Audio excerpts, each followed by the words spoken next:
Hello, ladies and gentlemen. This is Darth Sinovia back once again with my Let's Talk streams. As for those of you who are new to this, these kind of streams are usually streams where I talk about multiple kinds of topics.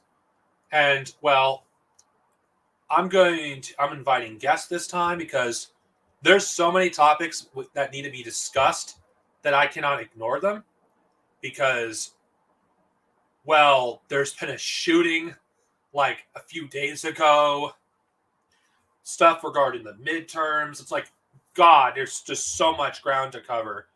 And a school shooting.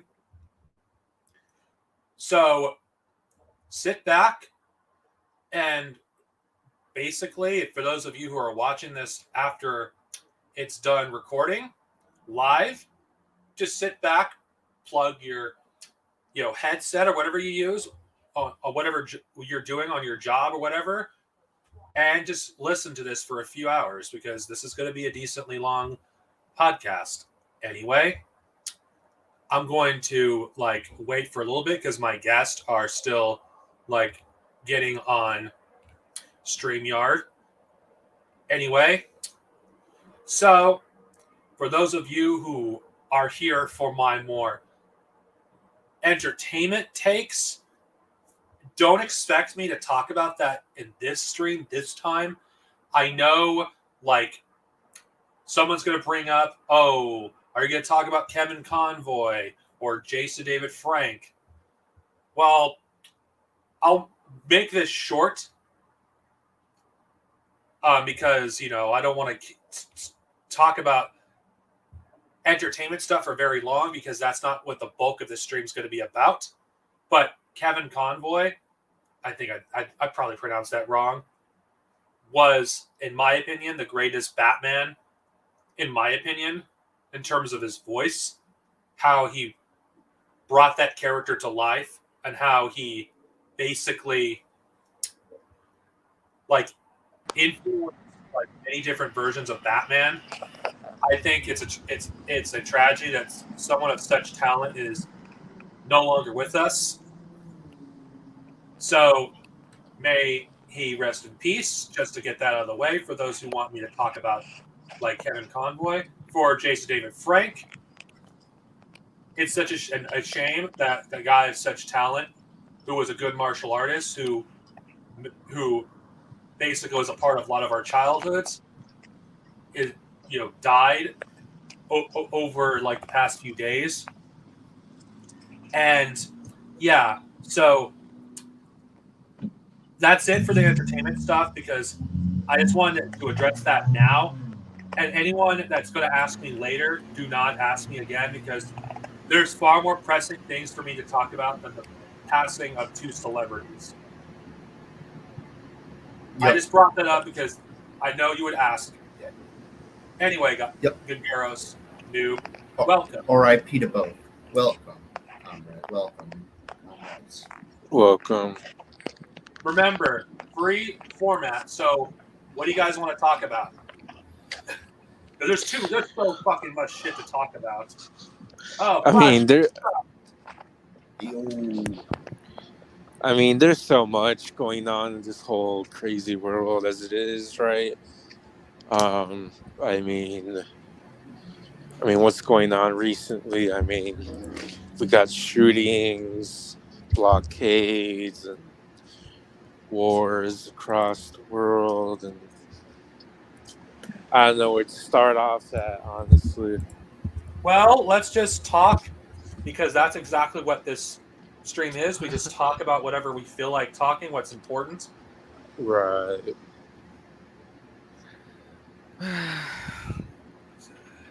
There's Trump. Okay, Trump's running.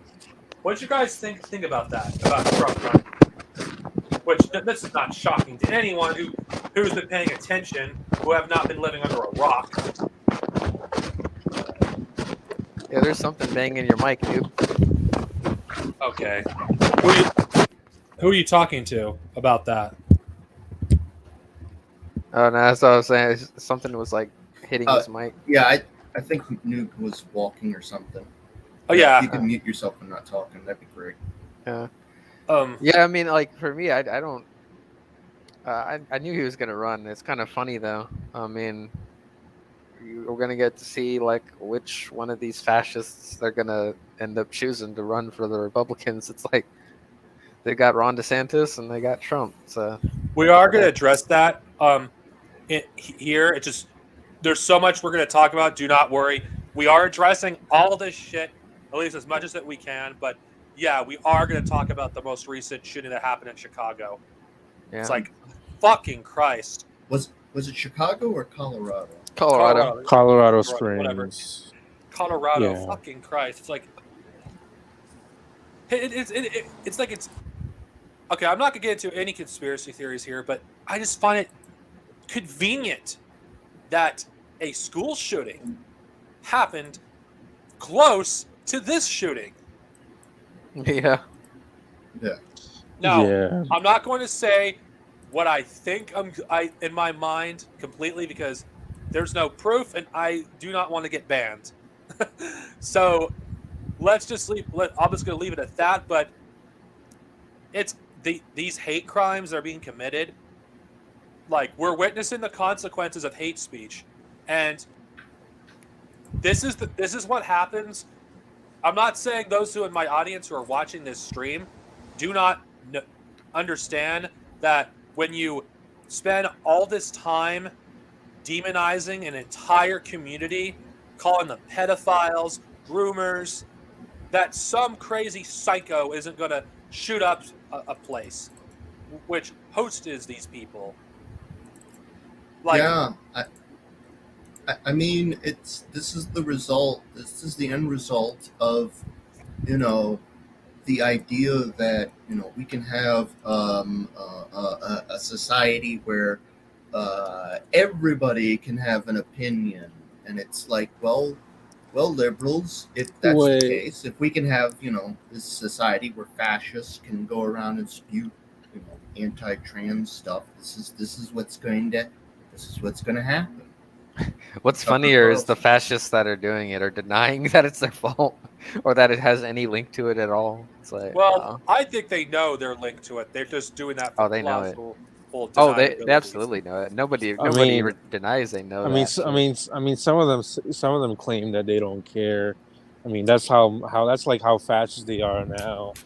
Yeah. So yeah, I mean, this idea that like voting blue was gonna like get this to like disappear. I mean, there was some reactionary ass tweets from like these motherfuckers too. Like Tim Pool said some crazy stupid shit about like pedophiles and shit. It's like, how do we keep these pedophiles away? It's like insane shit. Like this shit is being allowed to be said. Like people were literally like calling this dude a hero and shit. Like I've seen comments and shit calling the fucking shooter a hero. Fuck. Yeah, that's another thing we have to get into is Twitter. I'm pretty much saying at this point it's time to jump ship on Twitter. I've been banned from Twitter, so thank you, J.K. Rowling, for getting me banned. But Twitter is not really that important. I feel like I don't want to talk about that because what's really important is when people don't pay attention to like people like Matt Walsh, whatever the fuck that guy's name is. Yeah. The fucking pedophile that basically advocates for raping 16-year-old girls. Yeah. We have people like other that people pedophiles, by the way. make an entire movie of what is a woman. It's like people like that. When we have people for years basically calling these people pedophiles, like, of course this reaction's going to fucking happen. And thank God for the people that fucking beat this motherfucker, like they did. Like, who knows how many more people this psycho would have killed if he was given a chance. Right. And it came out that the guy was also an anti-Semite. So go figure. Like, I'm just gonna bring this up. Isn't it interesting how a common theme amongst these shootings is every single one of these people are part of the petty bourgeoisie? Yeah, they are. It's like you don't see the fucking poor do this shit. We can't afford to fucking go in a store, buy a fucking buy some fucking military fucking equipment and fucking shoot up a place. That's the petty bourgeoisie that's doing that. And even if we did have enough money to buy one gun, we're not gonna fucking go around fucking shooting a bunch of people. We're more likely gonna use that on ourselves. Right. Like even Japan, a country. I'm just bringing up Japan.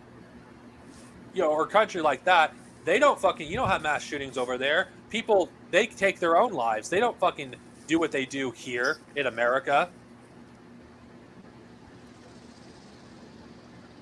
It's like these shootings have been so normalized since Columbine.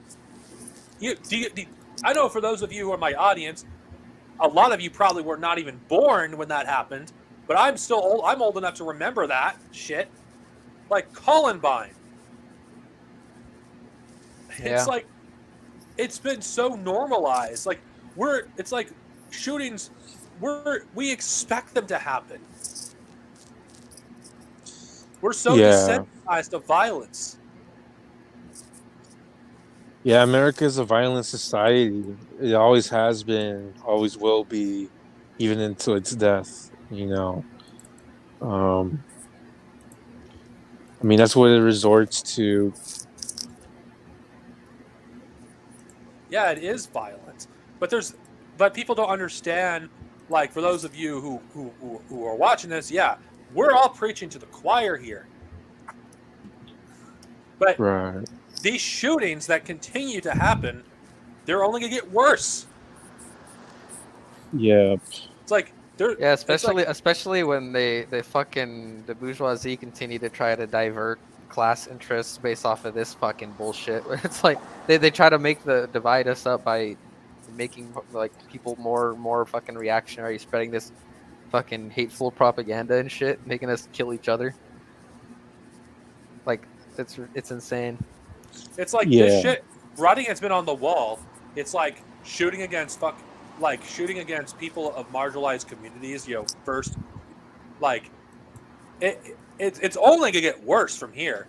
It's only gonna get worse. It's like how long is it before it's not safe to actually go to work? That you have to go to work living in fear that you may you could possibly not come home because of some fucking psycho shooting up a place. Yeah. Yeah. And you know what? This is what's going to be used to justify gun control. Because people will be so afraid of leaving their homes that that's how they'll be able to sell gun control. I mean, they're already trying to do that. Yo, wait a minute. Yeah, I just realized something. We have a national security state, right? And yet all these shootings seem to always happen despite that. Isn't that interesting how the NSA never seems to catch that? Yeah, for real. Yeah. And a lot of the times, especially like with this person, considering like, and I think it was the same thing in Uvalde, right? Where like the shooter, it's like there was very clear and obvious signs that they're not right in the head. Yeah. And they're just allowed to do this crazy shit. So, yeah, I mean, some of the other shooters in the past have been like on 4chan doing all that right-wing Nazi stuff. And I mean, yeah, it's, everybody ends up finding out like the shooters, like profiles, etc. Yeah. Yeah, and it's like very clear, like almost all the time. It's like this person's not right in the head. They're going to do something crazy. Right. I think the one in Buffalo that streamed it was like on Discord, like threatening people or whatever. Yeah, the Nazi shooter there as well. Yeah, it's fucking wild shit. Which is why I'm pretty much saying at this point it's time for an exodus from Twitter. Like honestly, like it's not even just Twitter. It's like a lot of these people are getting this shit from like the boomer. They're getting shit from like boomer fucking Fox News. Like Fox News, I believe, is still the most popular, and it's been growing too. The most popular news channel. Like well, the other ones that are the other ones that are getting more popular are like OAN and shit like that. Like the alternative ones that are even more fucking reactionary. It's like and then Bannon's got his own stupid ass like show on whatever app. It's It's like, oh yeah, and there's another one out there too, like super fucking reactionary. I think whichever Right. one fucking Jackson got that interview on where he said some stupid shit. I mean, he went on all of them, but yeah. I Oh mean, yeah, whichever was the one where he tried to say that communists are not against private property or some shit like that. oh god, damn. Yeah, it's. I mean, like literally, like this whole country, like you got Kanye West out there, just like spewing the most anti-Semitic garbage and white supremacist nonsense. Yeah, and Kyrie Irving out there too, seconding that shit. Okay. Yeah, and I And it's mean, like it's even more annoying as a basketball fan. It's like, oh man, this fucking guy. yeah, I mean, it's It doesn't help that Kyrie is like a superstar either. Like he's actually really good, but right. Yeah, I mean, this country's like gain. I mean, it's getting a lot uglier, and I just can't believe with these like, you know, I mean, some of these so-called leftists, they're just complete jokes right now. You know, yeah, yeah, like it's really pushing. I got a couple of friends that are like black communists and shit that I talk to from time to time, and hmm one of them tells me that his mom is what they call a hotep or whatever, and like they're into this like whole like black Israelite shit, and it's just like he tells me that he feels like his mom specifically, who is one of these people, that she's like kind of comes off as like a black supremacist and just comes off as anti-Semitic. It's like wow, it's crazy yeah, how like common that shit is though. It's weird. yeah, Yeah, yeah. It is pretty. It's pretty I bizarre. I mean, even the anti-Semitism is just like completely. It's just like you just see the stuff on like a YouTube channel or something, or like even on Twitter, it's just out there trending, right? That's I don't, which I'm not even looking at anymore. But yeah, you just see like the most dumbest crap ever. I mean, that that reminds that I also have like a coworker who is also black as well, and he's just like one day randomly brings up like Reagan's Amnesty Act of like 1984 or something like that. And I'm like, okay. And he basically implied like, like you're basically allowing these quote unquote illegals to break the law by staying here in the country instead of deporting them all. He implied that they could get away with like murder Yeah, and other such things. And that one really pissed me the fuck off when Jackson said that shit. That shit really fucking ticked me off. It's like, wow, you're just trying to be more right wing than this fucking idiot. Like you're trying to like out reactionary the reactionary. That's just insane to me. Especially coming from here, like in Arizona, where immigration is a big thing, and we got all this other bullshit going on here. You know, with the fucking police, like trying to pull you over right. if you got a slightly brown skin. It's like, where's Yeah, your papers at? It's like, dude, like what the fuck?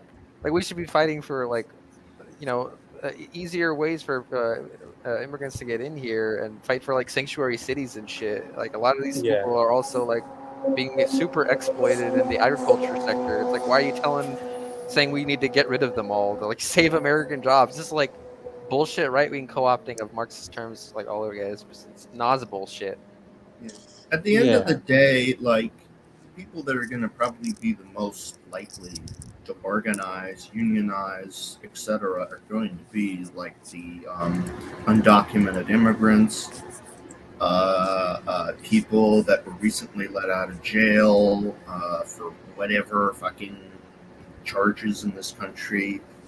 Like, I remember one time there was like a lady who went to jail for like 7 years or something for stealing a shirt or some insane shit like that. Oh, This whole country is so fucked when it comes to our prison system. yeah. Uh, I mean, juvenile hall is basically, like I don't know, a child abuse center, really, based on what I've been told by people who've been there as young as 13 and 12, etc. Yeah. to answer that question in the chat there, or that Dark Snubby has pulled up here, like I think that they're just sending them off to be early fucking reactionaries. It's like you're sending them to like military school and police academy. You're teaching them to love authority and all this shit. You're teaching them to Yeah. fall in line with the state, Ta- like whatever the it's- state tells them to do. They're gonna be Yeah, violent reactionaries that want to suppress the working class in general. It's like, Yeah, there's one good example of somebody sent to a military school as a kid, and their name is Donald Trump. With was he? really That's really interesting shit. from a draft dodger. But Yeah. yeah. And, His parents were absolute shit. They hated him. Yeah, and DeSantis tortures people in Guantanamo Bay. So there's that as well. yeah. Yeah, and apparently, you got some people out I there. mean, it would make sense. I mean, Tulsi Gabbard is out here like she was actually mad at Obama in his last little bit of his last term when he floated the idea of getting rid of Guantanamo Bay. Tulsi went on Fox News and was like going against it, like saying it was the wrong decision. Like Yeah, Tulsi wants out here and keep fucking Guantanamo, and people out here thinking she's any type of leftist. yeah. Ron DeSantis said that Obama was threatening the national security, which is like a very telling statement for a guy who supposedly was a lawyer, but we know what he was really doing there. So we all saw the Empire Files episode recently. Speaking of Empire Files, for those of you who have never heard of it, it is something that every signal leftist should be required to watch. Now, yeah, not everything they produce is good. You have some pretty shit stuff. Like they did have Chris Hedges on, a few times. But other than some duds, they mostly deliver quality content. Like, I'm sorry, but someone that has gone to the occupied territories of Palestine deserves some respect. Yeah, that's one of my favorite videos from them. And then they got another one that's really good too that shows like the black markets in Venezuela and shit, and shows how capitalists are just fucking destroying everything in Venezuela. Right, exactly. The Empire Files is the reason why I no longer use any form of sweetener on tea. Splenda, Sweet and Low. Like when I learned the kind of shit they put in that shit, it's like, no. Yeah. Yeah. So And I'm not a big fan of tea in the first place, though. well, the only tea I ever drink is unsweetened tea. Ugh, Yeah. man. And black tea, probably my favorite kind of tea. I know I'm discussing shit I like drinking, but it's okay. Back to on topic with Empire Files. Empire Files is how I got informed about the Israeli shit that's going on in Palestine. Like when I was still in what broke me out of my new atheist phase of my life is when I saw the Empire Files episodes, when I saw how disgusting Israel was as a country. Because, mind you, for those of you who do not know, I have not found one new atheist that doesn't love Israel. Well, I mean, you're it makes talking, sense. you're talking about like the Sam Harris imperialists and all that. It's like, as someone that loves humanity, when I saw that, it's like, what? I don't care if these people are Muslim. These are human beings we're talking about here, and they're treated as fucking like. It's disgusting. But maybe the episode that angered me even more and saw Israel for being a white supremacist state is how it treated African Jews. Yeah. Like in Israel, if your skin is dark, or if you're Arab or both, whatever, they don't like you either way. You're treated as a second-class citizen. Yeah, and there's even a lot of poverty within. There's more. that. I'm trying to remember if it's the same Empire Files video or not, but there's one where they like interview like Israelis in Israel. Yes. Like a lot of them are saying fucking reactionary as hell shit. One of them even like Oh, said he was like part of like some far right fucking party. Well, Yeah. the average Israeli, and this was going viral by the people. It's sad that it didn't go viral by mainstream channels until last year when they were doing that shit in Palestine. But it's better late than never, I guess. When people basically saw Israelis basically casually talk about committing genocide, like they're discussing the weather. It's like that. I'm just gonna say this. That is what made me hate Israelis with a burning passion, and and and to the point where I'm just telling my reasoning for why I got banned from Facebook so many goddamn times throughout the years, because I argued with Zionists and Israelis constantly, and even though I've gotten better at this. Not all Israelis are reactionary scum of the earth. But I know a couple of actually really, really good and principled Israeli communists that are completely pro-Palestine. It's pretty based. Yeah, but majority of those Israelis do not live in Israel. No, I'm talking about ones that actually live in Israel. Oh, really? That's good. Yeah. But that's the thing. I think this is the sad and tragic reality of the Israel and Palestinian conflict.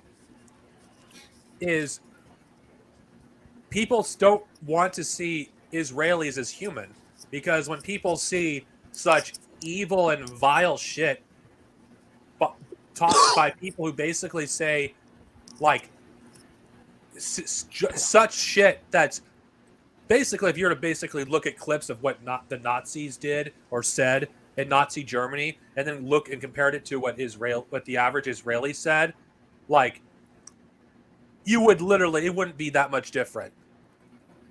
The thing is that people are afraid to say this type of shit too, and criticize them because of the history there. But people need to recognize that there's a difference between, criticizing them as people criticizing Zionism in particular. Like, this is the culture of the bourgeoisie, the fascist culture of the bourgeoisie that's being spread here among these people. Right? Yeah, but the thing about Israel is those people that were interviewed, they were not fucking, they were petty bourgeois. They were not part of the Israeli working class. Like, one of them even said like they need to like carpet bomb or like some crazy shit, like just outlandish, like some outlandish shit just said like casually as hell. It's wild. Yeah, it's outrageous. And we need to also talk about our own, America's involvement in all of this as well. Like Ron DeSantis. Ron DeSantis, on record, like he signed into law a bill making BDS illegal in Florida. Like, just straight up. I remember a couple of years ago there was actually a House vote on something for that federally as well, and Tulsi Gabbard actually voted like in favor of that like anti-BDS bill. So and there's another Meccan Nazi as well, but yeah, I wouldn't be surprised. Eventually, they actually do pass it in the federally. Would not be shocked. Yeah, because I don't. At my work, I don't make it a secret that I support Palestinian rights, and I cannot discuss what my job is, but there's some key products that are from Israel. Now, I bring this up because, okay, BDS is not enough to support the Palestinian struggle, but it's at least better than doing absolutely jack and shit. Sabotaging Israel's ability to be able to keep itself stable is a good way to destroy the regime. Yeah, it's crazy too. Like, even people that were like, even like labor aristocrats and shit, like fucking can't believe I just blanked on him. That the dude in the Bernie Sanders of the UK. What was that dude's name again? From the Jimmy Corbyn. Yeah, Jeremy Corbyn. Like, they were calling him like an anti-Semite and shit for his like milquetoast shit that he was saying a couple years back. I remember. Right. Yeah. Yeah, they turned this guy from like who spent his life anti-racist activist, and then turned him into like Reinhard Heydrich or something like that. It's like, what?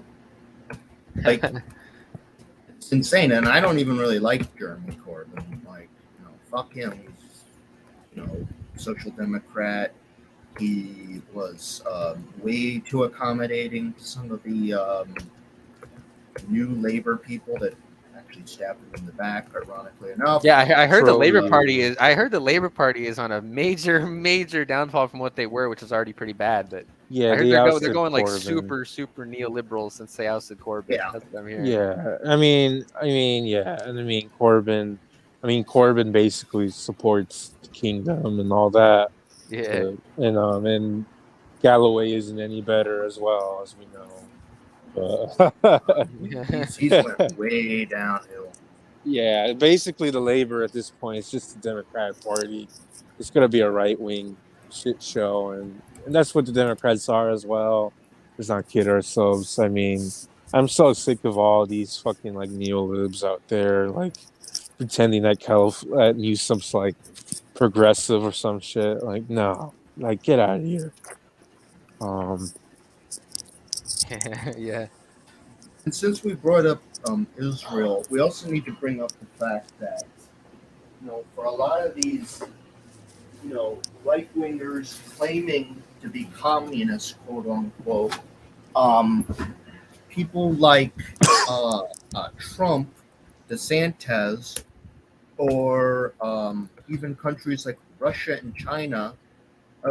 Guess which country they support in this conflict? I'll let you figure that one out. Sure as hell isn't Palestinians. Isn't it interesting how the biggest supporters of Israel are the most anti-Semitic? They're also the largest empires. Like, it's like they look at it and they say, like, birds of a feather, flock together, the old saying. And like not all anti-Semitics per se support Israel. I mean, I know for a fact, I've studied these people for a while. Like, some of them just want all the Jews to go to Israel. So then the Nazi plan was basically like, deport as many Jews as you can to Israel, and then once they take over Israel, they can just gas them all, basically, more or less. Yeah. In fact, there was some fights with the Nazis, like, no, we shouldn't be deporting them. We should just kill them all here. And it was like really just disgusting fucking shit like that. But yeah, more or less, like, for these people, Israel is a ethno state that is very much in line with their authoritarian fucking fascist beliefs. So, of course, they're going to defend it. Yeah. And I'm so sick of these, anti-imperialists defending people like fucking Ron DeSantis or Trump or Russia or one of these other fucking places. Well, they don't like Ron DeSantis anymore, apparently, because they're of his opposition with Trump, like their little spat that they're going on. Which by the way, is not based at all in actual politics or policy. Yeah, it's literally personality. It's literally just personality. Like they have the same agenda. Yeah, and if Ron DeSantis was the nominee, they would definitely be like, "Oh yeah, we got to support him because reasons." Yeah, like if Trump never ever gave interest in running again, like if he wasn't already hinting and teasing at that for months and months and months, I mean they would already have been completely behind DeSantis. Yeah, let's be honest. Like if DeSantis ends up winning the primary or whatever, they're gonna support him anyway. Yeah, I agree. And then you got I've heard you got China and Alabama, for example. Like they won't sell stuff to Palestinians now unless if they use a so-called Israeli address. Literally telling them to colonize your address or whatever. It's completely ridiculous. And I've had Neo Brezhnevites try to defend China's foreign policy on that. And then I had one patriotic socialist. I mean, they didn't describe themselves as that. But they had a Vietnam flag, so describe it and say that, well, these are two bourgeois, basically implying the end result of a independent Palestine would be another capitalist country and said, like, these are both bourgeois. Oh my god. But Even That's if so we should, fucking even if that was the reactionary. case, even if that It's was the so case, reactionary. It's yeah. I even mean if these that was the people case, Go for it. that doesn't justify the brutality that Israel's committing against the Palestinian people. right. Like people who only a few generations ago, like this stuff is not a fucking like ancient history. There's literal people that are still alive that freaking saw the fucking Nakba or know someone that survived the Nakba. Like It's this not is just the not fucking Nakba either. There's been, yeah, What? it's not just the Nakba either. It's been a lot of massacres and genocides over the years. I mean look at how they have them living and they're blockading them and they're really having like guns pointed at them. I mean it's just complete torture. I'd argue living in Gaza, the Gaza Strip, every day is its own Nakba. It's Yeah. an For ongoing, real. prolonged one. Yeah, I mean it's ridiculous how sanctioned it is, and yeah, I mean, and, you know, Let's not all forget, and Stone knows this more than any of us. Israel started off as a British project. Oh yeah. Yeah, the Balfour Declaration of 1919, which was drafted up over that 10-year period between Churchill, Lord Balfour, and the Zionists. And they began, the British wanted to do it because they wanted to kick out Semitic people from the UK, and they also wanted to expand their empire into the Middle East. So they saw it as sort of a beneficial situation of enforced settlers, similar to what we did with Welsh, Irish, and even many English and Scottish people with prison colonies like Australia, where we're getting cheap, basically free labor out of the situation to expand our empire further. Eventually, after we had stoked the flames of Arab and Zionist relations quite a bit, eventually the Zionists started committing terror attacks against the British occupiers so they could take control of it for themselves. And around this time, Britain then sold Israel to the United States as a part of the what was that policy the US had after World War II? The Marshall Plan. Yeah. Yeah. To pay off their loans from the Marshall Plan. They sold a lot of colonies to the US. Yeah. Israel was one of them, or British Palestine, sorry. And it was around the same time they sold it that the UN agreed to invent Israel. Yeah. The Marshall Plan is the funny thing is like you know how people reject on this theory of imperialism, and I point out often I get a lot of these people to basically admit that they don't think that the Marshall Plan was a form of imperialism and an imperialist deal. And it's a perfect example of using finance capital as a means to encourage the export of commodities, because they always say that, you know, exporting commodities means that it's not imperialist. It's not how it And I works. mean, super profit injections was how both Italy and Germany become big economies on the world stage again. I know Italy's nowhere near as good as Germany, but they still got pumped up, especially for the car market. Yeah. Germany was still half a country when it became an economic powerhouse again, solely off of a mass influx of super profits from Britain, France, and the United States. Yeah, absolutely. People don't even address that type of shit. Go for it, Gengos. Well, Yeah, hold I on, mean, hold on, America- hold on. One last thing. One thing I want to say, Stone. Since you, I just want to say this, so you know, this is a free talk stream. So Do not worry about staying on topic because there is no topic for this stream. Figure I just let you know right now. Time to bring up conspiracy theories. Fucking Whatever. We could do that too. But I'm just saying it gives us all more freedom to discuss things without worrying about the topic. Yeah. They're called Again, Gross, you're conspiracy gonna say facts. something? Oh yeah.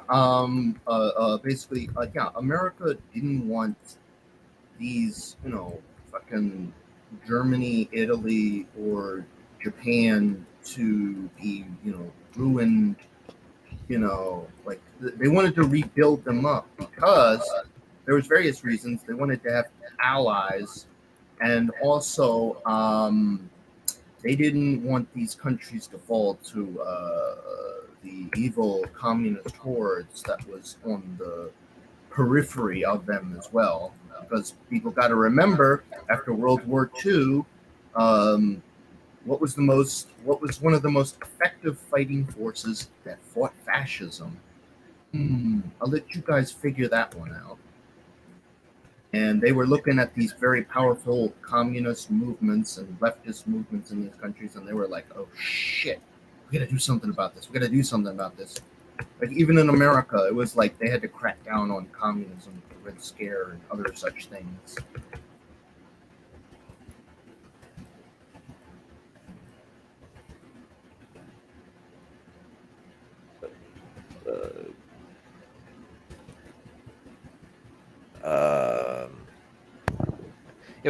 That's definitely true. Yeah, and like it's also around the point too where it's like well, it was already kind of informal and unsaid, but we all knew it was kind of the case anyway. Where when they said the Iron Curtain dropped or whatever, split into separate worlds here.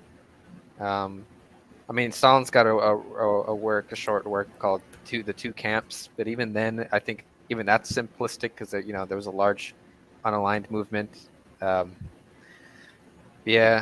think the U.S. knew, and the West in general, like they knew that a lot of these smaller countries, especially in the third world, they're probably going to be more sympathetic to the socialist camp and what later became the social imperialist camp. But yeah, I mean, it's like the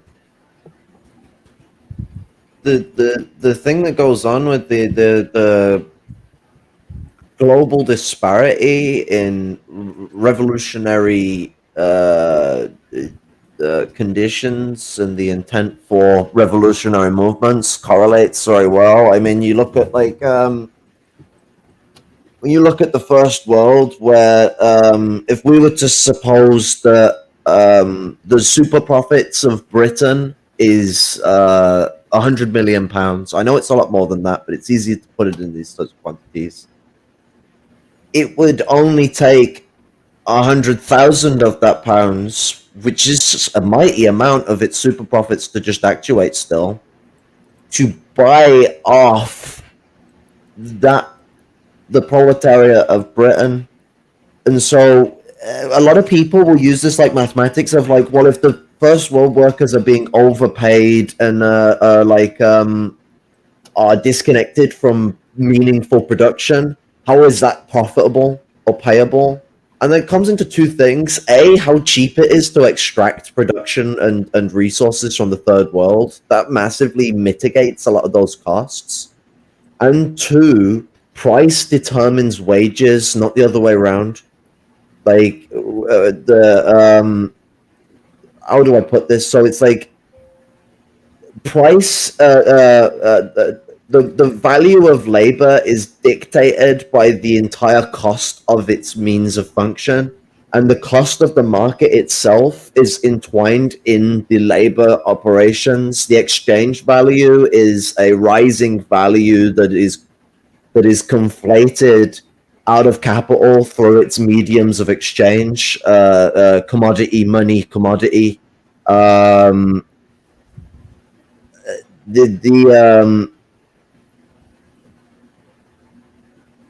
The overpaying of the proletarian in the first world not only doesn't hamper the super profits of the bourgeoisie, but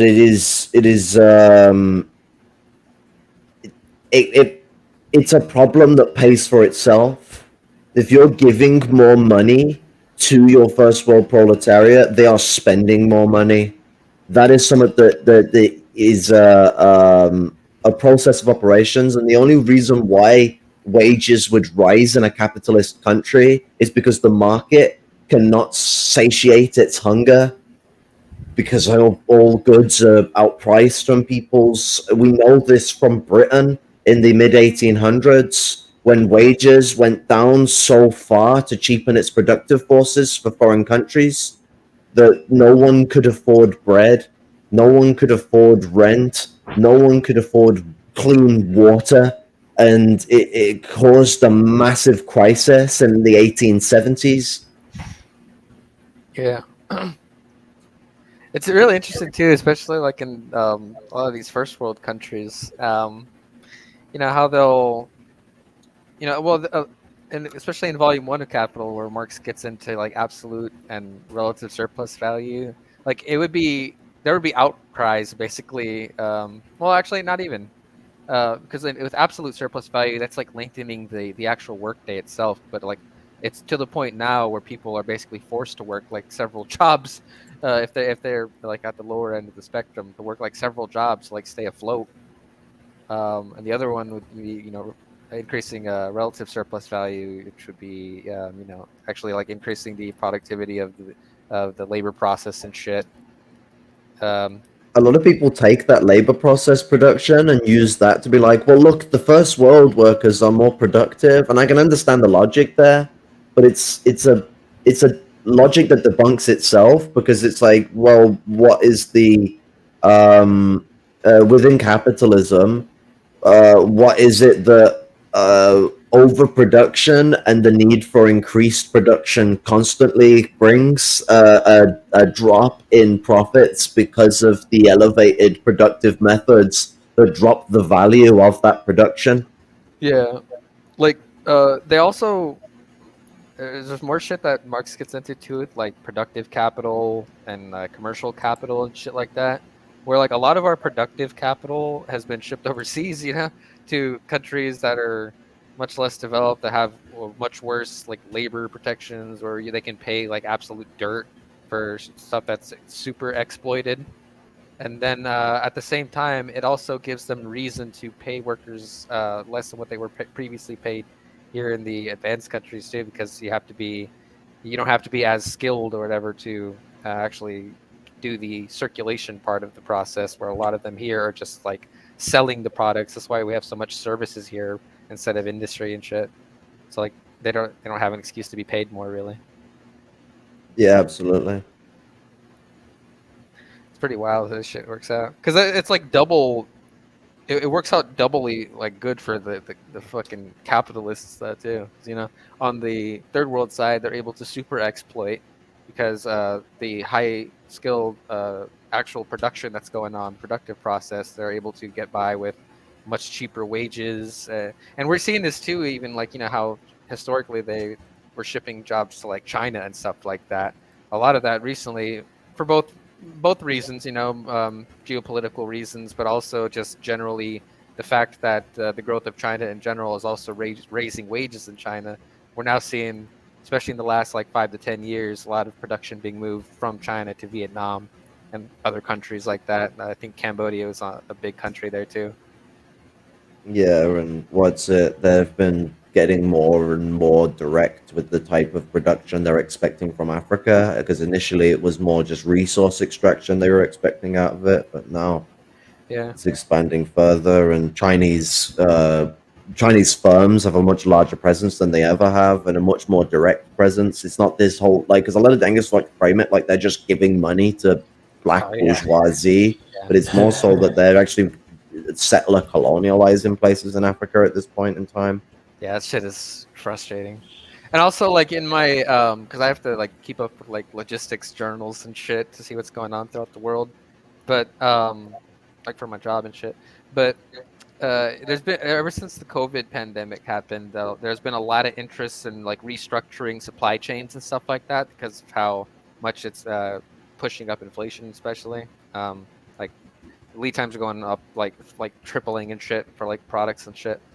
But there's a lot more interest in nearshoring, which is not bringing jobs back to the U.S., but sending them to like Mexico and shit, where there's still a lot less labor protections there than here, and you can pay them a lot less still, but it's also a lot closer. So, yeah. So there's some capitalists like Peter Thiel who go even crazier. They want to build like these offshore like production things, like it'd be like and this is basically NCAP wet Greenland where they can just like Oh yeah. they don't have to pay people anything, and it's like these NCAP zones where fucking they could just It's do whatever the hell ocean they sharecropping. That's what it is. It's ocean sharecropping factory edition. Gangrenous just reminded me of something big. I don't remember which one it was. It's either Greenland or maybe even Ireland, but one of those two places, like they rely heavily on foreign domestic and or foreign direct investment. Like I know a lot of capitalists are investing a shit ton of money in either one of those, probably both of them, to be honest. But they're Yeah, heavily Ireland is investing very much dependent on foreign import of capital. Yeah, like it's big time there. And then there's other offshore places that they fucking hide their fucking finance capital to. Well, I mean, Ireland is a tax haven for Europe, for the Yep. EU. Yep. Malta and Cyprus as well. Yeah. Yeah. Oh yeah, fucking or Cyprus. Or I just thought it was Cyprus, but Cyprus. Yeah, I say that it's too. Cyprus. yeah. Well, I know Cyprus. Russia does a lot of investment in the site. They put a lot of their hidden fucking financial investments in Cyprus as well. Like, And it's pretty Cyprus is crazy. still split in three as well between the Greeks, the British, and the Turkey. Turkish. Turkish. Yeah. Did you know that more than pretty much I think it was more than half last time I checked of Belarus's foreign direct investment comes from both Russia and Cyprus, which we all know like most of all the shit that's coming in from Cyprus is just Russian money, literally. Like Right. more than half of the Belarusian economy is funded by Russia. It's no fucking like no shit that they're like in line with them. When the war started, a game I played that's a Russian tank game, War Thunder, they moved their headquarters into Cyprus.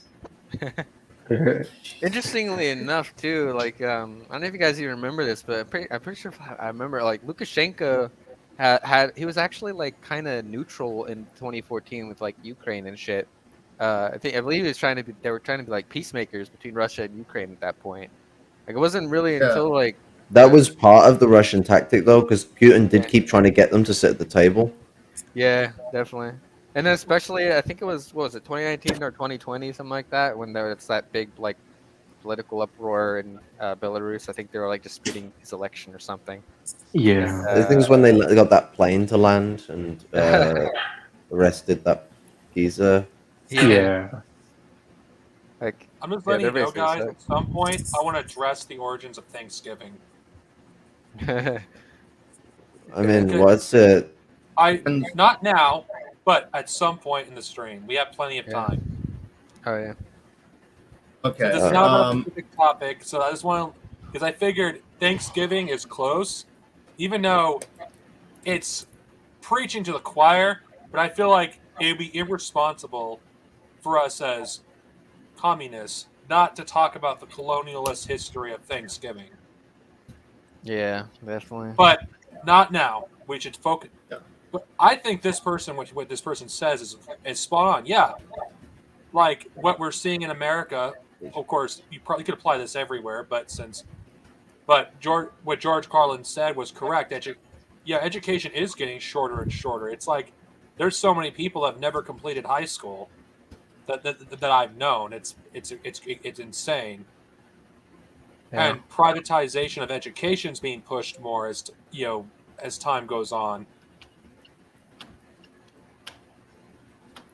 Yeah, it's pretty wild. Well, I just want to address this guy's comment because I don't want him to think I'm ignoring him. Does anyone else want to add let me see anything the to this comment. before we move on? Education is getting shorter and shorter. Yeah. Right. Belarus. From what I looked up, Belarus went under like a. What's the word I'm looking for? kind of like an annexation by Russia a certain time ago, and I think there's like Russian troops now literally in the country. It's debatable just how independent they really are. I mean, they've been talking for a while about creating like a union state between Russia and Belarus. So it's Russia definitely has an interest in keeping it as its personal little colony there. Yeah. I Goes mean, yeah, against, you know, like- the situation that they're in sucks definitely. I mean, they're basically stuck between like all this imperialist shit. But I mean, at the end of the day, we still got to remember Lukashenko's not a good guy though.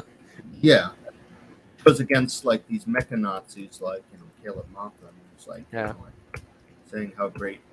Caleb literally said, "I think Belarus was a socialist country." I'm like, Look at Caleb Mata. Since this is a free topic stream anyway, what is that fucking cringe lord doing now? I haven't Who really seen much of him cares? since like he came back and made that dumb apology video. But That Guys, apology video, it was An hard to take apology. seriously. Man didn't apologize for shit. He didn't. I really didn't. No, Guys, it was- I come from a small town in Ohio. I don't know what sex and drugs are. That was his It was really excuse. hard to take him seriously because of because the way he was like he filmed that video. It's like, what the fuck is this? Fucking, what's it? It was so fucking painful to watch. Me and Parity, when we were covering it, just ended up speaking for like hours and not touching the video. You know what's? I only watched it because Bad Empanada did a video on it. It's like his Caleb trying to be commentary- like, Bad Empanada agrees with me. That was It was funny. more entertaining That watching was Bad Empanada basically rip apart his stupid apology and the way he filmed the video than the actual fucking thing. It's just such cringe. It really was. Bro, at the end of the video, you can hear the RT camera woman fucking telling him that they shot it all good. Yeah, I heard that too. I was like, Oh no, it was some cringe shit because it was like the camera lady or whatever was pretending to be just a random civilian on the street who's like, hey, I know who you are. It's like cringe. Yeah, Dude. Like, yeah. why do you got to make this purposefully fake shit? We know. It's I fake. think that might be something that people misinterpret what they're saying because you can barely hear them, but it sounds like they were just telling Caleb that they've shot it all. No. yeah, it pretty much. It's like one of those like shots that like they keep in a film, even though it's like really bad because they just don't want to like reshoot it for time. It reminds me of Yeah, the 'cause episode where Mr. Burns was doing like a film that basically glorified himself, where he basically depicts himself as like this Noah figure, and he's like, all these like great historical figures, and he's like on a horse or whatever, and he's like, let's That'd be a beauty. we charge, and then like drops off the horse, and he's like on the satchel of the horse, and he's getting pulled away, and he goes and he comments to Smithers. He says, "We did 10 takes, and that was the best one." I wish Caleb had. It's so cringe though. Like I wish Caleb would like make these fake interactions to stroke his own ego, at least a little bit less like obvious. Like I remember when he did that stupid like bunker in the woods thing, whatever, and like all the people he like filmed like all the people like clapping and like cheering his name when he walked in the building. And everyone knew that was obviously fake, and then it came out like in the expose that it was fake. It's like, yeah, we knew that. Okay, fuck Caleb Maupin. I feel like because when we started this stream talking about the shooter, just since you showed up later, Stone, do you have any comments about the latest shootings that have happened in America? Oh, well, 'Cause I I mean, figured- you had the massacre, and then you had the firebomb attack, on homosexual. What was it, a cafeteria for one of them, and a fucking, was it a restaurant or a bar for the other? Yeah. It was a bar. Yeah. Gay It bar. was a bar, yeah. There was I just also feel there's I also feel like that bringing beat. up Caleb Maupin does a disservice to people who want us to address that actually more. Yeah. Because I Yeah. feel like Oh. we barely talked about it.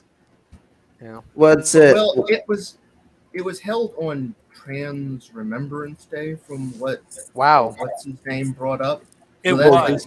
This is what I was about to mention, is that like it's coming as a rise in LGBT anti-LGBT struggle in America, and this like while transphobia and homophobia, and I know I'm preaching to the choir, has not ever gone away ever in these societies, there have been great progress from these communities to push for the right of their existence in the last 15 years, and really it's been the actual struggle for those benefits have been going on a hell of a lot longer. The modern LGBT movement got its kicks in the middle of the Cold War and would have gotten its kickoff a lot sooner if it wasn't for the Nazis and their setbacks that they had done to LGBT science. Yeah. What we're seeing is a degeneration back from the small, very small gains that the LGBT people have made. We're seeing setbacks to those gains in a very, very violent reaction. Just the factor that these people have come out to exist. That's really the biggest gains that have been made, is these people have come out to exist and have been allowed to exist in society without being persecuted entirely by absolutely everyone. However, that is only a surface layer change. The persecution is still very much there. They're still very much unsafe. And we've got the rampant sex trafficking, the disowning of families, the inaccessibility to the correct bathroom in most facilities, the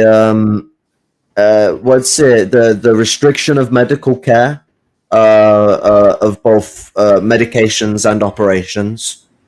And so, really, it's sort of, we're seeing a reaction from the right at the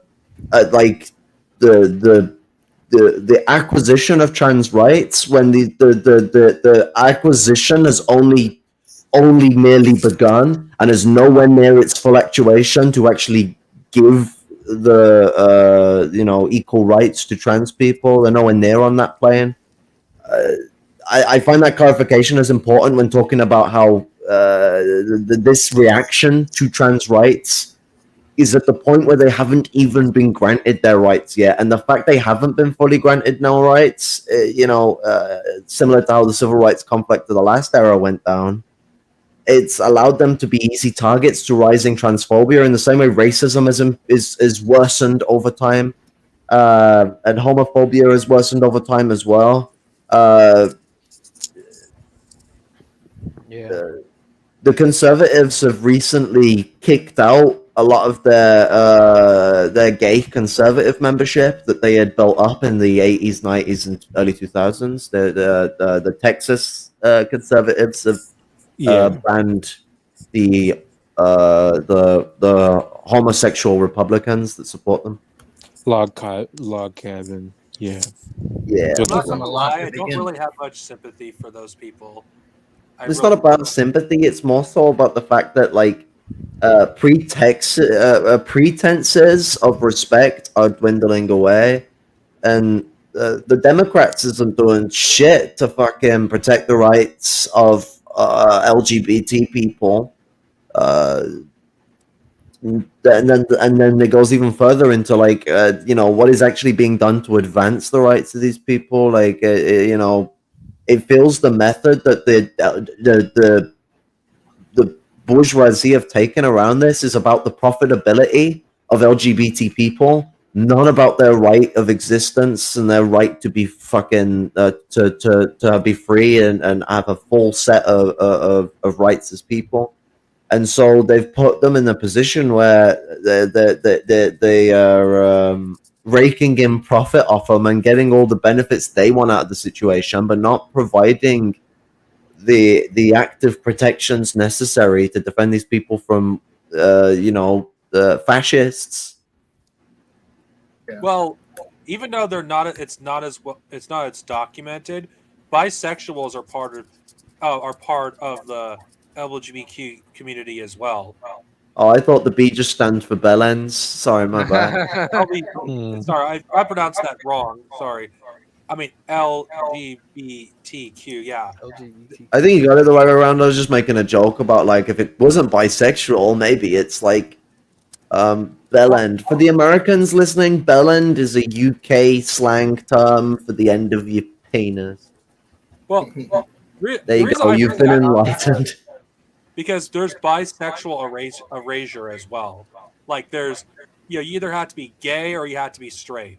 There is no in between, and it's and you don't see as many bisexuals come out because you have to be one or the other. That's problematic. So they have to fight, to exist as well. It's all fucked up. There is no middle ground on bottomism. Okay, I maybe said that wrong, but you know what I mean. No. You said everything right. I'm just playing jokes in it because there's no middle ground on principle. So I was mincing famous quotes up. But the bisexual exclusion is a big problem, and you also have the homosexual and bisexual people excluding trans people, tough shit, you know. There's some anti-asexual stuff going on as well. I mean, it gets kind of endless, to be sadly. Well, it all starts out like somewhere. Like if ignoring Islamophobia enables anti-Semitism. Ignoring Yeah. transphobia enables homophobia. It's So- almost like all these things are connected. And just a Also, reminder, I forgot one more last thing. Ignoring transphobia also enables misogyny as well. So I figure I should have brought that one up because it's important to bring that one up as well because all these things are connected. also, just a reminder, I want that I think a topic that we should also bring up too is the FIFA World Cup that just started recently in Qatar, and we should definitely touch on that issue because that is Oh, well, big. I'm there. I I don't know don't anything know. about sports, so I'm not qualified to talk about that. I know about sports, just not soccer. I'm not really talking so much about the sports. I'm talking about like the political. Yeah, I'm just saying. You said that. Oh Yeah, man, like, Qatar they're is holding a- it. They're holding it there. That's crazy. Qatar is one of these like paleo feudal capitalist countries in the Gulf, and When I Yeah. hear it's basically a slave state. So Well, Set let's up by the British. Well, let's just talk about it. But I'm just telling you, I myself cannot talk about it because I'm not qualified. But if you guys want to discuss it, let's discuss it here. The Americans not qualified to engage with anything regarding football. Well, I don't give a fuck about sports. I find sports to be boring, except hockey. Hockey Well- is fun to watch. well, you have to understand, like Qatar built these like stadiums on like yeah, slaves. slave fucking labor. Yeah, Oh, brutal conditions, hot. Yeah. I'll have you know that they're called. Did they actually legitimately call them? I mean, slaves in Qatar? Keep in mind, I'm we actually, had an Olympics competition in Nazi Germany. So Yeah. I mean, like Frankie Boyle put it best when the London Olympics are going on. It's like for 1.4 billion pounds, or was it 14 billion? I can't remember which one it was. Whatever big £1 billion they spent on that stadium and that event, you could have went and laser fucking drawn "fuck you Germany" on the moon, and that would have like invigorate, because they said it would like invigorate like English national pride. And I'm like, you want to invigorate English national pride? Go draw "fuck Germany" on the moon or something. Like the Olympics. yeah, It's just we like our response to the Olympics is, ain't that Greek shit? like we literally had an Olympics competition in 1936 in Nazi Germany. With Hitler there observing the shit. Like wild. Actually, and let's talk about and the I origin got, of the Olympics.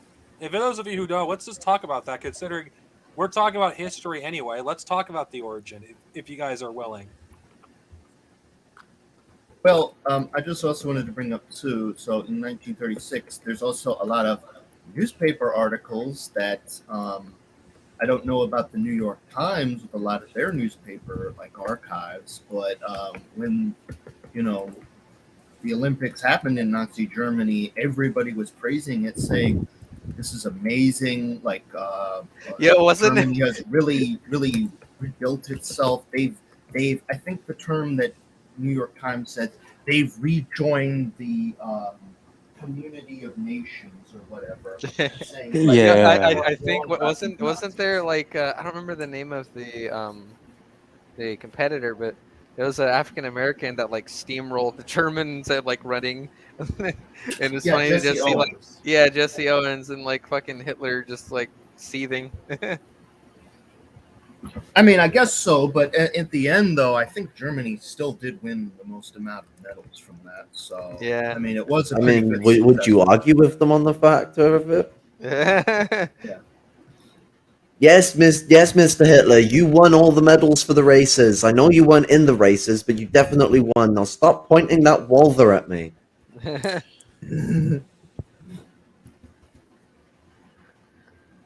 Oh man. But yeah, no. I guess the Olympics held in different countries every year as well. I mean, every 4 years. It's just bizarre. Yeah. Well, China seems to have a lot of Olympics as well. I mean, they had the winter and the summer. It's But pretty interesting that they chose to do it in Germany. It just happened to be when the Nazis came around. like, right. I mean, oh, I the guess they Nazis chose are it. in power. Let's put them on full display. Like, let's You run guys the want fucking something interesting Olympics. since we're talking about sports? By the way, I learned about this in I think Jessie Jenner's like video on when she talked with Matt Walsh. Did you know the reason why women and men they were segregated in sports was because I think it's forgot what sport it was. Women were doing better than men, and that's why women were banned and eventually segregated. And that's the same reason. And that argument about sports, it was also used against black athletes and trans athletes today. I just find that interesting how fascism is linked to all of this. I mean, what's it? The fact that like they made all of this shit around being afraid of being beaten by women, but now like they're doing it to trans women to stop them from like somehow supposedly beating women when they seem to forget that they as like just men are afraid of being beaten by women. And then what are they going to make those trans women race in races? Well, they've gone and then created the same scenario they were trying to avoid, where women are beating you. like, is Well, it's just oppression, and it's like need to cuck all the time. Like it's constantly like, okay, you guys are doing better than these guys, so we got to take you out, and then so you have this like the purity of the white woman is what they're trying to do here. So they're trying to make it out as if like trans women and colonized women are like making sports unfair for their white women. That's what they're really pushing.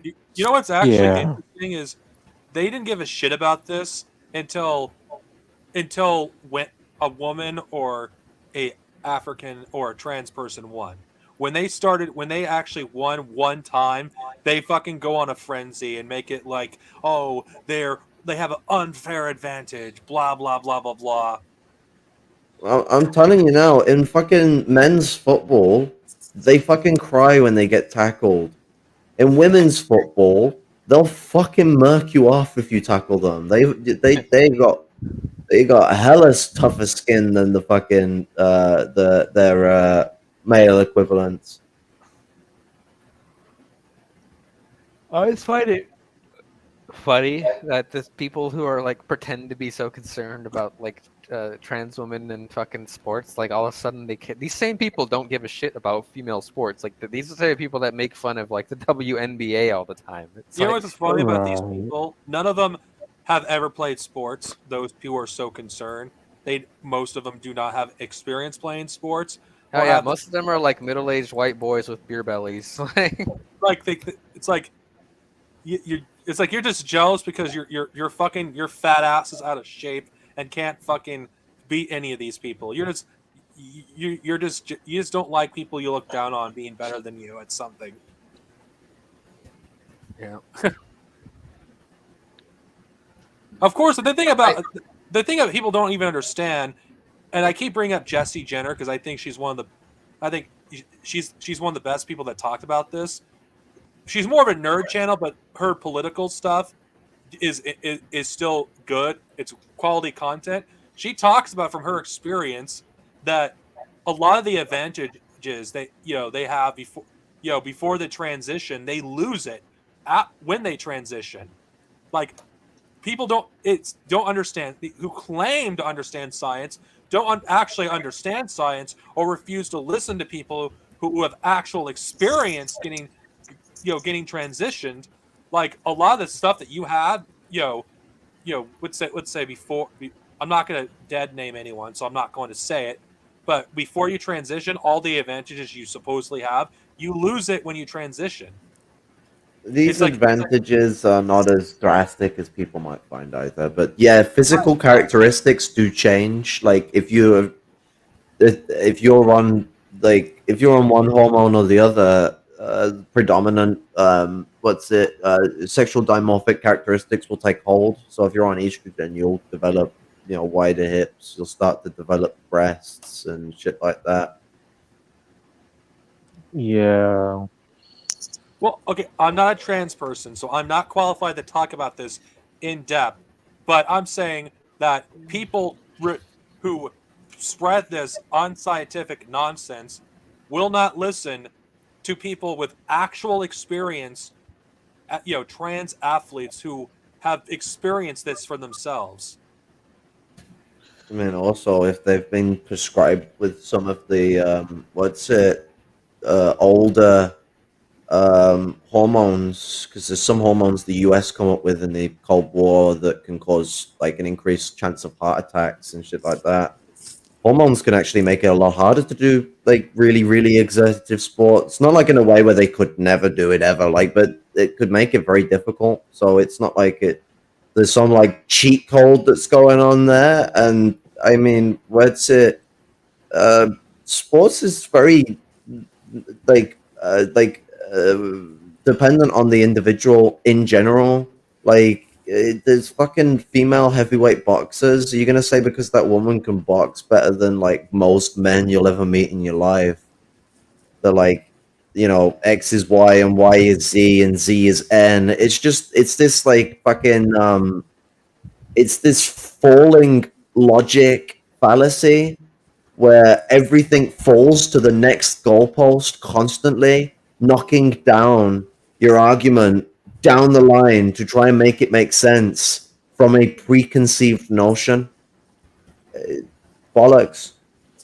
Yeah, and I mean a lot of these anti-LGBT men complaining, the truth is that a lot of them are like toxic masculine types who are embarrassed that he can lose. And, yeah, it's a bad culture out here. No, I know. I don't normally. I can't endorse this person enough. You want to learn about the trans experience?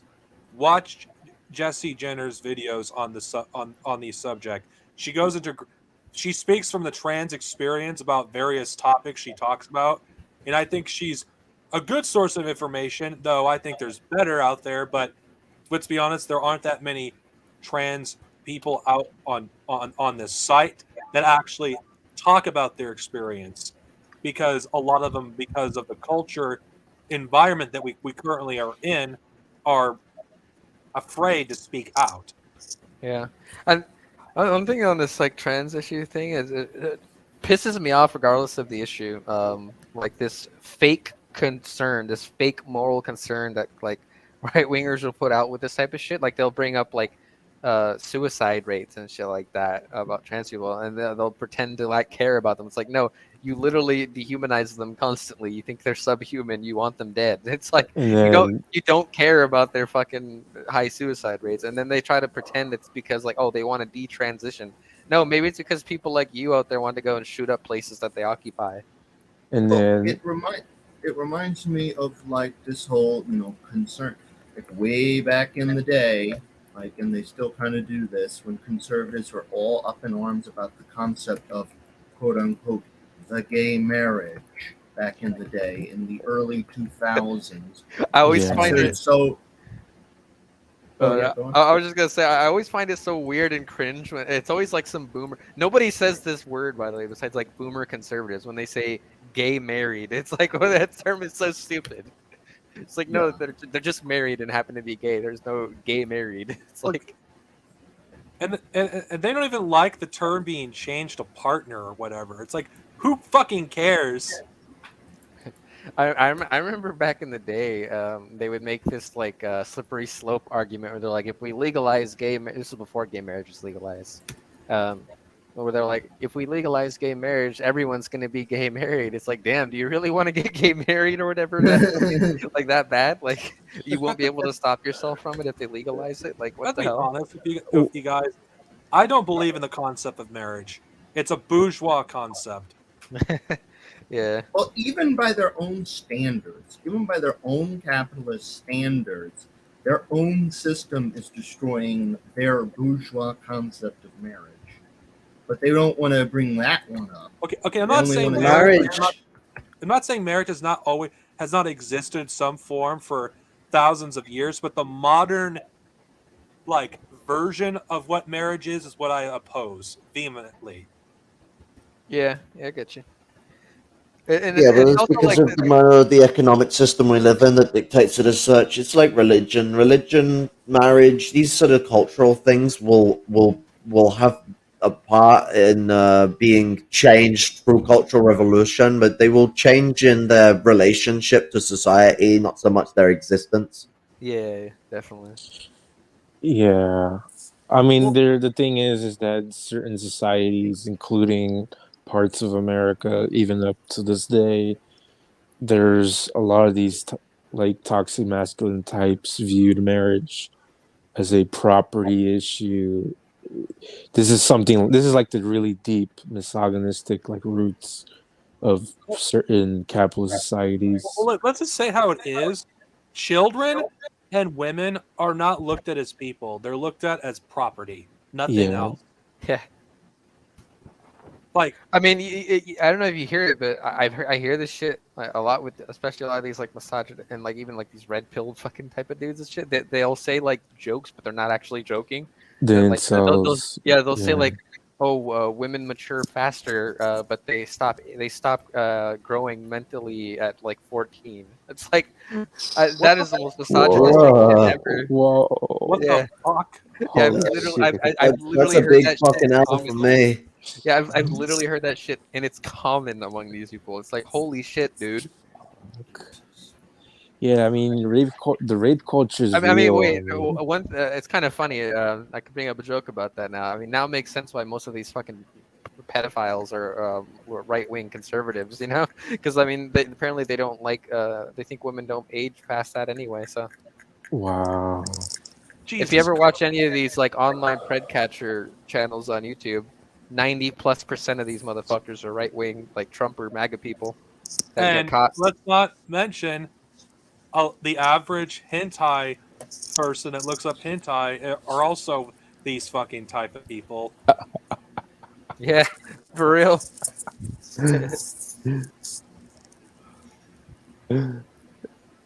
And by the way, I'm not joking. As someone that is a former weeb, I will tell you this is how majority of them think. And the libertarians as well. No. There's a Really, crossover between those two groups. they really like this like weird, super old Japanese, like this feudal era Japanese type of culture and shit, where it's like the woman basically has no fucking say in who she marries. Like it's like basically whichever man takes interest, like she goes and asks her fucking father for like permission. Yeah. Like goes and asks her father permission to marry her, and she just has to like accept. It's like, wow, they like this shit. They like it.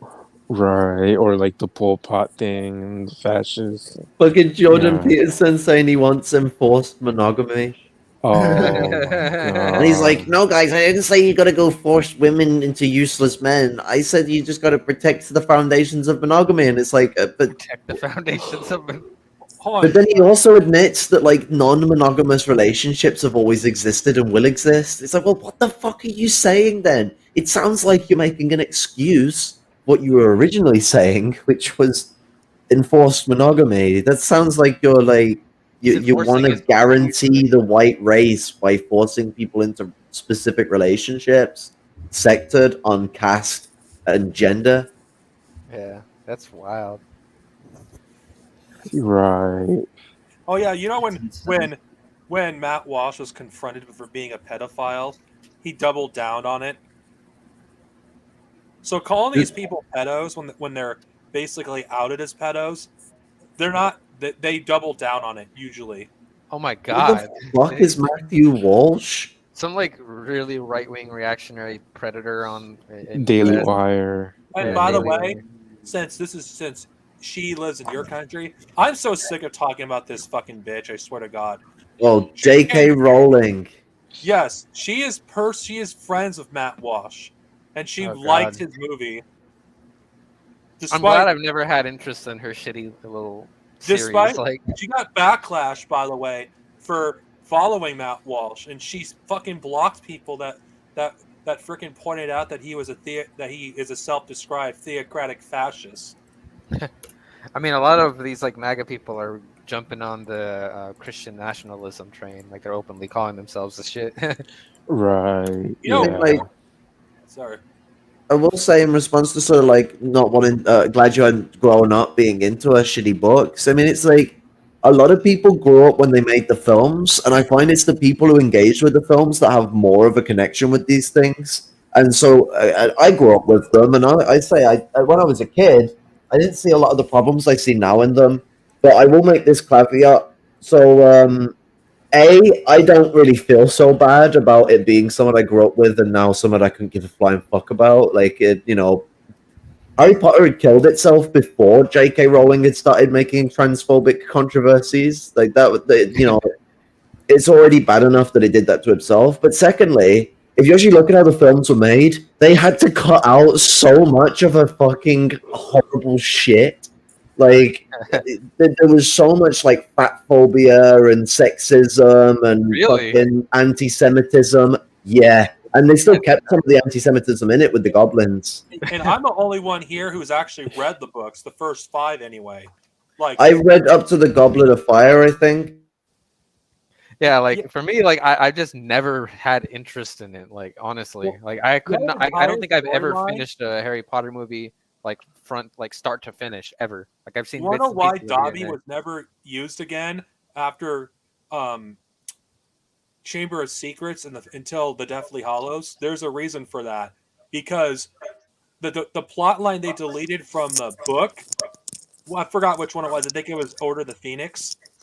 It basically was pushed pro-slavery sentiment, and that my would not fly, with many of the audiences. They still It was- snuck that shit in though with that fucking Dobby replacement elf guy, where they tried to instead of making it just openly pro-slavery, they made him a bad character. Like, he's a bad guy because he's pissed off with being treated like a slave. Yeah.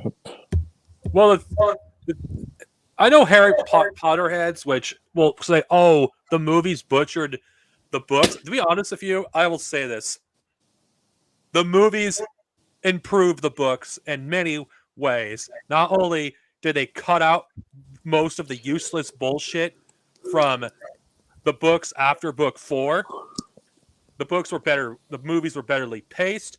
Majority of the most reactionary shit was cut.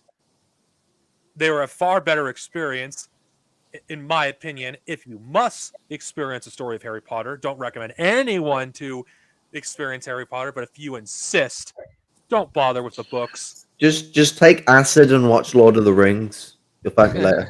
Yeah. Well, if you want to experience Harry Potter, just play Lego Harry Potter. I mean, it's a Lego Yeah. game, so it's at least No, it's the fun. Chamber of Secrets video game for the PS2. Putting my thoughts down on that one. I will Nice. never touch a Harry Potter video game. I still have They're really bad. They're really horrible to play. I remember Lego the game Chamber of is- Secrets being buggy as fuck the and really Lego game frustrating. the Lego game is actually good. Then again, it's fucking Lego. The only I was gonna Lego say, like, game I've name a ever bad Lego played- game other than like The Force Unleashed. You mean I the know. Force Awakens I made, Yeah, same difference. the, I don't think The Force first Awakens two, was the a first bad. two Lego Star Wars that I thought were really good. Those are the only Lego games that I ever played and ever will play, probably. So Hell the yeah. Lego games are not deep games. I think they're fun games to play, most of them. Even Harry Potter, despite how much I despise the fucking franchise, the games are fun to play at least. It's a Lego game. They're a simple game to pick up and play. So it has that going for it. But other than that, you're right. The Harry Potter games are garbage, and I am not looking forward to fucking hearing about Hogwarts Legacy. The only reason I'm bringing this up, and yes, this is still political, is that game.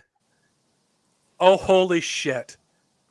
The fucking overt anti-Semitism in that game, it's like, fuck. Like, the way the goblins look is even more anti-Semitic than the movies themselves, and I didn't think that was even possible. wait, what was that? What was that game? I remember a couple years ago there was a game that like a bunch of reactionary Nazis were pissed. That was it, Wolfenstein. Yeah, they got triggered because a commercial said punch a Nazi. Yeah. Yeah, they got It's like, mad. bro, what the fuck do they think Wolfenstein is about? Yeah, they got mad about GTA 6 leaks because it's Oh, a yeah, Latina you character. played as a woman. It's like stupid. Yeah, I like remember- No, that. that's remember I great told my though. dad- Like something we've needed for a long time with GTA. Yeah, for real. You know, I'm just gonna bring this up because I know, for those of you who don't know, I did a post about Metal Gear Solid, which had a quote, sorry, from the original voice actor of Solid Snake, basically destroying right-wing Metal Gear Solid fans when he said that the series is against everything you support. I had this right-winger basically say, "Oh, you only like this game because it supports your politics," and I said, "No, I don't care about Metal Gear," which I don't. I'm not a Metal Gear fan. Yeah, I'm not a big fan of it either. It's a bit too weeb for me.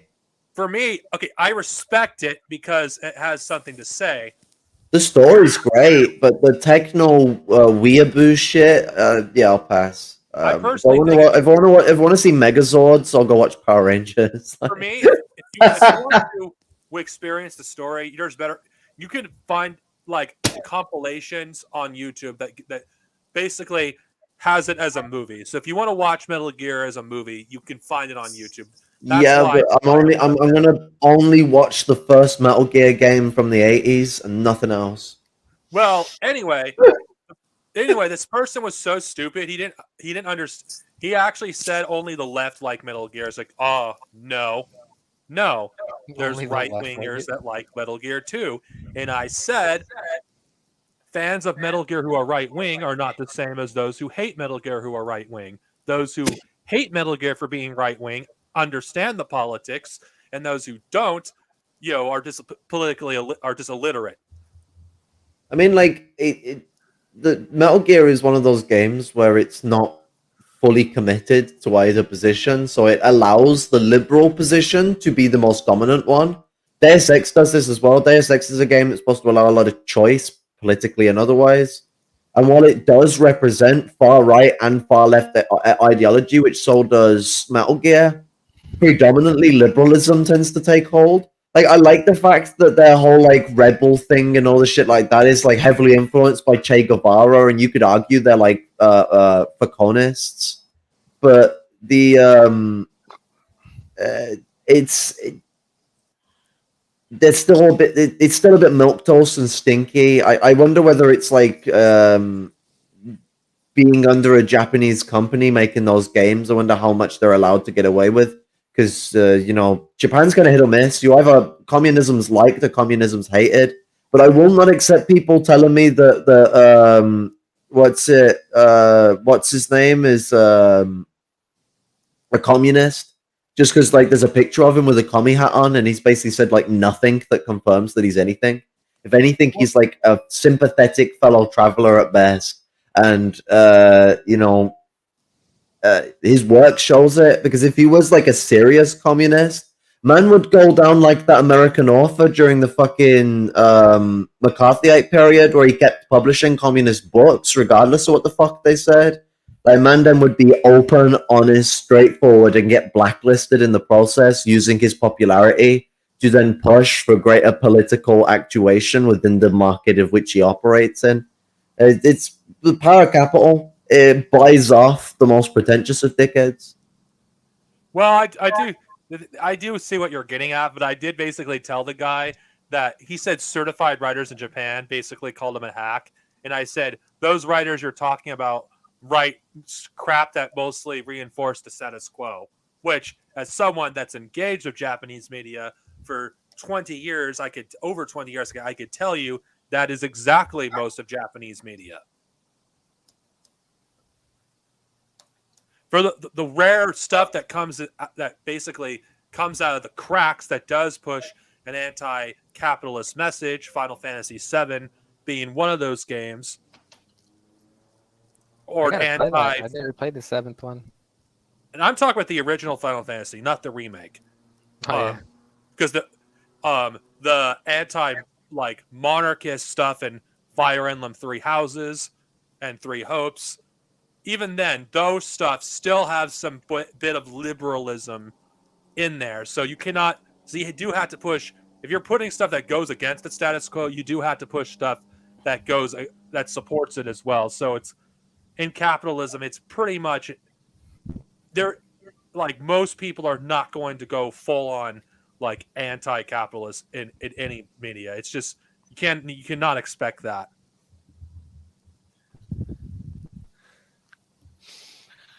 Yeah. I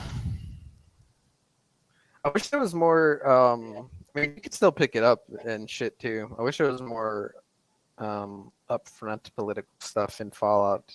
Even though I was very pleased with how political that game was, specifically New Vegas, but also 3. But I didn't play 3 as much. Well, the thing that really surprised me about Nintendo is with it's not the new Fire Emblem that's coming out like in a few, like in January, but Three Houses and Three Hopes was how political those games were. The spinoff arguably being more political than the main game, because Nintendo never pushes that shit in their games ever. And I was shocked. I really was shocked. It's because politics is quite popular, so it sells. Well, one thing I'll probably discuss this in a separate stream, separate from you guys, or a separate video. But what I found interesting about Three Hopes is, like, the supposed good guys, and I don't call them the good guys because they don't actually do their own colonialism themselves. Yet the person that starts the war is supposed to be the bad guy. Yet it's complicated. I'm not gonna get too deep into it, because for those of you who have never played the game, you wouldn't understand the context. Let's just say recently a nation was annexed. Rather than just give the fucking people back their country, they have to negotiate with the aristocracy in his country to fucking get approval. It's like, wait, what? I didn't really play Fallout 4 much. My brother did, though, and from what he basically tells me and shit on how he describes like the Brotherhood of Steel, man, they sound like straight up fucking fascists, dude. Like, the Brotherhood of Steel sound insane in Fallout 4. I don't know if any of you guys played. So They were in the originals as well. They were an offshoot from the U.S. military that had good intentions when it offshot, but they come from the U.S. military, so without the proper political education, they went the direction you expect them to go, and they became a techno cult. Yeah, well, I remember like there was like a power struggle even within like the in New Vegas with like one of the guys. I don't remember his name. It's like big bulky dude. He was like a Paladin fascist. Rhombus. Yeah, that dude was like I got major fascist vibes from this guy. Well, isn't it funny that in Fall, I'm speaking about from Fallout 3 since I played it more. Is that the only game I really played? Isn't it interesting how the most pro-American characters in the Fallout universe are the most fascists? It's kind of it's weird like though that like, there is a pro-American character at that point in Fallout, because if you play Fallout 1 and 2, no one knows what America is.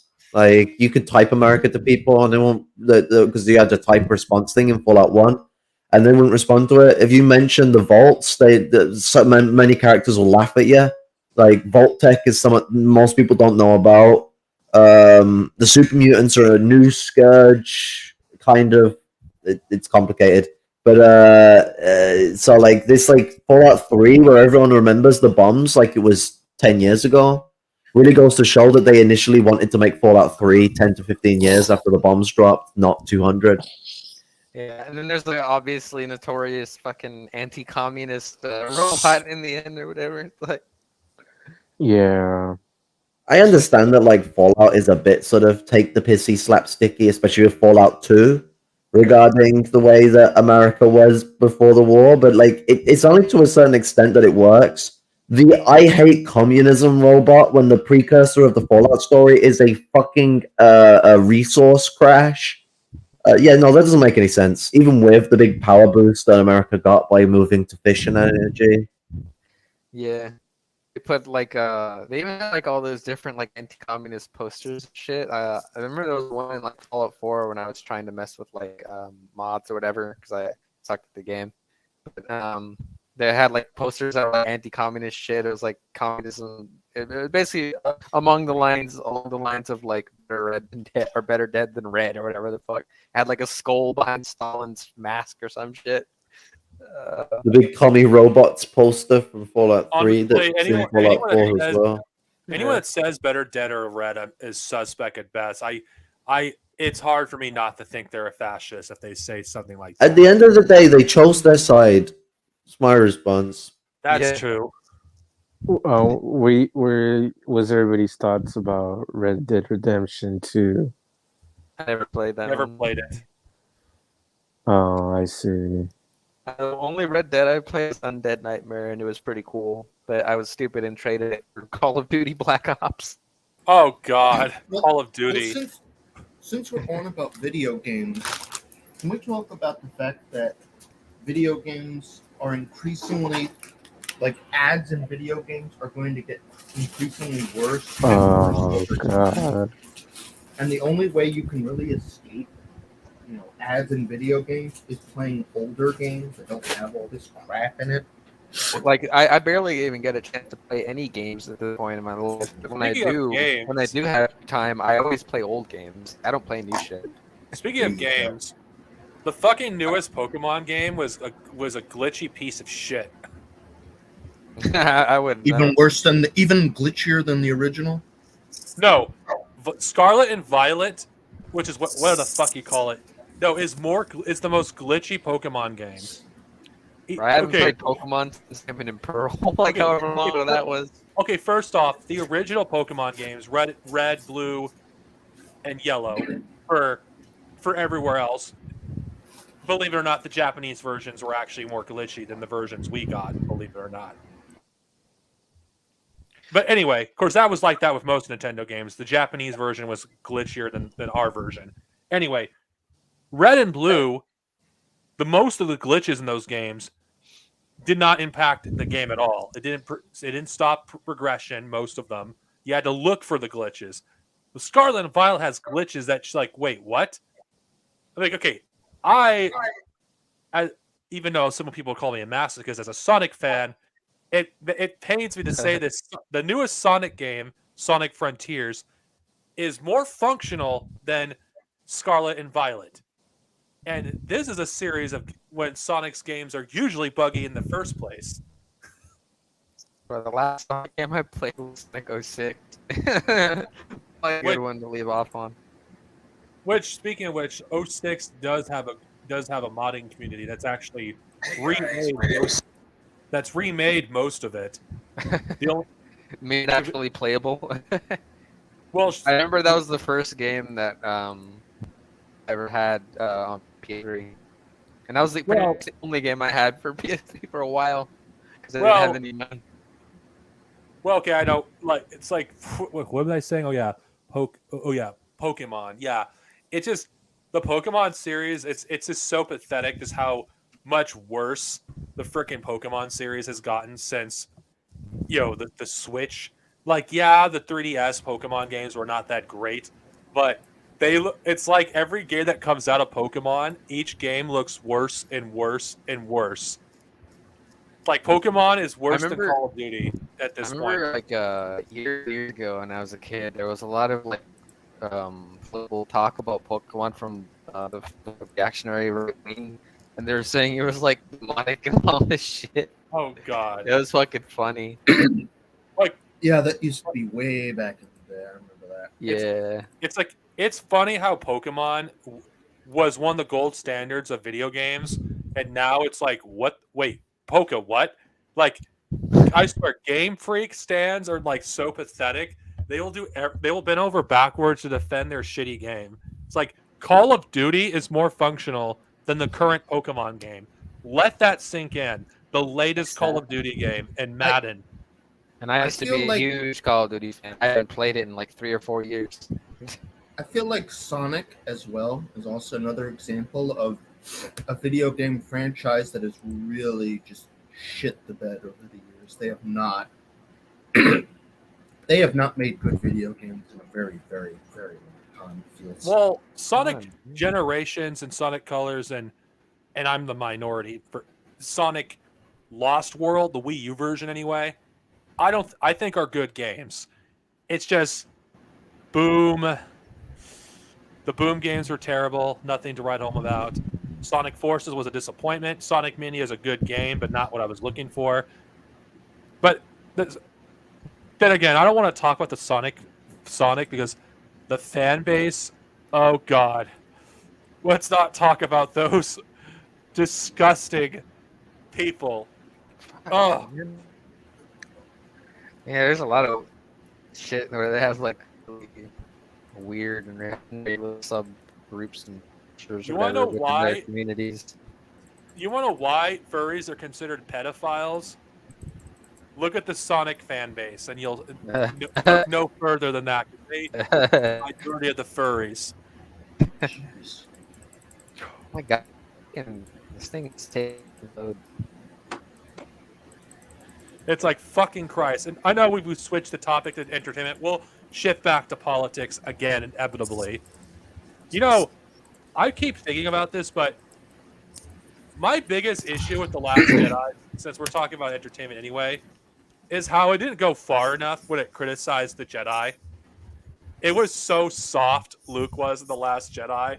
It's like, wait, he just brings up Darth Vader, but doesn't bring up other Jedi that have fallen to the dark side. Yeah. Yeah. Like, I'm Or under. their arrogance. Their arrogance is like under. would have been a more powerful scene if Luke Skywalker, even though I'm drawing from Legends here, who gives a shit, brought up like Jedi like Exar Kun, Revan, Malak. Hell, they can invent a new Jedi in Sith if they wished, if they wanted to. I mean, it's like what's it? The thing I found funny was you had like the people who stand Luke that were like they were complaining about that narrative existing in the first place because I guess they wanted some Wonderworld out of Luke where he brings in the new great age of the Jedi, and it's like no, I thought the idea of him being battered down makes sense and was likely the original plan because a lot of what they've taken to make these sequels, they've taken ideas that were in the original write-ups for the sequels and they've mixed them around. Like the Death Star ruins was supposed to be in the first film. I remember hearing the idea being batted around that it was going to be the remains of a Death Star 3, but Luke was supposed to do his big like thing with Kira, or as we now know, Rey, in the first film. So like that whole scene of him being battered down and fucking that was probably going to be a part of it. and likely would have had more extensive criticisms. Both Ryan Johnson and J.J. Abrams, they have a policy of like cutting out a lot of serious dialogue to either clown around or do racism, because both of them literally did a racist stereotype with Finn, black comic relief character, especially Ryan Johnson, Jesus Christ, but J.J. Abrams did it as well. He directed Finn to stop being serious and showing the guy who acted as Finn and stop because he wanted to act like as like a scarred but also trained to be genocidal soldier, like you would expect from a stormtrooper who was raised up to be a stormtrooper. But they directed him not to be like that. Instead, he was directed to be the white woman's burden. But yeah, the Luke disheveled shit, that could have worked really well, so long as they made it about the whole fucking Jedi. Do you know what they should have done? Made like 90% of the first film or the second film about going through that. Like, genuinely, fuck your chase. Don't even have it exist. I don't want a reiteration of it. Fuck it off. Get it out of there.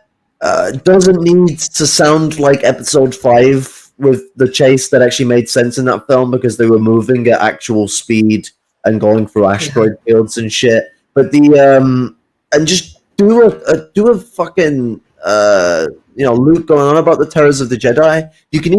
You already have the poetry shit George Lucas was on about with that, because it rhymes well with like Obi-Wan and Yoda's teachings, which just put the Jedi in an entirely good light and put all of their failings on the shoulders of Darth Vader, not the failings of Darth Vader on the shoulders of themselves. Well, I think what I proposed that would have been more interesting is Luke. This is anyone. I since I'm a fan, but you bring up the Jedis that have existed that became Sith, and Luke is bring up time and time again that the Jedi have created their own enemies, and they've caused more suffering. That they have done more harm than good for the galaxy. And Luke could also bring up examples, because, by the way, this is in Legends as well, that the Jedi are not the only guardians of peace and justice. There are other forced, light side, like... It would be nice to see like Luke have a Grey Jedi arc where he like reinvigorates a new kind of Jedi code, a new kind of Jedi Order, some revolutionary shit. Well, Yeah. I'm just saying that Well, there's so much they stuff could have in the done with film. Luke. It just, the criticism for the Jedi were so fucking weak, because all it brought up was Darth Vader, but it didn't bring up other examples. Long before. Darth Vader was so edgy, so the Jedi have to die. Well, to be fair, like they never mentioned any like for like I'm talking about like the average or like average audience viewer. They don't really know too much of like the past per se. Like the people that just like watch the movies, they wouldn't know anything about that. Well, so the thing is, them they don't have to focusing on bring up Vader- they don't have to bring up like all Jedi that we're talking about. This thing, Luke could just bring up various Jedi that have existed. Come on, let's be honest. The audience isn't stupid people. Those who actually care about Star Wars lore would be interested, and they could. And oh my God, they could have told new stories with these characters at some time down the road. Like Darth Plagueis. Remember that name drop in Revenge of the Sith, even though that wasn't the first time he was mentioned. Like, remember how Darth Plagueis was one of the most fascinated characters that people were fascinated with for years until his book came out. That would have built up interest, but it goes to show you they didn't have any of the shit planned. But let's be honest here. The sequel trilogy, like, I'm trying to come up with something that's... What they tried to do is they tried to go their own way, had no ideas, so they just they gutted parts of George Lucas's script that was safe to use and got rid of the rest. That's why it seemed really apparent that Rey was Han's fucking daughter, because that was what she was in the original idea from Lucas. And like they kept changing their mind because they kept trying to be subversive. Both J.J. Abrams and Ryan Johnson, they kept trying to be like, We'll subvert people's expectations. It's like that's not how you make a good film. Like the prequel trilogy subverted people's expectations in a way because it was a lot darker than the original trilogy. However, that was not its intention. At least to subvert was not its intentions. To be darker was because it wanted to explain more about a moribund world and how that moribund system created the even more decadent system of the Empire. How technology managed to be not only stagnated but set back by the time of the Empire. How the global conflict managed to summarize itself into a full-scale intergalactic civil war. And so it's the fact that they have gone for a specific reaction and not a specific story has completely made a bankrupt piece of material that could only satisfy the most unprincipled of middle and upper class people that are more bothered about comfort material to watch, turn your brain off fucking content, than they are about like a well-meaning cultural piece that represents shit. Especially if you look into Lucas's reason for making Star Wars, which was he wanted to make a modern like cultural myth. You know, like take all the old cultural myths, the old stories, and make a modern great story out of those myths in the style of Flash Gordon episodes. Well, these are the same people that had a violent reaction, and this goes for the EU fans, when fan favorite characters were killed off or they subverted expectations. Like a author got death threats for killing off Chewbacca, even though it wasn't his call.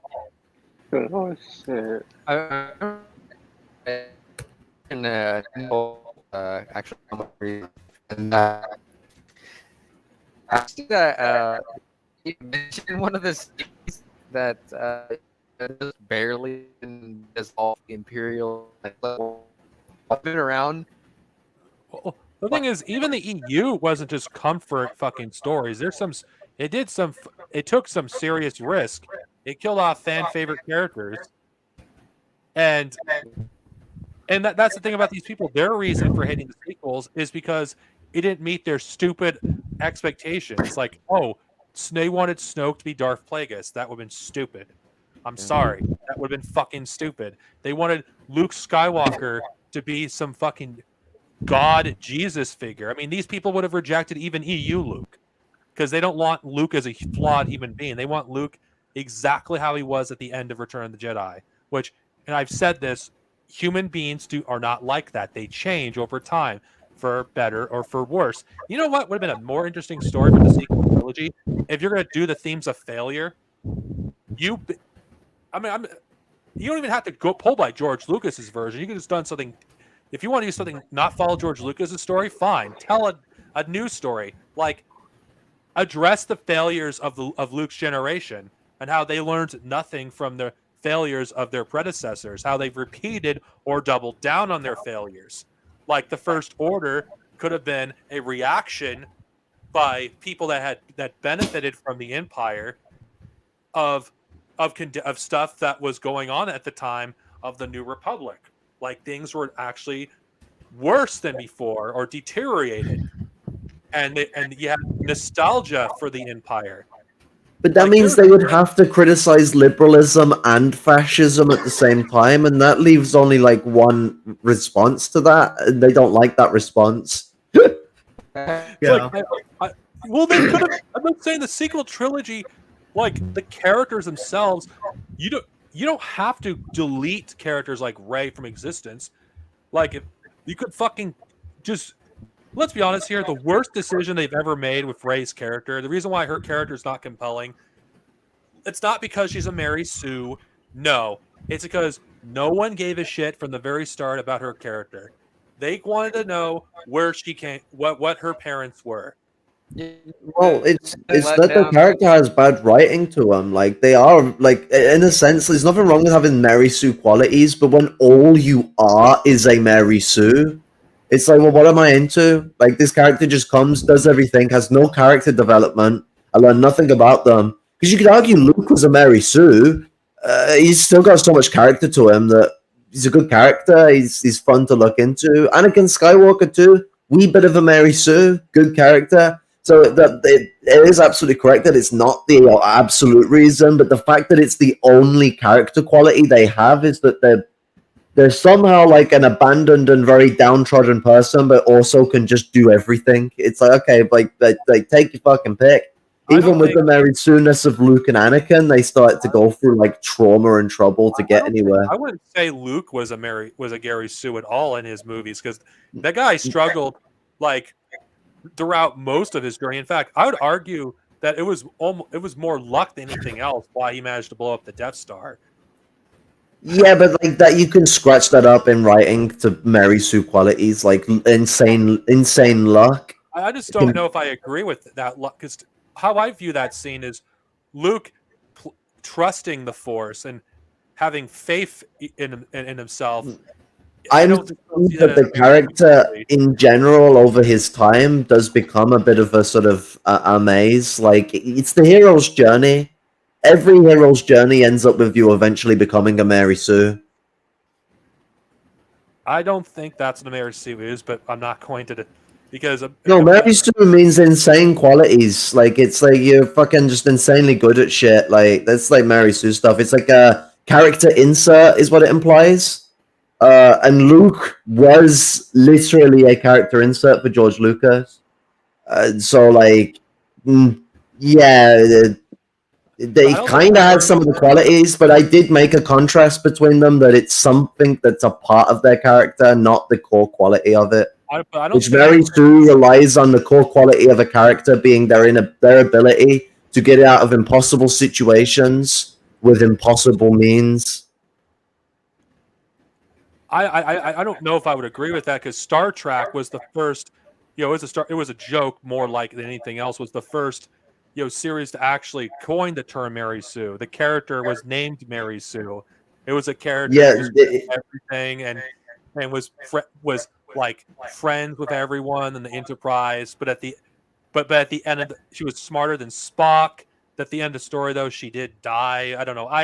I've never read the story, but that's where I learned where The term originates from a slandering of female writers, saying that female writers could create Mary Sue characters to embody women as stronger in writing than they are in real life. It's a sexist thing.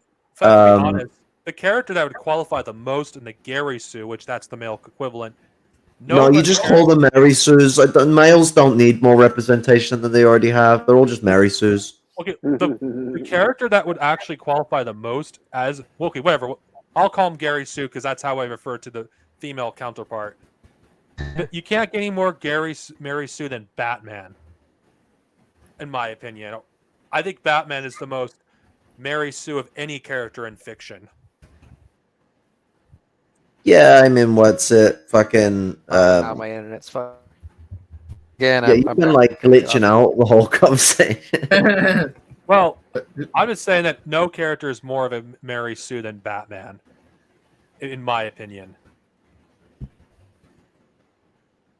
Like, is there a superhero like more racist and classist than Batman? Though that's another question.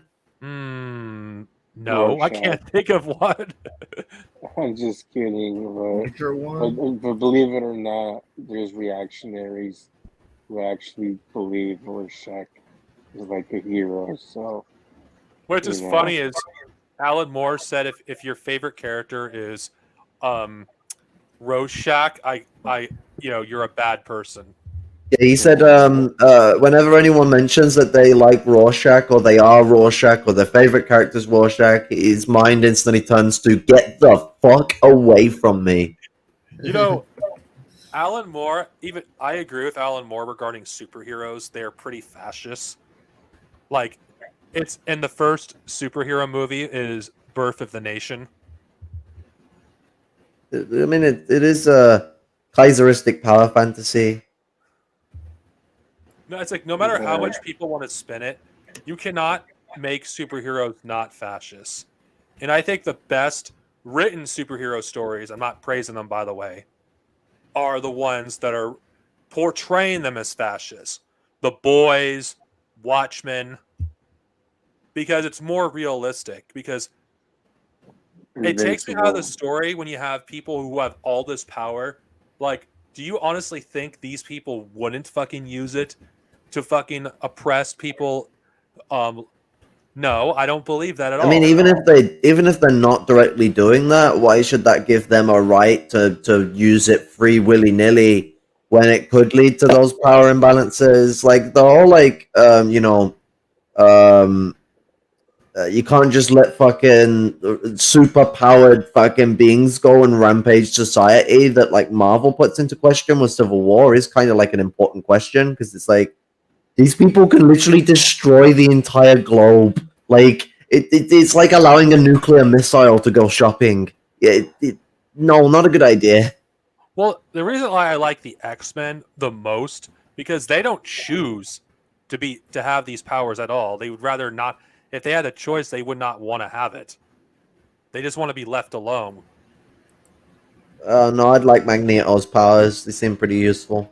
You know, I don't care what anyone says. Magneto is the hero, and Xavier is a Comprador. I mean, is he really even a villain in the movies half the time? Like, I mean, they did basically like the whole split between them in the story is supposed to be the Malcolm X to MLK split, but you can also feel them trying to do like I don't know whether it's intentional or not, or it's just like sort of one of those cultural osmosis situations. But you almost get the feeling of like how Trotskyists think Lenin and Stalin were friends. Like they were old friends, but they split apart, you see, and then they went to war with each other or something. I don't know, like it's like. The Trotskyist view on Soviet history. Honestly, the only I cannot imagine anyone but Patrick Stewart as Professor Xavier, at least the voice, anyway. To be honest, I think the guy they got to do it for the Back to the Future and all that shit stuff they were doing, Days of Future Past, he's a good actor and he does fill it in quite well, and he has as much Shakespearean girth as fucking. That's a way of putting it. Shakespearean girth as Patrick Stewart. I would have him actually play a younger Jean-Luc Picard, though I think he's too old at this point to do a young Jean-Luc Picard. Yeah, I think he's about the same age that Patrick was when he was playing Picard, because it was like the 80s. Yes. yes. Jesus. Next Generation. It's like the only Star Trek I've watched is Next Generation. I've seen a couple of the original show, but most of it's been Next Gen. Oh, and I saw the J.J. Abrams film, and I didn't need to know a lot about Star Trek to know that that film was bad, and that probably most Star Trek fans didn't like it. That was actually my first exposure to Star Trek, unfortunately. You poor soul. But I didn't know how bad it was until I watched actual Star Trek. It's like, this is garbage. The thing is that like because Benedict Cumberbatch is such a good actor, you get a bit distracted by him acting compared to how dislocating and whiplashy it is that Khan is in the fucking first film. Like, what the fuck? This guy was like a build-up of several series to get to, and was one of the biggest villains in Star Trek history, and you're just gonna put him in the first film? That's like when they did a Shakespeare TV series, and they put one of Shakespeare's biggest rivals in the first series. He comes up in the first episode. It's like, what the fuck are you doing? I cannot tell you enough how much I despise the idea of having J.J. Abrams film a Star Wars film. It was just such a disaster. Like, I mean, I'm of the opinion that there should not have been a sequel trilogy, period, at all. If they were gonna do Lucas any was Star called out Wars- first, but I think what changed Lucas's mind was how many people were like getting a lot of shit wrong with how the Force worked. Because I heard that like the sequels were supposed to explain the midichlorians and the wills of the Force. Yeah, I think they could have probably done that with like maybe just a single standalone film or something like that. But honestly, I would have just preferred like if they had just done something different that I did would have not rather- involve the Jedi at all. I would have rather Nub not do a film about the Skywalkers, because, to be honest, and I know I sound biased. What because I read Lucas the wanted to EU. do originally in the I sound like- 90s. In the 90s, Lucas actually said that he wanted to do a film that wasn't about the Skywalkers. As someone that's a fan of the EU, I feel like there was no story that you could have done that was better than the EU. Oh, Yeah, that hadn't already been done anyway. Like, I mean, you could do like a film that like crossed over several points in the EU, but it's just like, what's the point at that point when you could make a new story? And Lucas did bat around with the idea of like he would never make. It was in the early 2000s. It was amidst making episode 3, and he was asked whether he'd make any sequels, and he was like, "Nope." Return of the Jedi is the end of the films for the Skywalkers.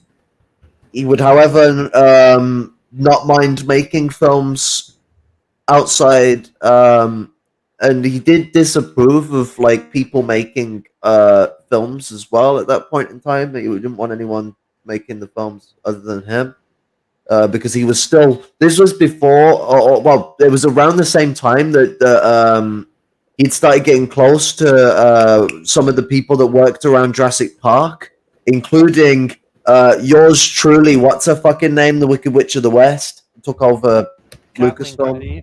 Kathleen Kennedy, because they got together in the 90s, 97. And she got involved with Lucasfilm around that time. So Lucas was still likely on his stay away from Hollywood spree, which is hilarious when you fucking find 10 years later he sells it to Disney. But I think the change occurred with the need to try and clear up the story on the Wills of the Force.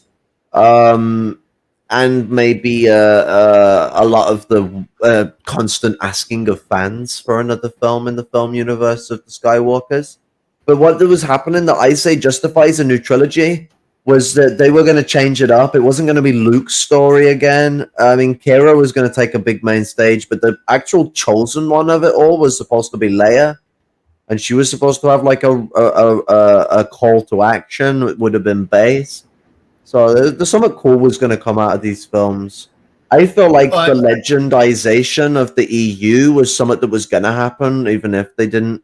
Because if they're going to make these sequels, they would have done better by making legends like stories that are of the universe rather than absolute truth. Because otherwise you got to either tiptoe around it, or you got to like repeat stories without watering them down or ruining them, but also not conflating the film. I think George Lucas would have told the Legends authors in advance, so they would have concluded their stories beforehand. Because George Lucas was not the kind of person that would have done what Kathleen Kennedy did. Actually, I would argue that he would have allowed the stories to continue being written, and Legends would still go on as a separate thing because it's so popular and it's got so much to it. Why would you end it? Think about like how video games work in the Star Wars canon. Like some of them are like kind of canon, but most of the content even in those games aren't, and most games aren't canon. So it's like there would be like a variability that goes into it. Where it's like some of these stories may be true, but most of them are like who knows. Well, what's interesting about George Lucas? I'm bringing up the New Jedi Order series. When the books before the first book was published, George Lucas approved of everything but 3 things in the New Jedi Order. The Yuuzhan Vong being dark side users, George Lucas did not approve of that. Luke Skywalker's death, he did not approve of that either. And Anakin Solo being the hero. The reason for that is the prequels were in development around the same time, and I'm pretty sure Anakin Solo's storyline that they originally conceived was too similar to Anakin's Skywalker's, and George Lucas felt books should be more creative than movies, and he wanted them to change it, not kill Anakin Solo, mind you, but to change his role in the story. He didn't want Anakin to have the same role as Skywalker. I know it's confusing for those who never read the EU. Anakin Solo is the youngest son of Han and Leia. Just think of young Harrison Ford, and that's essentially what Anakin Solo looks like. But with a lightsaber. Well, I just find it interesting that Luke was going to die in the New Jedi Order, and I wondered if they allowed them to go through with it, what would the fan reaction have been had they actually did that? If I have to be honest with you, I kind of wish they would have gone through with it, killing Luke in the New Jedi Order. The reason I say that is, don't get me wrong, I love the way the New Jedi Order is right now, but I can't help but think about what would that story be like? But I don't know. I just bring that up. Figure I bring that up because George Lucas, contrary to popular belief by people that lie about George Lucas' involvement in the EU. He actually did approve and disapprove of stuff back then, though he didn't give a shit after the prequels were done. And I'm just being real, which is why he allowed that. Okay, I make it no secret. I do not like The Force Unleashed. I know. I'm sorry for those who are fans who are watching this. I do not like The Force Unleashed. I'm not sorry. Fuck it. For me, okay, the game may be fun to play. But the story itself is just no, just no. Oh Just no. no. So it's like, I might tolerate the first game, but the second game, no, that's just stupid. That's just stupid. Like, if the second game focused on a different character in a different era, I'd be fine with it. But the game was basically fucking around that this guy may or may not be Galen Merrick. It's like, okay, well, I don't fucking care because this story was shit.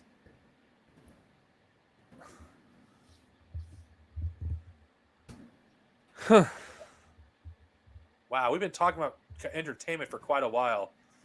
I guess that's what happens when you don't have a topic in the stream. That's it. Yeah, I guess it I happens mean- for sure. You know, there's stuff going on, but it's like, you know, it's Yeah, like, they got the That's FIFA going on.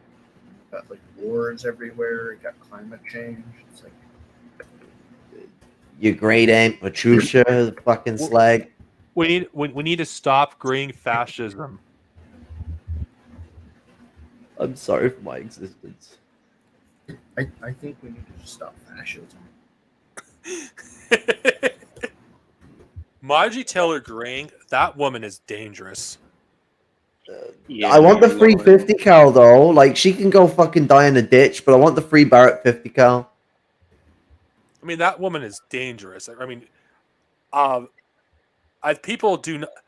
I don't think any of us should underestimate Margie Taylor Greene.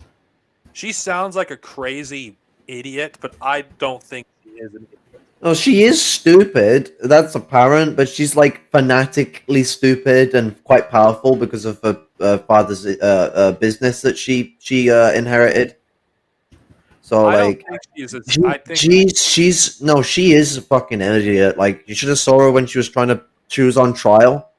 Like she's a fucking plank of wood. She's a bimbo. She's a Karen. However, she is engaged with like some of the most vindictive and well-educated fascists in America, and likely has close coordination with Rand DeSantis. sorry, I was doing my best American. With a Ron DeSantis and all those MAGA chuds. Because there's some weird people in the MAGA crowd. Like you've got that fucking that ex-military molester guy whom looks like Jim- fucking like a Jim failed Jordan. attempt to clone Trump. Yeah. The guy with the black hair and the big eyebrows. I don't remember who he is. He's got a big ass forehead. Like you could do calculus on his forehead. It's that fucking big. They say that, but I can't even remember what the fuck calculus is. So Well, Margie Taylor Greene is one of the most open anti-Semites in politics today, and it's crazy just how much power she wields. that's capitalism for you. Dun-dun-dun-dun. Well, But wait, she- guys, according to some mecha Nazis, she's an anti-imperialist. But I can't believe they took the term mecha from fucking Hitler and Wolfenstein. Like, oh my god. No wonder they got edgy when it said you could punch the Nazis. Are you referring to that Sonic for Hire series? No, that mecha Hitler guy is from Wolfenstein. Well, I know there was a Sonic comedy series called Sonic for Hire, and I could have sworn you showed a screenshot from Yeah, because I looked up Mecha Hitler to show people because we were talking about like transhumanism. I was like, yeah, transhumanists, this is what they want to look like. Because someone was showing me what they'll end up like, and it was like these like robot servants that are made out of like spines and skulls, and they just serve for eternity. And it's like, yeah, a lot of these people that fall into transhumanism, they will become like just servants to these petty bourgeois and bourgeois humans that want to like turn the proletariat into a mechanical slave race. But the what they really want to be like is they want a society of hive mind mecha Hitlers. That's why they're Mecha Stalinists. Morty, Yeah. you're gonna become Mecha Stalinists. You know, recently, I would really love to see a debate between Haas and Caleb Muffin. I'm sorry, I would love to see it. I've been in a debate with Haas, and I was laughing constantly. It was No, I really want to see a debate between Haas and Caleb no, Muffin. it's just like the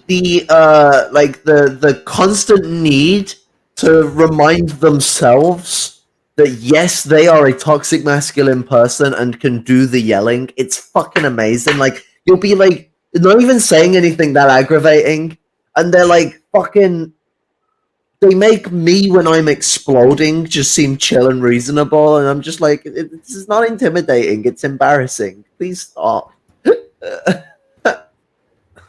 Guy's like middle class as fuck, probably smokes a shit ton of weed while condemning people for it, and like he's got his education paid for him, lives in a high rise flat, and the biggest problem in his life is that like he can't be asked to go downstairs and get his food from the delivery man, and like he's a stress head that's losing his temper all the time. Guy needs to fucking chill, man. Like stop watching so much Cultured Thug. It's obviously teaching him bad ideas. yeah. No, I'm serious. A debate. And with stop Caleb telling Muffin- people that Evola is a fucking like a socialist, and we all need to read him. Like fuck off. The guy was like one of the most intellectual critiques of communism that the fascists have ever had. Like telling people to read Evola is worse than telling them to read Spengler, and that's saying something. Absolutely, yeah. No, I. And Evola is a follower of Spengler. He takes Spengler's ideas to the full extent they'd ever be taken to. Even though, like Aristotle and Plato, Spengler and Evola straddle either side of the fence. Strasser is really entwined in the aristocracy, and it makes him like synonymize them with the bourgeoisie a hell of a lot.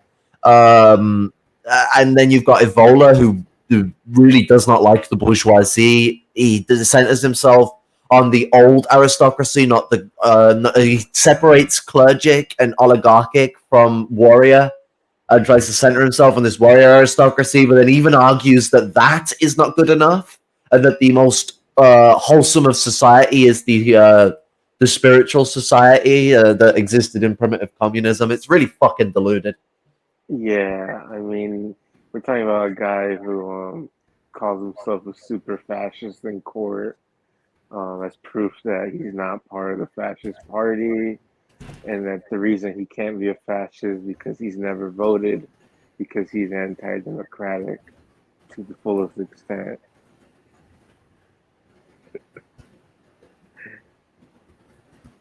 That's the equivalent of getting an I did not participate trophy.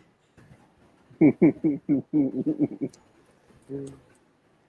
mean, Even this though is a the guy. guy was like intrinsic to the birth of fascism. Like it's mad Evola doesn't take credit for it. Like he allows Gentile and fucking Mussolini to take all the credit, but Evola was there from the fucking beginning. He mapped out what the cultural understanding of fascism was, and the original idea of corporatism comes from him. Like he summarized the idea of like merging Christian corporatism from Canada and guild socialism from Britain, and that's where he got the idea to formalize fascism from. At least the Vola's socioeconomic understanding of fascism, which Mussolini and Gentile at least originally agreed with. Mussolini eventually went back on some of the economic policies and class policies of fascism because the bourgeoisie basically striked. Yeah. Yeah, I and They mean, didn't also- like the idea of being in one corporation with their workers, so they had to make separate corporates that formalized into wider syndicates. And also, wasn't Evola like a minister of racial doctrine in Italy, and also worked heavily with the Nazis during the war? It's not like this guy was just some He also headed a newspaper at one point as well. He was like one of the Yeah. editorial boards of the fascist Italy. newspaper of Italy. Yeah. Yeah, not only that, I mean, yeah, that too. Yeah, he met Himmler and all them. He studied like texts and all that. Hitler or Hitler, which one is more crazy? Fucking hell. I am possessed by the blood of an One of the cringiest things ever is weebs making Hitler into an anime girl. That actually exists. Oh God, I'm gonna I can take some solace in it that Hitler would fucking hate it. That's the only solace I have in it. Like, if they think that, like, Hitler would be proud. No, not only no, it's an actual game. It's a game? Yes. Oh my god. And okay, here's the you want to know the biggest I think it's hilarious of all? They made Hitler into a lolly.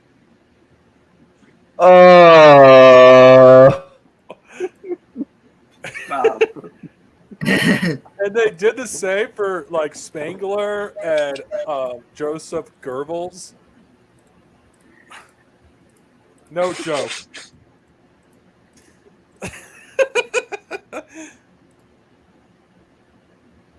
Okay.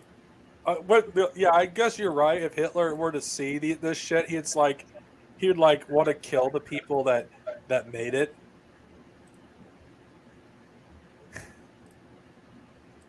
It's like he probably would order the SS to find the weebs and you know, I'm not gonna say it on stream. Night of the Long Knives. Night of the Long Knives. No, Light of the Long Weeb. Night of the Dead Weebs. How about that? Let's not even mince our words. We're coming to get you, motherfucker. For those of you who do not know, weebs are not tolerated on my channel. We despise them. All of us despise them. Me We will especially. destroy you. There is no escape. Only death. Some of them are okay. I mean, there's a few communist weeds. I'm sorry. I was that too, and I am ashamed.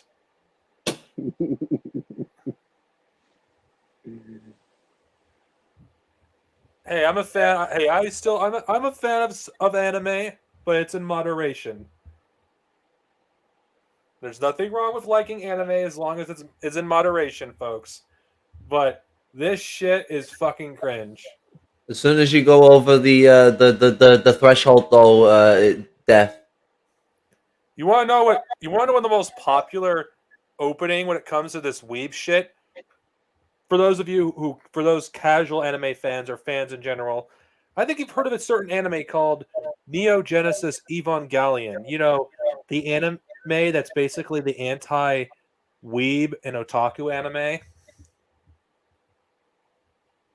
A anime where its own creator hates his fans of his own work. And basically calls his fans losers and degenerates. By the way, that's not a joke. Jeez.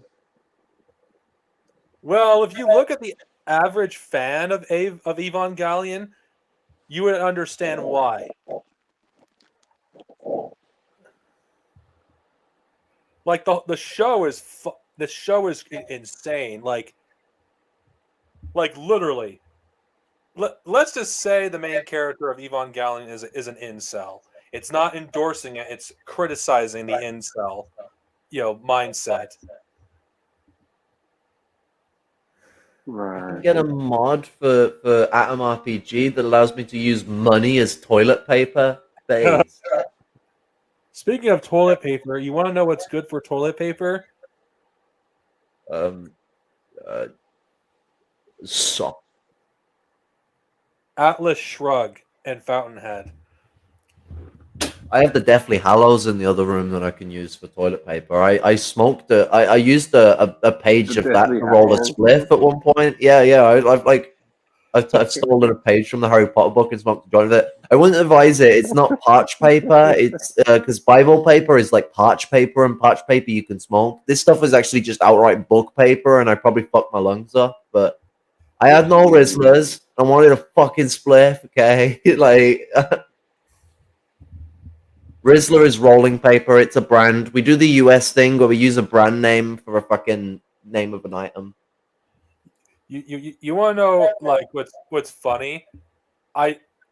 Some guy when it comment on Facebook actually added to it why just use it for toilet paper? You can use it for to keep you warm by throwing it into the fire.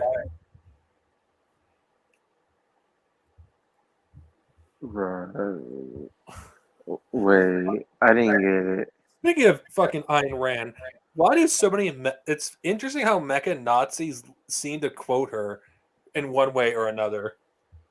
Oh God. It's like- Jeez. It's so hilarious how these mecha Nazis like love the very person that would despise them. Jesus.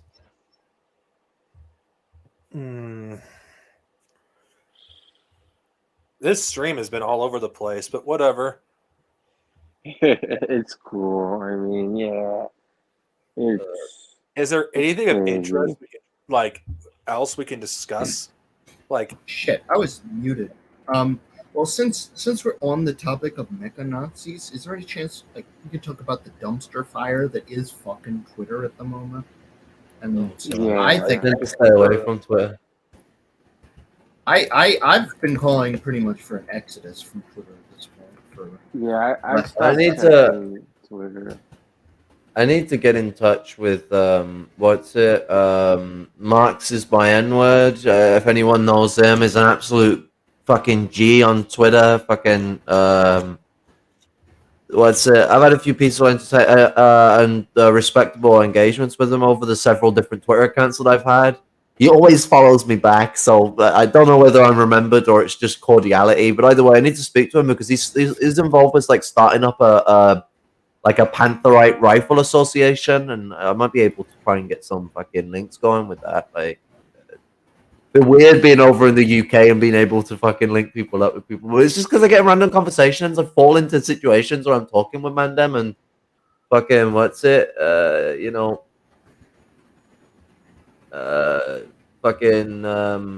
they're involved in organizing themselves or a part of part of party organizations in the US.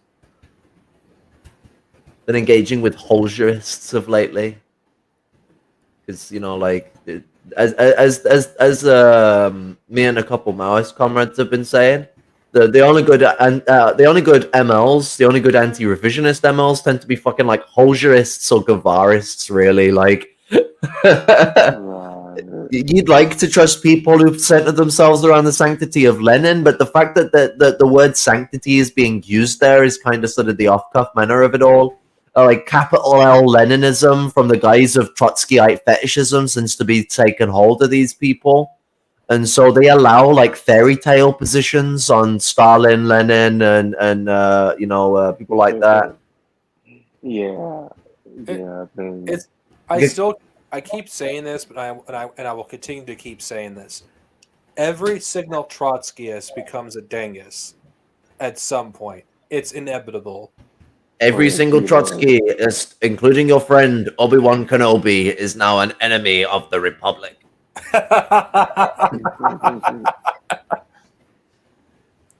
But yeah, you're right. I mean, you know, it'd be funny if we did an Order 66 on Trotskyists. At least we did a video. Like, oh god, Generalissimo Stalin, the time has come. The time Well- has come. Just have like fucking animated fucking Lenin on like a fucking on the hologram. Oh God! It's time. Oh God! You know what the funniest things You know what's really funny? Like these people, like they call everyone a trot when they're the biggest trots of them all. Well, yeah, I Well- mean, the smart Trotskyists don't call themselves that. Yeah, and Trotskyists have always been like extensive studiers. So, like, if you look in history, the Trotskyists of the early Cold War, they would tell you to read Stalin. They'd tell you to read Lenin, Mao, like everyone. And it's because the smart anti-communist fucking does their reading. Like me and Noobcon were talking about this with like Evola. It's really apparent that Evola has to have read Lenin's works because the context he's using it just seems absolutely insane that he come to it by random grace. He's like specifically trying to make a deflective position of reasoning and trying to make an attractive argument towards people that are of his class, the the petty bourgeoisie. I know how classes work. The petty bourgeoisie, whom will be intrigued by Marxism, because I mean, it goes into like massive rambles about how like Marxism's decadency is how it attracts intellectuals who have no interest in engaging in Marxism. And he is appealing to something that is half true. A petty bourgeois person does not have class interests in Marxism. That is true. And the reason why he's appealing to that issue is so he can try and attract them into fascism, which does have their class interests at heart to a degree. Right. Exactly. Yep. And talking about bringing back, the aristocracy and the priesthood, and criticizing the bourgeois elements of fascism as another attempt to try to attract people. I think he actually believes that the Italian fascists were too bourgeois. Yeah, I agree. Because, like, I mean, fascism cross-sects into petty bourgeois socialism because they're both part of neo-feudalism. And, like, he's definitely not a petty bourgeois socialist. He still wants a continued capitalist class. He even distinctly tries to separate the two things. The class and the activity of bourgeois domination. But he certainly wants a more Ernst Röhm style fascism where like the plots of the capitalists are broken up and distributed among the people. Sort of similar to the stereotypes that are played off of the weird dreaming of Adam Smith and people like that. Right. It's funny exactly. because Adam Smith does not support majority of these things that these fascists, support at all. He hated landlords. He saw them as parasites. It's complicated because Adam Smith was certainly a big fan of capitalism. So, like, when he's criticizing landlords, he's criticizing the feudal landlord, not the bourgeois landlord. They did merge, they became the same thing, and that's why the bourgeois landlord is distinct. But whether Dark Sonovia himself would be against landlords of the bourgeois character is quite complicated to say. I know that he did support like the government providing social policies for people and was at least somewhat progressive in that regards. But a lot of the fascists, they use some of these appeals to things like the lack of control of the castes, as Evola would put it. Like Evola sees like the generational development of class over time has like watered down the holy right of existence of the castes. Yeah, and he he also thinks, he criticizes the Machiavellianism for not being aristocratic enough and stuff like that.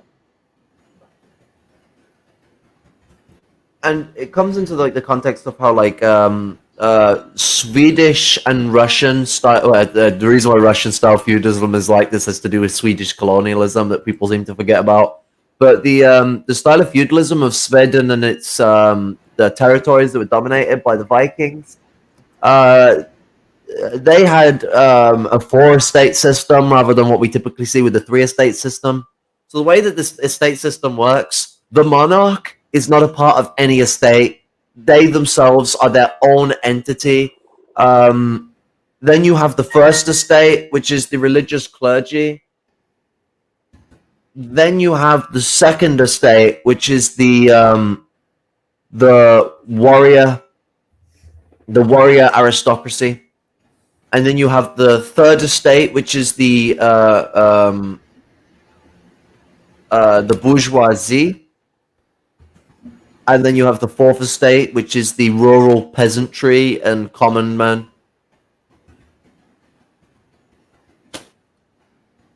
Right. Interesting. Yeah, that's pretty similar to the French 3 estates, except they added the warrior one there as well. No, the warrior one's in the French one. The one that's different between it is the bourgeoisie and the peasantry are in one estate in the French one, while in the Russian and Swedish one, they're separated. They may be called the aristocracy. They may be called the noblemen, but that's the warriors. Nobleman is another word for knight. Yeah. One thing I want to point out is like Julius Evola is a guy who like literally wrote like a book called Magical Idealism.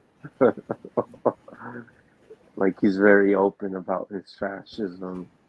He's like, it's intriguing that him and Carl Jung come to really similar conclusions on like idealism and its framework within society. Yeah, alchemy as well. Yeah. It's like they take no shit Sherlock concepts as well. These people do, like the idea that there's like osmosis within the collective of consciousness. Yeah, like no shit. Like class consciousness really shows this stuff, but that's not what Carl Jung implies. Carl Jung takes it to this weird metaphysical degree that there's these mystical archetypes that we all apply to, and it's more like our behaviors in life has created archetypes that have been repetitive through history, but those archetypes are not determined. Like they're not absolute. They're kind of up to interpretation, and my interpretation of what a sage is could seem different to other people, because if you say, let's say you point something that is implied mystical, well, I could imply mystical as like spiritually cultural, and you could imply mystical as deluding and manipulative.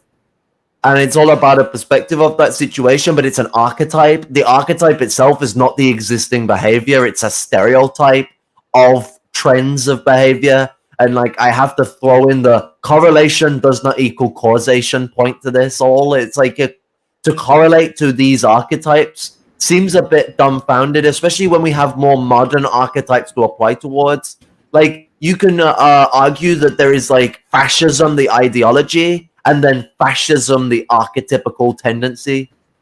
I don't need to call someone like, "Oh, you're a warrior sage." I can just call him a fascist. Like, right, exactly. fucking techno space wizards. Yeah, and technically Spengler and Evola,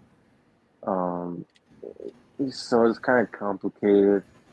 Spengler views Kaiserism as like a means to an end against democracy, but Spengler makes it clear that he views Kaiserism, Caesarism, as really as a degenerate form of authoritarianism, which is why Spengler and Evola try to like push this like esoteric aristocracy type of thing, and the whole priesthood, and I mean they want to. Well, I mean, they're not so much defying Kaiserism on its whole. They don't like the one man theory of Kaiserism, which is a common discomfort in the labor aristocracy. They don't like being ruled by a king.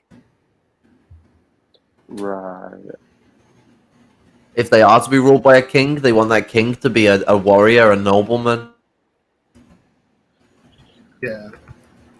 Because that's one of the distinctions they're getting into. When the society moved from like slave society into feudal society, and from early feudalism to mid to late feudalism, it went from like kings being like a risen noblemen, and in some cases even elected into their positions. In the case of a lot of Celtic monarchies, a monarchy wouldn't be the right word. Kingdom, complicated. But the what's it? As time moved on, the king just became his own thing, and then the estates formed, and those estates were separate institutions with their own separate power bases from the king. They see that as like the beginnings of oligarchy, and what inspired the way the bourgeoisie operate today, which is not half wrong. They're not half wrong. But that's the problem with a lot of fascist shit, is that they all say some of this quite milquetoast that like, oh yeah, the oligarchical tendencies of feudalism inspired the oligarchical tendencies of fucking capitalism. It's like, yeah, no shit, they went halfway. But what they're trying to conclude from it is that there's somehow the idea of a righteous autocrat, that if the autocrat was more in line with the class that he's an autocratic figure from, like, let's say if Hitler was on the absolute level of the German aristocracy, which, to be honest, there was quite a common wavelength with Hitler and the German aristocracy, so he's a good example. That autocrat is now, like, justified in their dictatorial Kaiserism because they're, like, mitigated by their prominence amongst the people that are seen as relevant, which in the case of Joseph Goebbels' point, the fascist position on the aristocracy is that they are the only ones who make history. Right.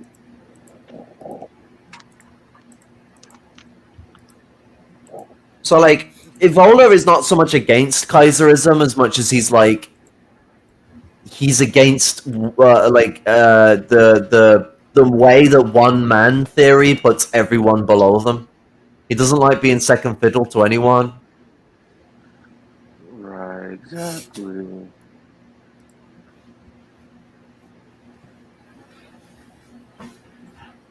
I also just found it interesting how he was kind of paranoid or emphasizing on how Lenin would proletarize places that didn't have that consciousness. Yeah, he was like, and it was essentially like almost like a dodgy reply to something Lenin had talked about, how like the existence of the Soviet Union allows not only for the actuation of the international proletarian struggle that already exists, but the further proletarianization of society, not just in the Soviet Union, but around the globe. And so like, he's like terrified that like the very young country of Italy would be susceptible to Soviet influence, and that's because there was a rising Bolshevism movement in Italy. See, the Communist Party of Italy, CPI,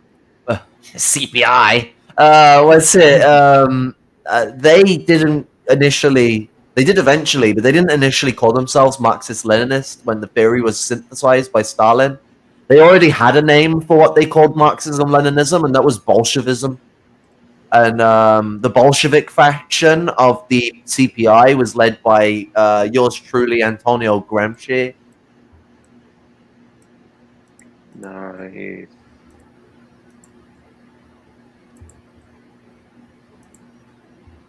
Trademark.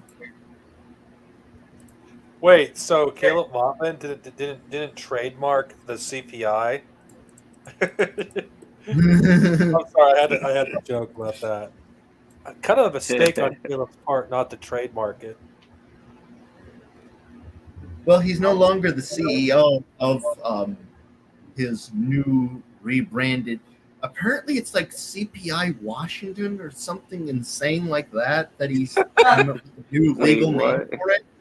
I'm not even joking. I guess for some legalistic reason, he has to call the CPI now the CPI of Washington State or something like that. What I don't get is why is everyone like surprised that it came back? Because the members voted to go. It was openly a private company from the start, and everyone's like, "How did it come back? How has he done this? How has he manipulated stuff?" He owns the company. That's why he's like, oh, I'll allow them to run it and I don't operate the finances. That's what a CEO does when they get in trouble. They're like, oh, I'll devolve my power basis in the company, but its ideology is still mine. I am still the ideological leader.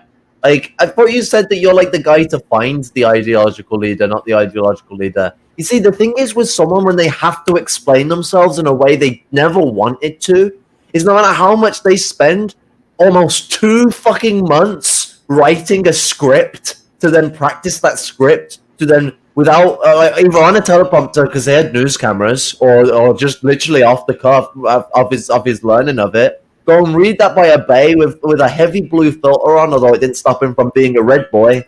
And like, no matter how much you do that, you're gonna let Freudian slips through. He let a Freudian slip through when he said he's the ideological leader. Because he tried to say that he's the one to find the ideological leader, that there requires a Kaiserist, but it's not him. He's changed that line and has implied himself to be the Kaiseristic figure of the CPI and has shown himself for what Jason pointed out. And a lot of it's come out that the Jesus figure shit is absolutely true, in my opinion. Fucking... I got no fucking milk. I need to buy some. Jesus, I mean, fucking. I'm not. Okay, I have a question. Do you guys prefer my streams to be this format, so it's, not restrictive? I just want to know your guys' feedback on this. I mean, we're live anyway, so It's I like haphazard discussion. do you prefer this in this format? Because I just want to know, because these kind of streams are usually the most popular when I'm doing it solo, which is why I'm asking, since you guys are my guest, how do you feel about this format versus how I normally do it? I like both. I like both relatively evenly. Yeah, I like both. Well, I'm just saying that, which do you, because I actually prefer doing it this way, but I would rather hear honest feedback from. I mean, it's less stressful this way, like, because like when you do it the other way, it's like, well, it's just the way. Even when I'm doing a serious stream, there's always the panic of trying to keep it on topic. And if you're anything like me, you sit there for ages, letting it stay off topic, even engaging with the off topic, and then you're like, "Fuck's sake! Like, when am I gonna like snap eventually and just be like, right, back to the fucking topic then?" So it's less stressful, but I like a mix of the two because there's just certain times where you have to be really rigid. Sort of one of them. Yeah, and I mean, there's been so much going on that this stream is kind of useful in the sense of how it's gone. I mean, there's still so much more that we missed. Like, Well, Jesus, I feel like we've Ukraine neglected and all that. we neglected like the. I know we talked about the hate crimes multiple times throughout this stream, but I feel like we can't talk about it enough on the dangers of like hate crimes and the violence that we're increasingly seeing against the LGBTQ community. And majority of these people that are affected, of course, which this is not talked about often, and it's not talked about enough, even by creators of this community. And I'm just, mind you, I'm an ally. So for those of you who are watching, I do not have your experience, and I do not speak for your experience. But What's it? I feel like we do not hear enough that majority of the people in the LGBTQ plus community are part of the lumpen. I'll put it this way. What's it? And I'm gonna be vague as fuck. So do be prepared to arithmetically figure out what I'm saying because I'm purposefully being vague. The questions that are put forward by the extensive, not the extensive, the suffix of that abbreviation. See what I mean? I'm being vague as fuck. Has put me into question of many things about myself that I already know many answers about, but the current turmoil and what's it persecution makes me refuse to conclude with those answers in many ways. You sit in this purgatory state of like, yeah, no, fuck that, like sort of situation of dreaded fear of, okay, well, how is this going to go even worse for me than my life already is? And so expression of people who aren't even expressing themselves yet, I can speak from that experience and tell you, I can't speak from the experience of people that are out there, but I can speak from the experience of not being able to because of the situation. That makes things less vague for you. Complicated. We got meta narrative now, guys. Whoever's still here, I hope you're enjoying the meta narrative. I'd make a good fourth wall breaker, I would. Well, it's just like there's so many people that get disowned for coming out, and that's not That's something that will happen to me. You know, half my family are transphobic, so. And it's unfortunate, but like all this stuff is connected, and it's what happened to these people is a tragedy, but it's not the first time it's happened, and all this gun violence that we've been, and I've already said earlier about Columbine, but the reason I bring up Columbine, I brought it up earlier because it's important, because gun violence is so normal in America that people basically accepted it as the way of life. And this is not how things should be, but that's how things are. And they fucking blamed Doom. Doom did not do this. How dare you blame Doom? It's like the right will do anything but accept responsibility for. But it was the people wanting to seize the guns that were doing it. They found out that one of the shooters at Columbine had like made some Doom words, some really shit Doom words. They're like, aha! Doom made them kill, and tried to say they dressed like a character from Doom because they wore trench coats. I'm sorry, anyone who's played Doom right now is like, wait, what? What trench coat character? You play a space marine, like, fuck. I mean, they're gonna like maybe they got confused with the Bill Gates advert for Doom, where he is wearing a trench coat. But like, the main character of Doom is Master Chief. Okay, yes, that's okay. I brought up Columbine because it's related to what we're currently talking about. Because this mass shooting, the latest one that's happened, latest one, okay, let's be honest here. What I'm saying is already out of date. I would not be shocked, like, if the mass shooting happened the time I'm doing this recording, and I wouldn't know about it. So this will age like milk. So, yeah. But the very The way fact, if you boil the milk, you get more time out of it. The Louis Pasteur, 1870 something. well, it's just like this mass shooting is nothing new, but the reason why, so many people are fucking, sorry.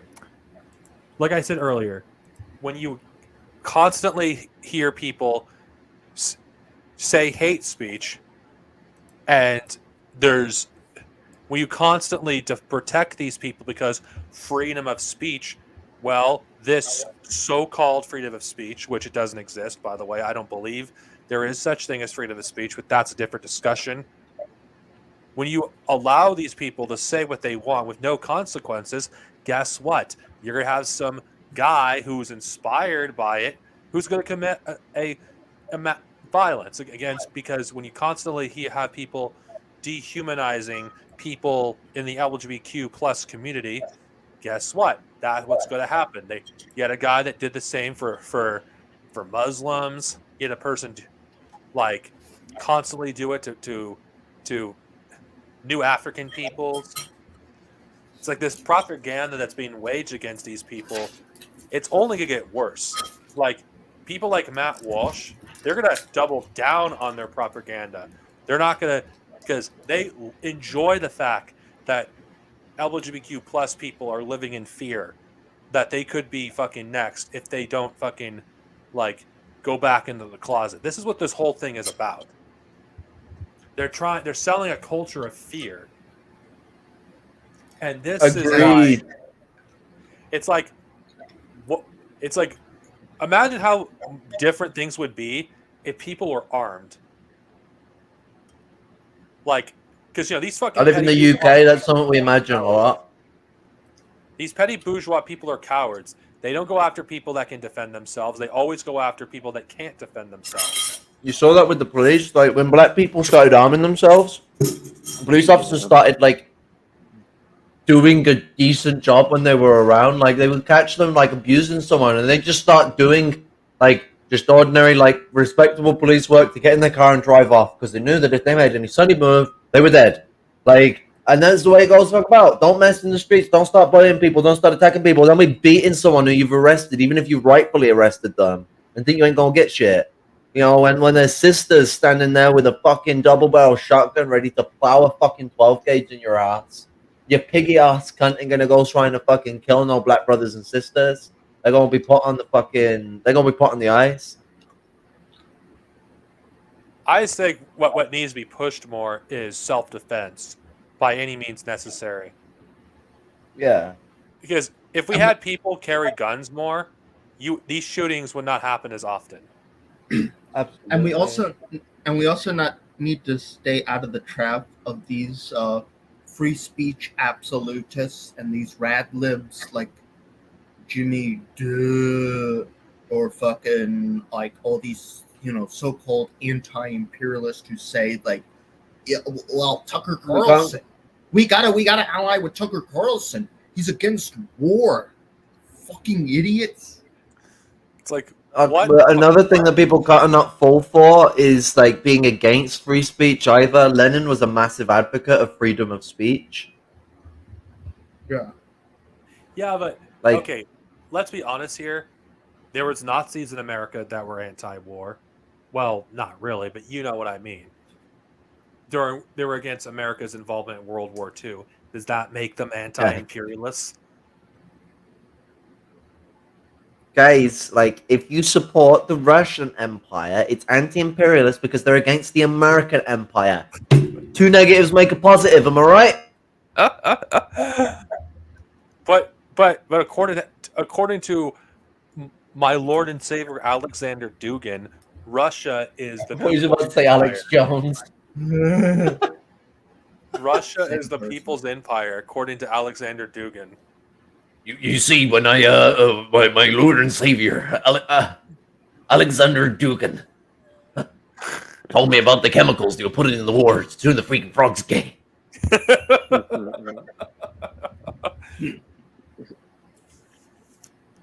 You said science was satanic.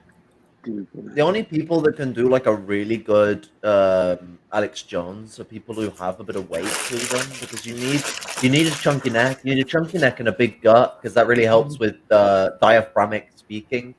That's why he has that very fucking accent, and I think the guy's Texan. Can we all? Okay, I'm just gonna say this. Jordan Peterson has ruined Kermit the Frog for me. I cannot listen to Kermit the Frog without imagining Jordan Peterson. Same here. I mean, given what's it? It's the abusive relationship he's had with Miss Piggy that's made him think women are chaos. He needs to understand that one woman don't make all women that. Sorry, the joke was there. I had to take it. Because there's that like thing with like incel men where they have like a bad relationship and they're like, all women are now bad. And it's like, what, you've had a relationship at best. You're going to tell me that everyone is bad? Like, at the end of the day, that's like the same thing as trying to say all men are bad. But at least like the people who say that, there's a more cultural reason as to why they're going to be more precarious about men, with the fact that men cause most of the sexual crimes, assault crimes, fucking shit like that, you know, abuse and of the physical kind, while it does happen from women to men, is more common from men to women.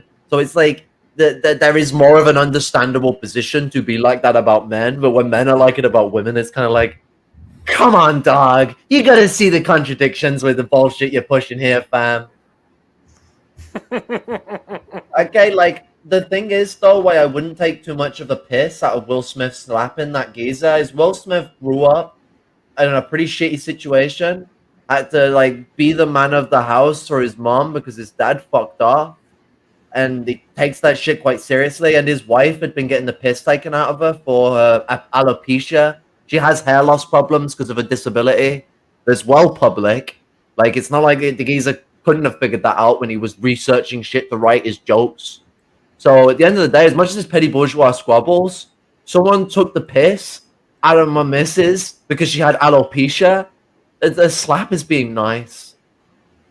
To be honest, I had no sympathy. What is his name? Chris Rock, whatever you call him. I had no sympathy Chris for Rock him. does not have the background of Will Smith. Will Smith grew up poor. Chris Rock doesn't come from that background. Honestly, I had no sympathy for him because I feel like I was on Will Smith's side. If I have to be real with you, He could have handled it better, but like, you know, my difference is he should have punched him rather than slapped him. That's my honestly, handle. if someone insulted my significant other in front of millions of people, I would fucking do worse than slapping him. I would punch him. I The basically. thing is, it's because slaps don't cause as much damage. You can get away with it better. There's more leniency on the matter of assault that's gone down.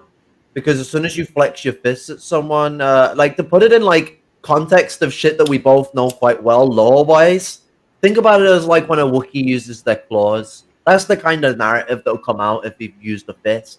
It would I be like know. you'd fucking put a weapon to him. What's really ridiculous is if a white guy were to do the same thing Will Smith did, they would get basically a slap on the wrist. Yet Will Smith is like banned for 7 years. I think that's how long it is. It's like totally not racist there. I've heard that the re-release of Bel Air is pretty good, like the new version, because it's got like a new take on the story, which shows like the differentiation between the ghetto life of Will and the rich boy life of fucking what's his name. Great character name, but nah, the fucking geezer from the fucking original. What's it? The Prince of Bel Air. You don't know about the new Prince of Bel Air? I know about the new one. Yeah, like the aristocratic fucking geezer is the same age as Will in Prince of Bel Air. He's now like got more of a contensive relationship with them. He's not just like wanting to be like Will and following him around all the time like he did in the OG series. FD Signifier's got a alright video on it, and he talks about Will's past and like why like a lot of people aren't really understanding what went down and why he had to fucking react like that. Like Mandem's a black American who grew up with a single mother because of Wagwan with his father, and like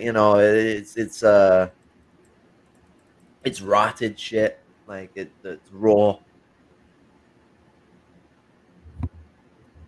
Jesus. Wow, this stream, I don't even know what to title it. There's so much shit we talked about.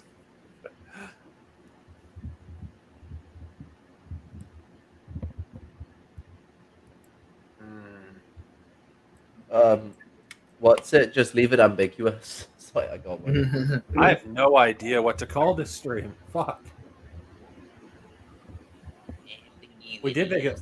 It is 3 hours, so yeah, though my goal is 4, actually, if we can make it that far. But I don't know what the hell we could talk about.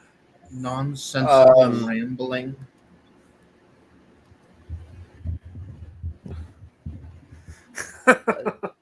Maybe.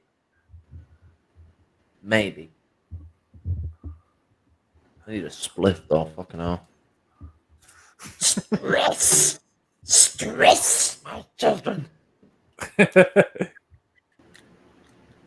know what? But yeah, Sorry.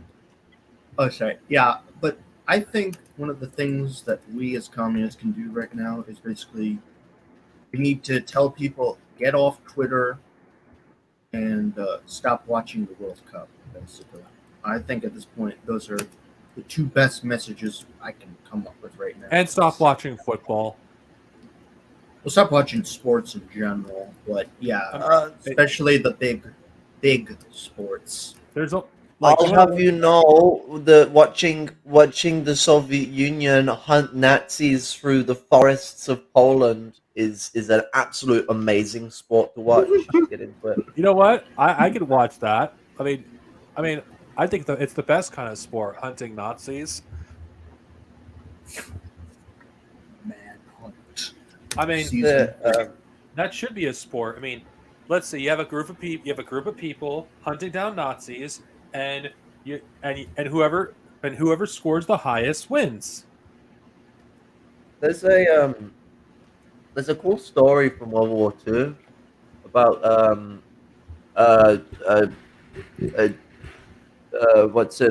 Jewish communist rebel.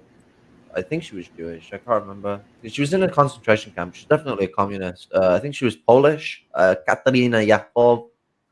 And like when they escaped while being led into the woods by the SS, and like when they ran off, Soviet tanks started storming in as they thought they were going to die of hypothermia and sickness, and the Soviets had come on the morning of the 1st of May, and so you had like Polish, Yiddish, French, German, Czechoslovakian, Russian, Ukrainian, all singing the International in all those different tongues. Oh, that is such a beautiful thing. That's beautiful. It's too bad that certain someone played a certain song in a certain language. And I'm referring to that cringe. Oh God! Our fellow CPI members in Dallas or Boston. Oh God! The fact that Caleb turned around and was like, "It's the International. The Internationale is a song." And it's like Internationale is French for international. You dumb cunt! Like, fuck off. And Communist International is normally written Communist Internationale because it's just like a carryover from when the song was written that way. Like, grow up. Imagine if Caleb Maupin, someone does. I want to know if there's fan art of Caleb Maupin as Superman. No, I should not give these mega Nazis any ideas. Would be what's would it? be Me and Flash. Me and Flashy had theorized that there's a good chance that Caleb was grooming Jason to be a bear. Like, Jason's already bi. All he had to do was actually just like be normal, and if you fancied him, ask him out. Like, it's kind of funny. They're like the same age and everything. It's not like Caleb couldn't have fucking appealed to the guy or anything like that. But it seems like there's some weird groomy stuff, and it just seems like this weird attachment to Jason, even though Jason's ideas are like diametrically opposed to his. Seems like it's a personal affliction rather than a Jason has points that they agree on. Yeah. Because he was grooming men and women in that regard, and letting his hanky panky spanky shit get fucking in the way. Can you imagine what kind of do you think he told that to? I can't believe I'm bringing this guy up. We'll find out if leaks all of a sudden happen and we find out that it was the case. But no, can you imagine him? Can you think he told this to a certain former co-host of mine? All of his sexual finishes. I doubt it. I imagine he tried to keep it on the down low. I mean, these are only the ones we found out about. Who knows what else is fucking hiding in the skeleton's closet? Yeah. Yeah, he's horribly repressed from what I've looked up. He's just a fucking another Christian pedophile. Add him to the list. You know what? Actually, I forgot to mention. Comrade Confucius brought this up. Hawes basically told Caleb. At least I don't believe it. I don't know if we can trust what Hawes says, but take it with a grain of salt that for PR he should convert to Islam, even if he doesn't mean it. Well, Haas, I mean, you're not How's even even a fucking Muslim. Jinx. Well, that's sort of, I guess, what he was trying to get at there, like for PR reasons. Of course, Yeah, it's a bit of a Freudian slip, that one. Confucius basically said, "You must have little respect for your own religion if you're giving him that kind of advice." He At the end of the day, as well, like Islam believes everyone started off a Muslim. So, like, and like, if you ever are engaging with someone who is faithful about Islam, they will be trying to invite you back into something you were always meant to be. That's always the way Islam will advertise itself. Not in a disrespectful way. Like, people might take that as like, oh, they're trying to force their culture on you. No. They think you have the absolute choice to do it, but they want you to come back as like a brother coming home, and so that's the way Islam identifies itself. Islam is absolutely disgusted by what's the word when you promote like your own family and other stuff like that? It's a form of opportunism. It's like when you do things to profit your own friends and family, put them in positions of power. nepotism. Nepotism. What's it? And like aristocratic chauvinism. At least in most forms of Islam, is despised upon. Of course, like the Islamic caliphates and how they were dominated by Umayyad colonialism, like it did kind of take an envisionment that was against its own principles. That's actually where, like, not the only inspiration for the birth of Sikhism, but that's sort of where the split in Islam that eventually led to the birth of Sikhism are created, because a lot of the original Sikhists believed that Islam had betrayed its original purpose of being against oppression. Complicated, but yeah, no. So what I'm getting at is that the fact that he's like advising this on a point of like chauvinism as a way to like hide one's ill-induced thoughts, that shows he's not a committed Muslim. He's a sham.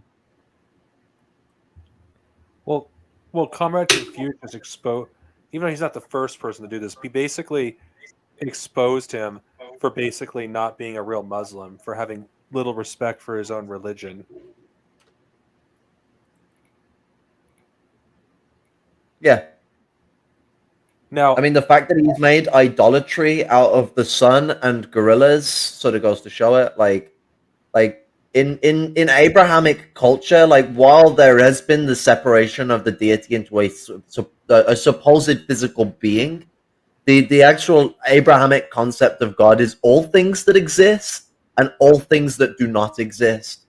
That's the gist of it. Christianity and Islam and some of the developments of Judaism that happened after the Exodus started to envision God as a specific person, but the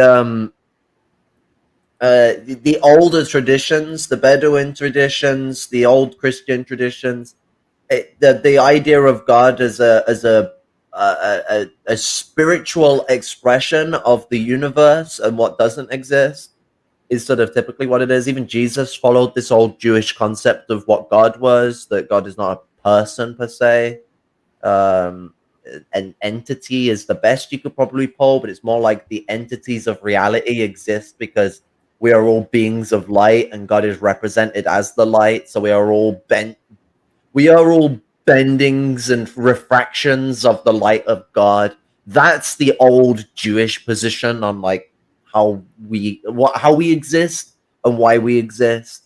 At least the Galilean movement's interpretation of the Jewish understanding of why we exist and how we exist.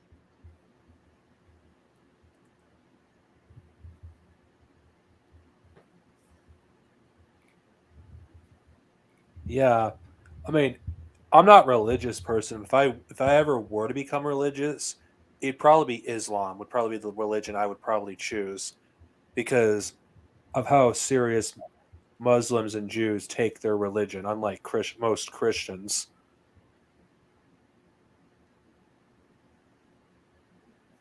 Well, it's the way I see it is that I'm pan Abrahamic and I apply it to different parts of the culture because a lot of it is wrong, and I think that there needs to be a new a new revolution and all of these religious foundations, proletarian cultural revolution that eliminates things like the Roman Church. I don't like the fact that there's some Marxists that want to continue the Roman Church because they themselves are Roman Catholic. I think that's some like that leads to pseudo fascist shit that I just no. Like at the end of the day, the Roman Church was designed to justify the Roman Empire.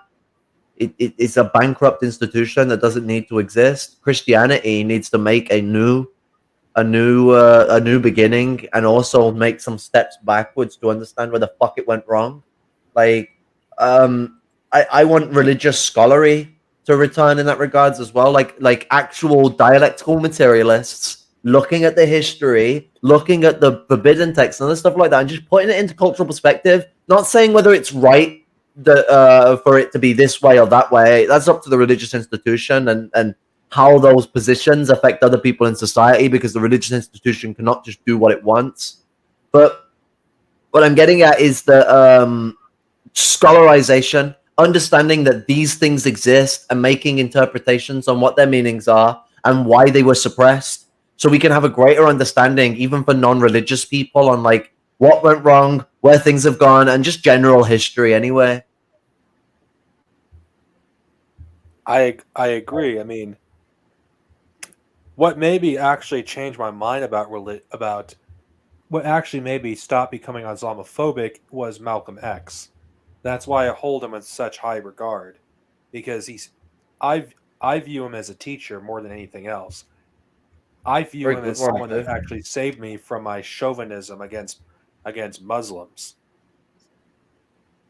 And I do think it's important for people to learn about people like Malcolm X, read about Malcolm X. Why do I bring him up so much? Because Malcolm X was a Muslim.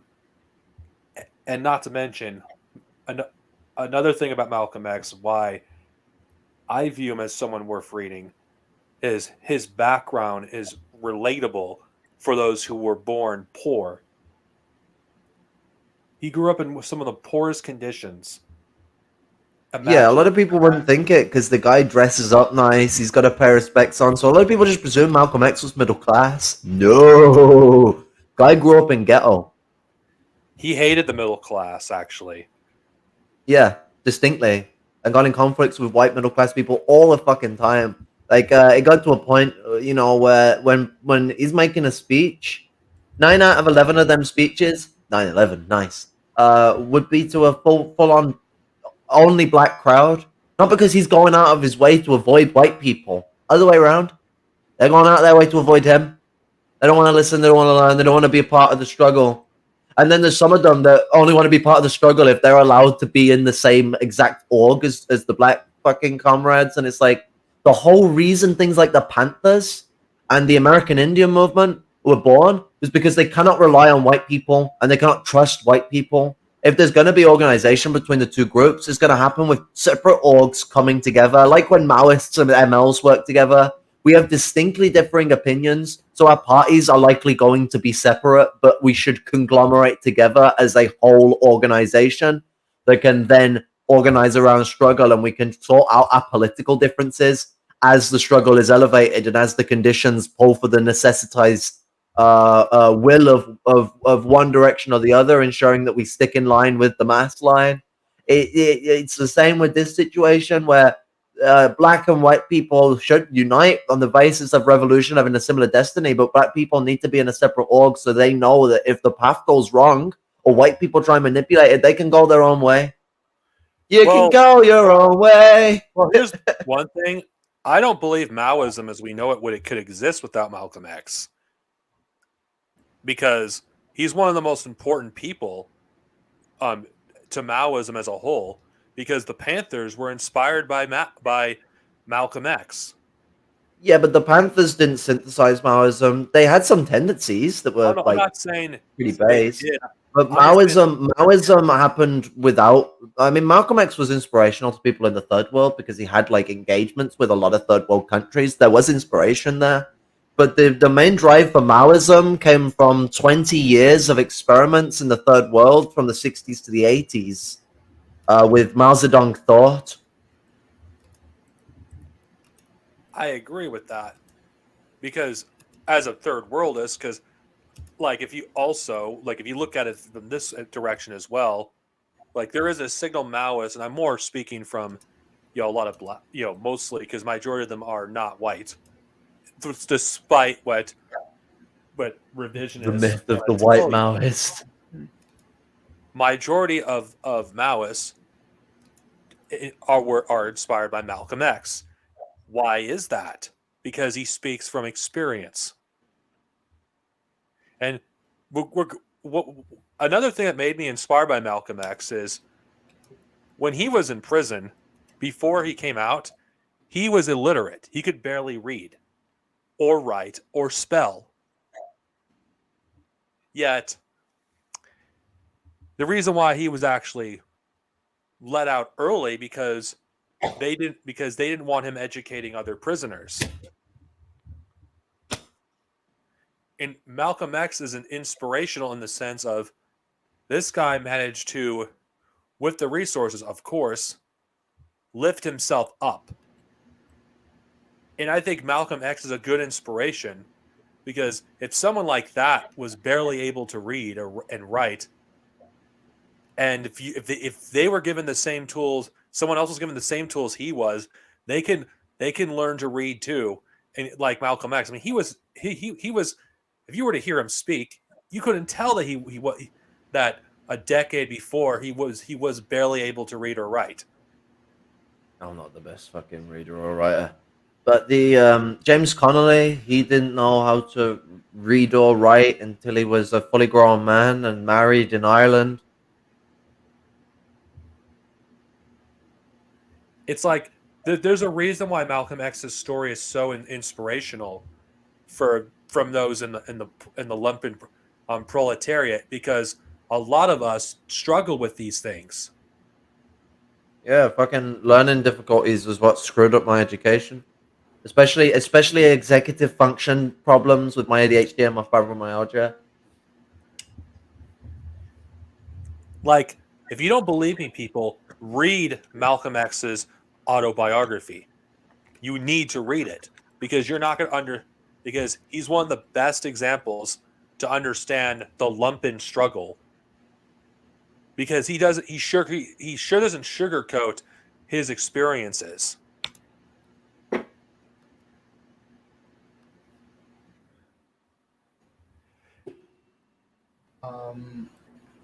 Anyway, just to go back, I guess, to the religion thing.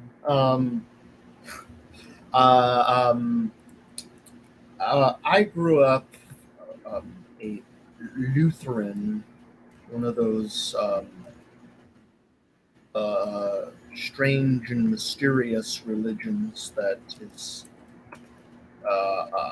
somewhat hard for a lot of people to get their minds around, but it's from what my teachings growing up, basically in that religious upbringing.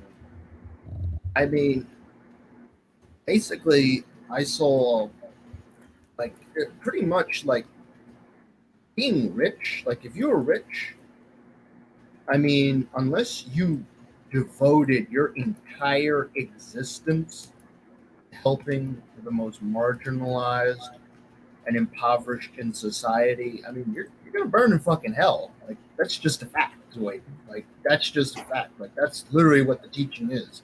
You are literally going to burn in fucking hell if you are rich, unless you did that very specific atonement for such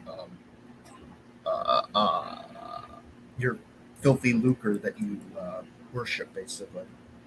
So I don't know where this whole prosperity gospel worship of money comes from, but like from what I grew up, that's completely heretical to everything that I grew up with.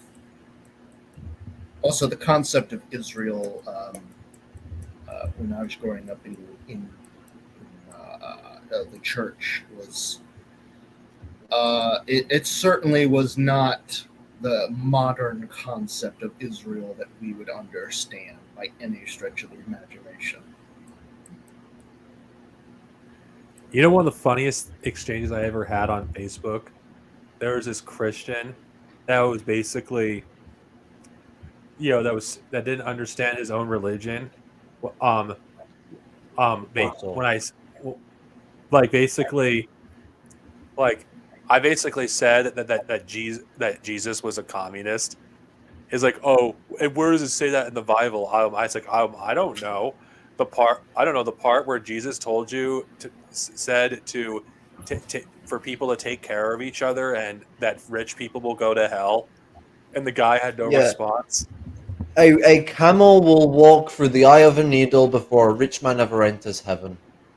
Meaning it's impossible. Like a lot of people think he's trying to say, no, it's a long and painful path, and it's like, no, he's not like saying that you could, like, if you went through all of the effort to physically squeeze a camel through the eye of a needle, then you're in heaven, like a lot of fucking Christians like to interpret it as. It's like saying the moment you could make a camel walk straight through the eye of a standard needle, then maybe rich people could go to heaven, because it will never happen. It'll never change. It'll never go down that way. A camel can never fit through the eye of a needle. I know. I just thought it was kind of funny, like when you debate like pro-capitalist people who are supposed Christians. The moment you bring up that Jesus, like basically told people to take care of one another, and rich people will basically burn in hell, they have nothing to say.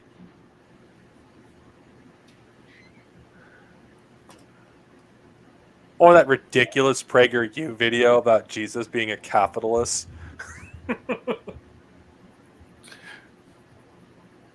You know, one thing we should do someday? I don't care if I'm stealing. I don't care. This idiot, he never went through with it. And I think, you know what we should do something entertaining for our audience. Who would like to do PragerU until you drop?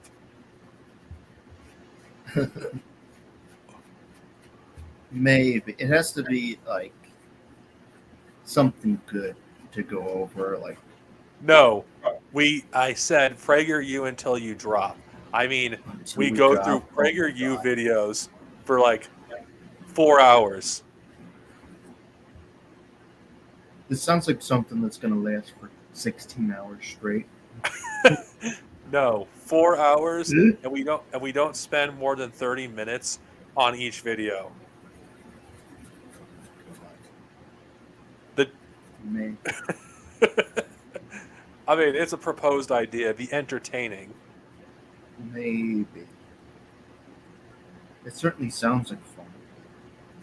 By the way, Be Liberal teased about doing that idea, but never went through with it. Even though it's a thing that people would want, actually, because it's It's always fun dunking on Prager University.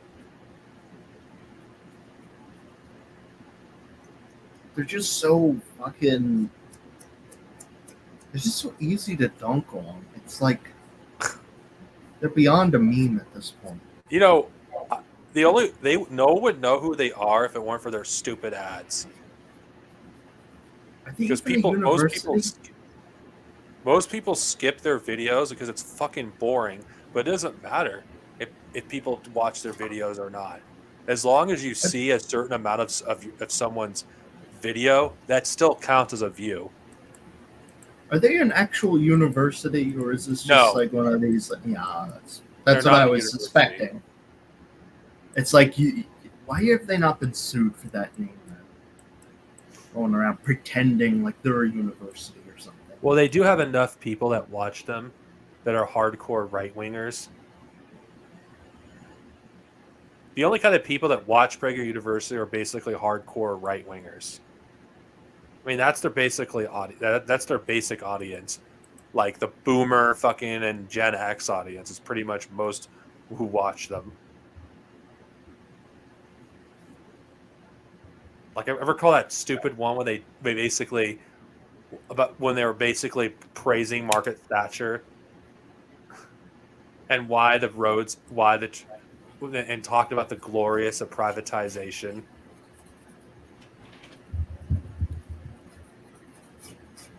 Bitch. Or how they freaking or you had basically them praising the IDF by calling them the most moral army in the world. I always remember the one that was called Who is Dennis Prager? So they did an entire fluff piece about the guy who created the entire thing. I wonder if that's what Caleb Moffin got his idea from. Who's Caleb Moffin? Well, I don't know, it's but done by the same animators, and he has connections with InfoWars, which has connections with PragerU. Imagine Caleb Moffin showing up for Prager University. Why I left the left.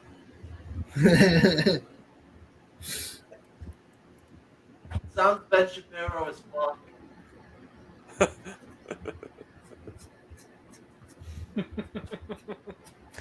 It's hard to take Ben Shapiro seriously when that guy got destroyed by Andrew Neil. And it wasn't even a debate. Yeah, but even he jokes about it. Even he jokes about the fact he got on. I still can't take him seriously. Or his fucking voice. Or the fact that he was, or people. I don't want to say this because I don't want to sound. So let's say. Or he could have. So let's say. You That's what he guys are says, familiar with right? the meme about. Facts don't care about your feelings.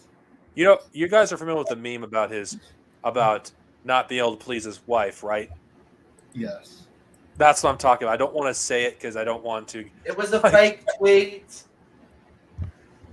But It was real in my mind. Like people made a joke that they made jokes that his kids might not be his because he can't please his. You know what I mean? You know what I'm saying? But I'm not going to say it. This was like a website that makes fake Ben Shapiro tweets. They also made one about him wanking with his sister's underwear. But as far as I'm concerned, it's canon until confirmed otherwise. The creepy freaking like obsession that right wingers have with his sister is really weird. It's really weird.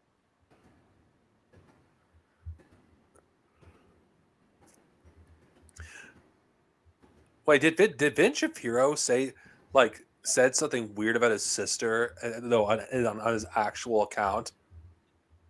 Like there was some like weird like fetishizing of a pregnancy that was like okay, like How do we I know Christians have this weird thing with fertility. But when you start doing it with your own sister, it's like whoa, time out. How do we know that's not, Get the nonce detector. How do we know he's not the father of her kid? How do we know he's not her father? He might look like he's 14, but he's 30 something. Like, how do you know? This reminds me Genuinely, of, like Ben Shapiro is like an edgy teenager, but he's also 30 fucking like 7 or something. Like the guy is not young. I thought he was 40. Is he? No. I thought he was 40. Don't break the law for me, man. I thought the guy was like top end of 20s, early 30s. He is like young compared to most conservatives. But then again, when most of your base is like dying dinosaurs, I thought they went extinct. The dinosaurs. I'm gonna look up Ben Shapiro's age. What should be like 21 or something, and we're all completely off banner. It's like, how's he got like 3 kids then? Like, what the fuck? What happened to the Christian sanctity of marriage? And people might be confused why I'm saying Christian because he identifies as Jewish. He's what is known as a Judeo-Christian. Do not fool them with someone who is just Jewish, because that is a part of an assimilative tactic of Roman Christianity to reduce Judaism to the parts of Judaism that's in line with Christianity, wiping away its culture. That's why Shapiro separates himself as a religious Jew from people who are, quote, ethnic Jews, end quote. And he tries to like condemn ethnic Jews as being like twisted individuals and unprincipled. Okay, Ben Shapiro, I was wrong. I thought he was 40. He's actually 38. So you were correct. Oh He yeah, sounds- 37 was pretty close. But he sounds like he's fucking 12. Like he sounds like his balls never dropped. Let's say, insert strawman about the left, and therefore, let's say, insert strawman based off previous strawman that elevates the situation to a ridiculous extent, and let's say, even further elevated strawman, and then a really edgy comment that makes no sense, like when he tried to like promote sympathy over empathy. It's like, and confuse the definitions. Like, I double think. It's not accidental. It's double think. And like you're trying to get people to find sympathy more attractive by identifying it as empathy is so twisted. Because like the whole big difference between the two, really, is sympathy disconnects yourself from the person's struggles, from where they are, where they're at, what they're doing. You put them into your shoes and you make them walk miles in your own shoes. That's how sympathy works. Empathy is putting yourself in their motherfucking shoes and walking the motherfucking miles they've walked and seeing things from their perspective.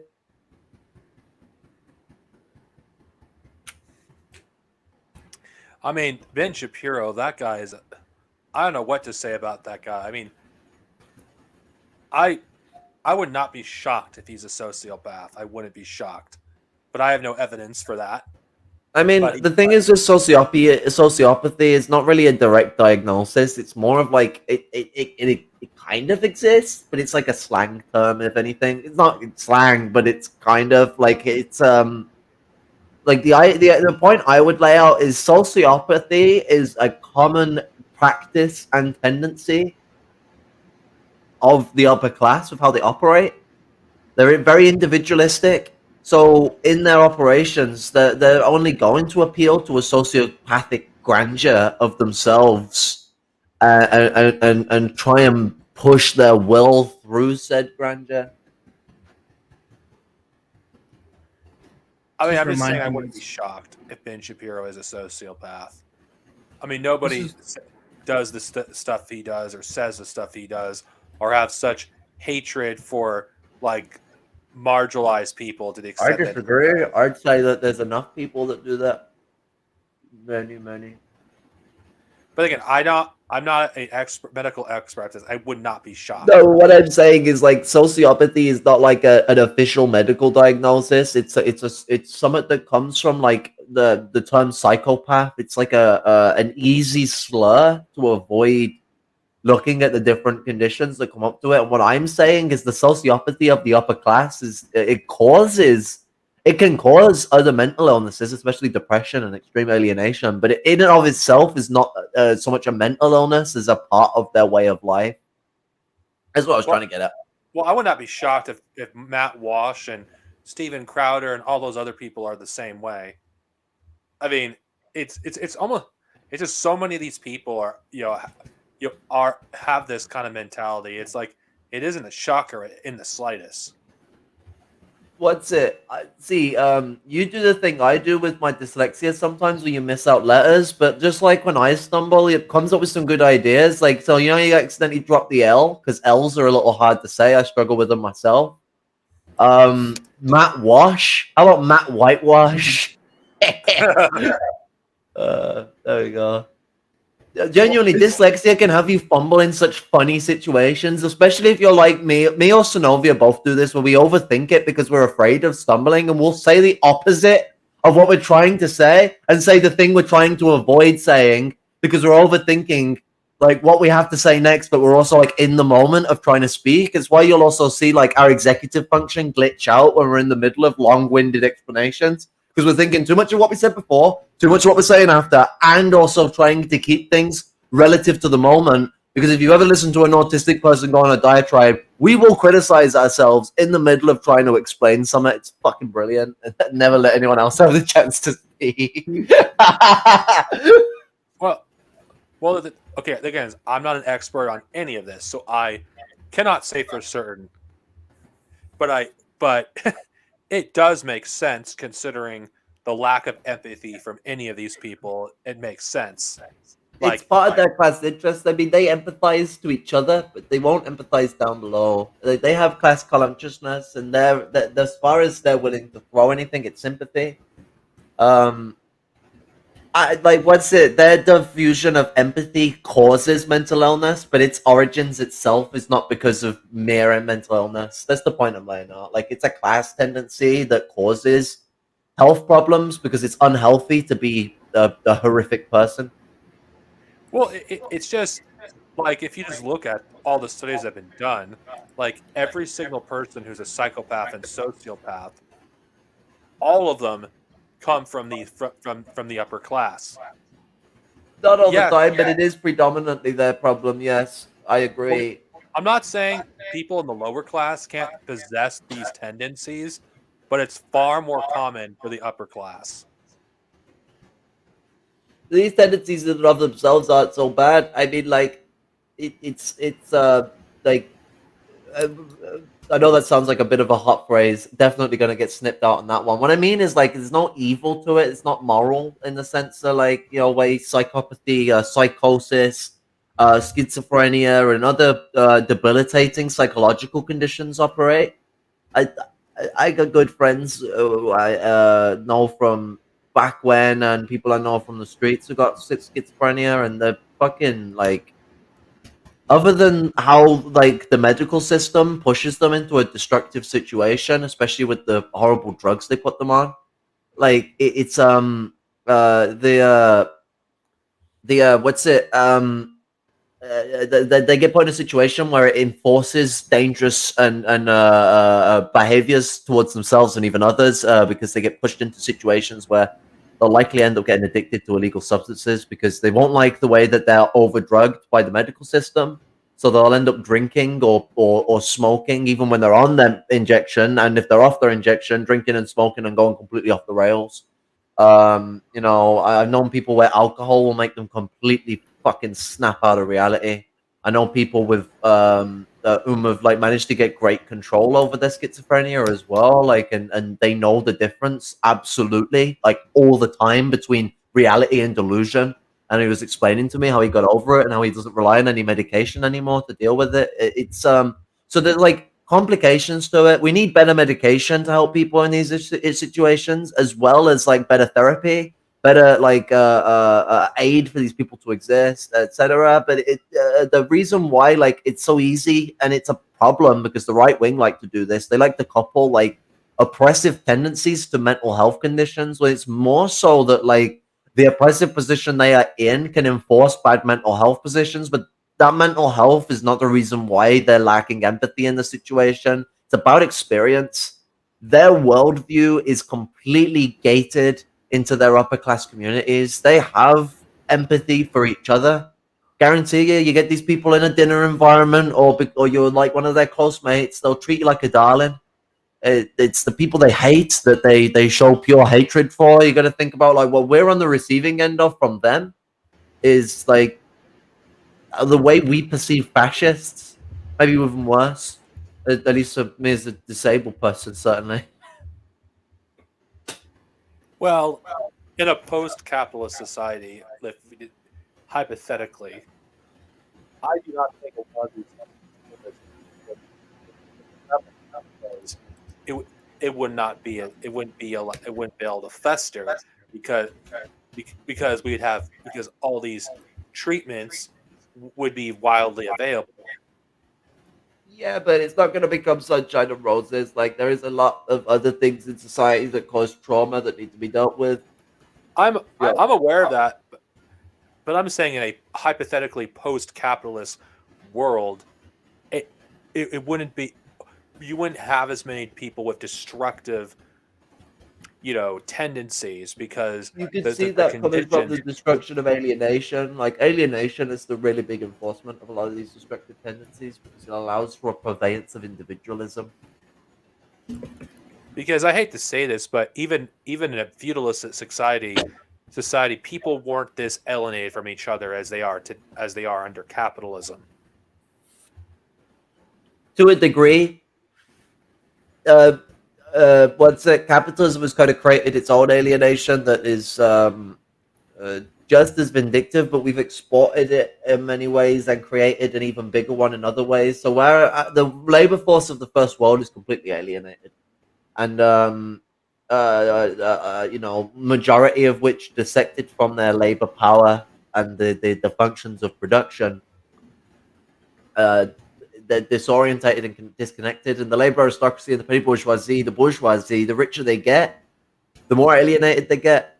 The end of the social alienation of capitalism will really bring things forward. But what I would say about feudalism, bourgeoisie and peasants were not as what would be the word, alienated from each other. At least in the West, where you had the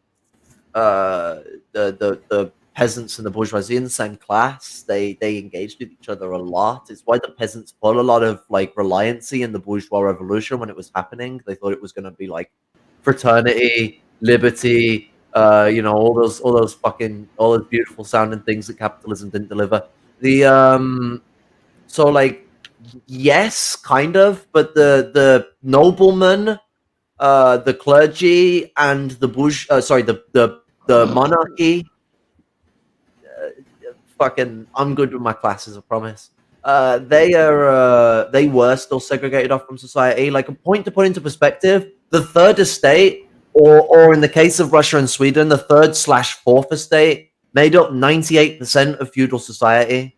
So, like, there was common relation between what formalized into modern classes today, but it's even more complicated because the serfs, which are part of the commoner class, were literal slaves. And the proletariat was born out of the merger of handicraftsmen, serfdom, and chattel, especially in the case of the United States.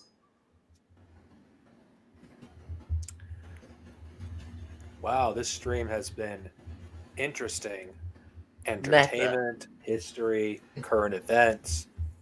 I have no idea what to call this. I'll probably just call it let's talk. But bunch of fucking white people talking shit. I'll just say let's talk politics, history. Yeah, that's a perfect title. Politics and history. Because that's most of rambling ravings of like the communist people. ramble series. Communist ramble. Huh. But Jesus. you brought up since we were on the topic of conservatives and incest, what did you guys think of the theory that Donald Trump ever fucked his daughter? I believe it. He's definitely he definitely seems like the type of person who fucking sniffs laundry, if you know what I'm saying. It's just every time he sees her, like there was one time like he commented on his daughter when she was like 13 or something, and said like if she wasn't my daughter, I would date her or something like that. I was like, that's when my suspicion. I thought she was 16 at the time. It was some age like that. Yeah, let's go with that. Still fucked up. It'd be fucked up if she was like 40, but the fact that she's like a minor at the time, it's like, what? I would not be surprised if he molested his own daughter. I wouldn't be shocked. Well, that's it. Probably took her on fucking Epstein's plane. And I would not be shocked in the slightest. Nothing shocks me.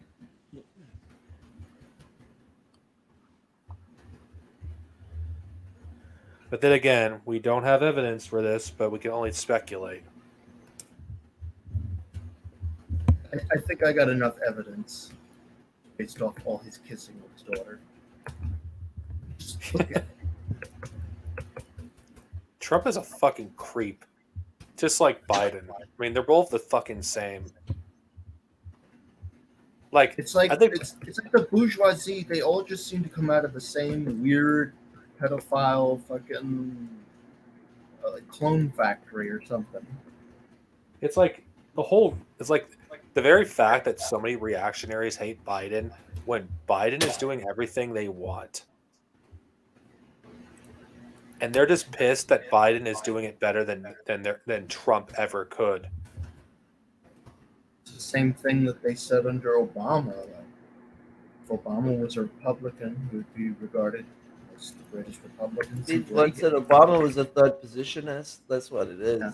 It's like these people just don't like Joe Biden or Obama because they did the same policies. They would have supported, their respective person they voted for. So it's like it's just ridiculous. They don't like the fact that it's not explicit. They're fucking fine with all the fucking oppression that goes down. They just want it to be explicitly racist, explicitly sexist, explicitly transphobic, explicitly homophobic.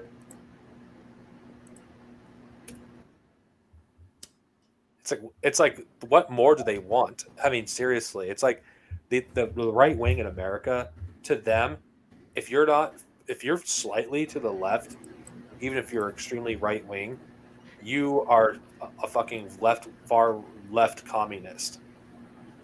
Like the very idea that Trump is that Biden's a communist is laughable.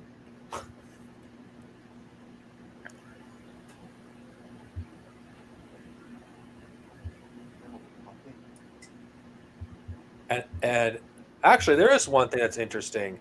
There was an attempted kidnapping for Nancy Pelosi. But do any of us really care about that? Did that happen? Wait, is this related to her The Hammer Time. husband, Yes. Mr. Hammer Time?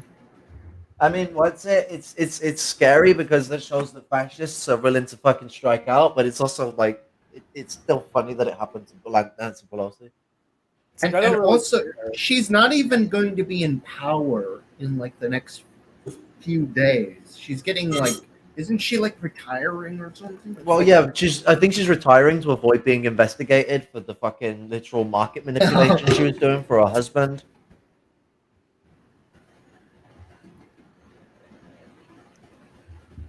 What's it? A big problem in the American discourse is everyone just believes that it's because of a corrupt government, even people who call themselves Marxists. And it's like, well, that only invites people to believe that therefore there could be a non-corrupt version of capitalism, a good capitalism. Root out the corruption, man. Yeah, I really don't care about fascist infighting. That's essentially what it is, honestly, with this attempted kidnapping of Nancy Pelosi. Yeah, but it could lead to other problems. Like if they're willing to strike out at her, who else are they willing to strike out at? Yeah, it's kind of like a January 6th thing to a certain extent. Well, we're going to see an assassination of a Democrat, politician at some point. It's only a matter of time. Do people seem to forget about like the congressional baseball shooting that happened a few years ago? That's still very much vividly, at least my mind. Well, it's just these petty bourgeois fascists are just getting more and more bold and more violent.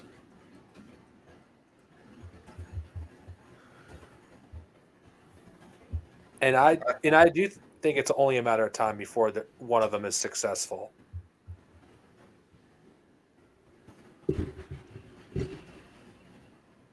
It's only a matter of time, and they will be used as an excuse to increase the size of the national security state even more. What's it? Slightly side topicy, but I got some nice coffee, can go. It's still instant coffee, so it might make you cringe because you're a Yankadoodle, but 100% Arabica, which is an Arab coffee bean. Coffee was invented by Muslims, Arab Muslims. Fascinating fact. Noob has not said anything for like an hour. He may have fell asleep. Maybe. Mandem's gotten bare stoned, or we've just been on the ramble. It's like almost 4 hours. What is there a final topic you guys would like to discuss before I end this? I guess the main thing of my concern that I want to get at is basically like fucking Twitter. get off that shithole of a platform as soon as possible. Why? Because why Elon does- Musk has shown. Because Sorry. Elon Musk has shown himself to be the fascist piece of shit that he is. Wait, You don't think, Hold what's on. he done now? Yeah, what was he until now? Because like, Wait. what's it? wait, he showed You himself have, as like- fascist? I mean, wait, doesn't this guy have literally support from literal Nazis?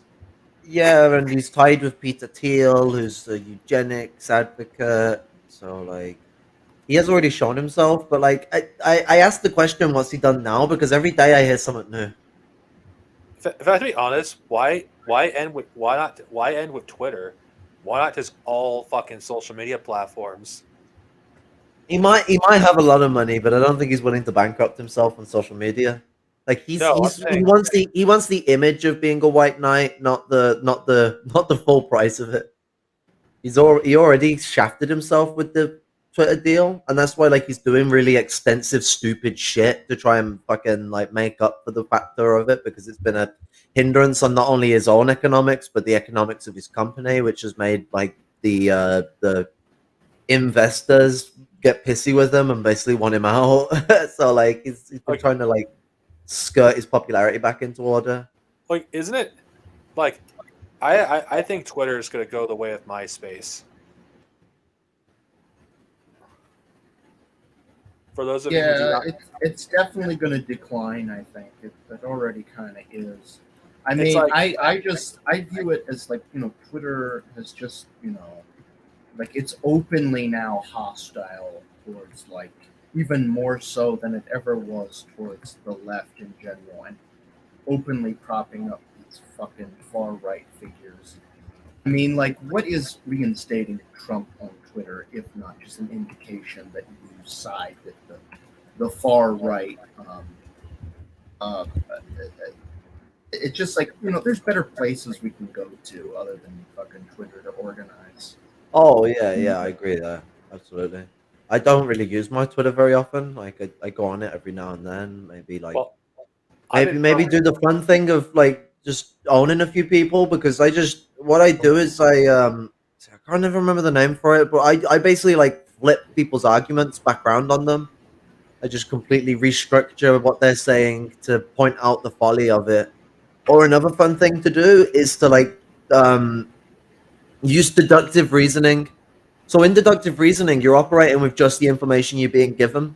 So just use that deductive understanding of what they're saying and put it into the idiotic context they're trying to push subliminally. Because a lot of thing with these fascists is they're pushing like subliminal idiocy, because they want everyone to fucking like.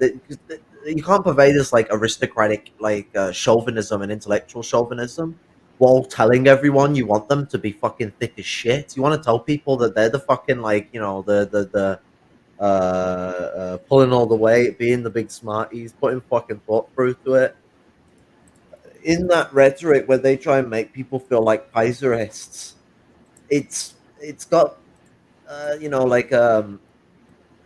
it's got a falling logic fallacy to it, is what I call it. Like it's when goalposts are constantly shifted and how one perceives themselves, and what's it? How one perceives themselves as a fascist, like when you're taking in that rhetoric. So there's this sort of like Kaiseristic message into it, but it's shrouded in this like idiocy of logic that the fascist, the like ideologue, they know they're pushing bollocks.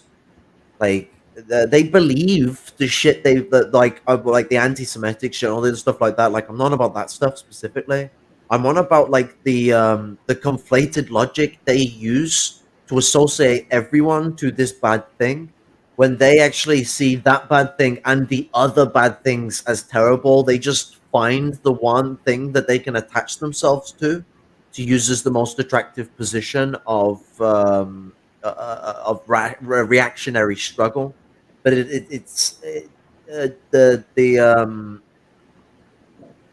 if you can like point out the explicit idiocies in these operations of these red brown fascists, it completely has them to have to either do one of two things. insult you or reframe their argument so it doesn't seem so idiotic. And when you put them in a position where they've got to reframe an argument they never expected to ever have to reframe, that they have like thought was engineered to stand by, that it'll either push people away or attract people in, you know, like a Greater Fools scam, you know, cults operate in a very similar mannerism to such That scams. reminds So. that reminds me of the guy that I destroyed yesterday regarding, like, I mentioned earlier about the Metal Gear Solid thing, how I did completely abolished his diminished his arguments about when he was basically trying to say America is never it being a war country is not all of America's history. But bruh, like the frontier is most of America's history. Like I pointed out that I said it like I said, what are you talking about? Like imperialism, fascism, and imperialism is all of America's history. How about you read an actual history book, please, and put down the American mythology. It's like someone's so brainwashed is they can't counter what you say because they don't want to. Because if they did, they'd have to see themselves for who they truly are. And those kind of fascists I just call them cowards. Culture thug, I'm not going to praise him at all. He does not hide who he is. People like that. When you call someone a fascist who acknowledges they're a fascist, they are proud of it. Majority of fascists do not want to acknowledge that they're fascists. What's it? I want to read the lyrics to this fairly short song. It's so the name might sound a bit sus, but it's supposed to be like a sort of a koi punk sort of take the piss situation. The band's called Sacred Reich, and the song is called The American Way. Truth and honor, faith and pride, all convictions surely died. Honesties.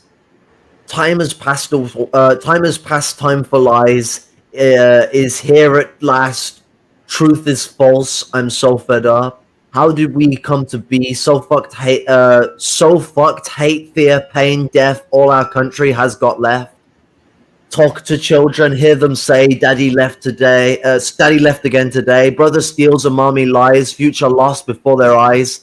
The sun was lost behind the clouds. They wrapped it up and blacked it out. Acid rain fell today. It came and washed our hopes away. This was once the land of dreams. Now these dreams have turned to greed. In the midst of all this wealth, the poor are left to help themselves. Capitalist democracy.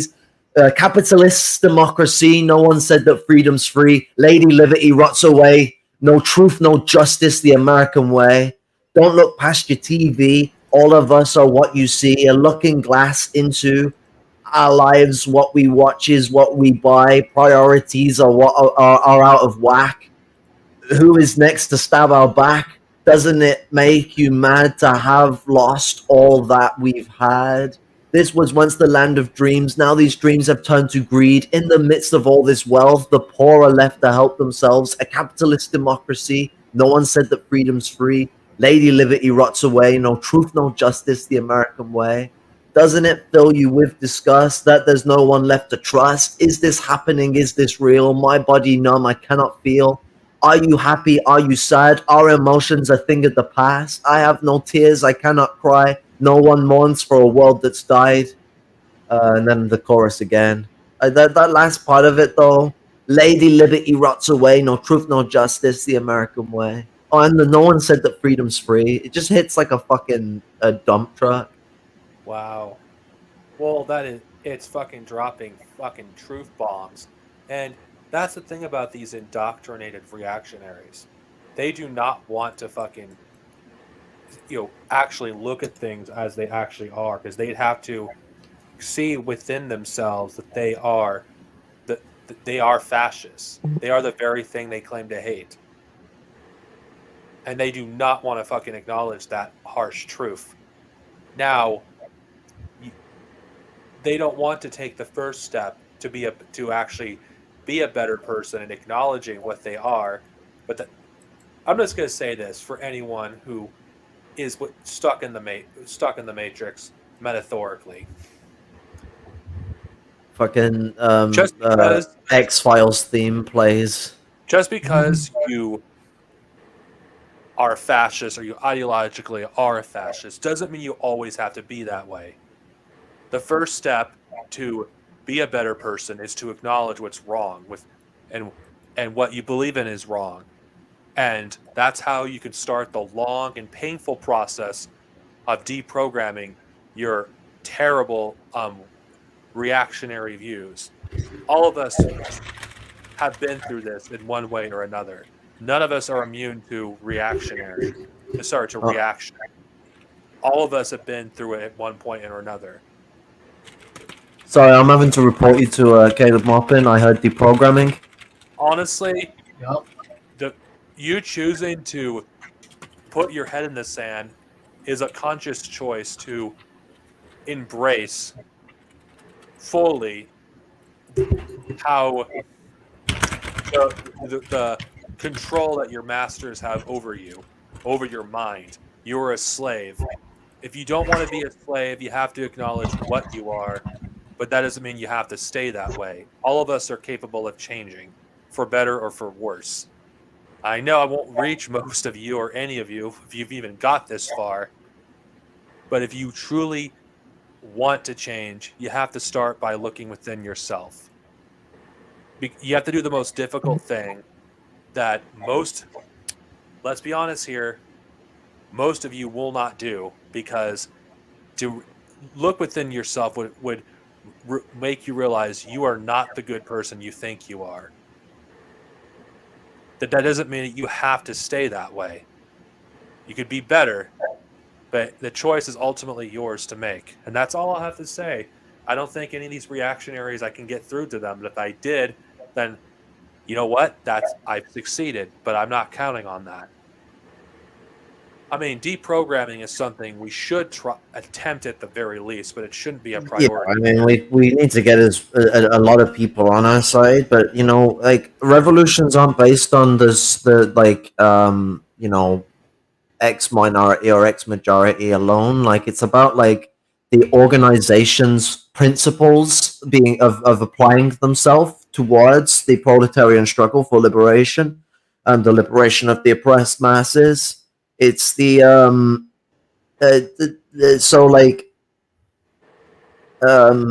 important to try and pull people away from fascism, but our main cream of the crop should be the proletariat that are struggling with reactionary views of all sorts of different kinds that can be attracted into fascism. Because most of the people that you will face that are like, you know, fascist ideologues, I mean, some of them can come from the upper working class and the labor aristocracy, and even some come from like different classes of the lumpen pro, lumpen aristocrat, and lumpen bourgeois. That does definitely happen.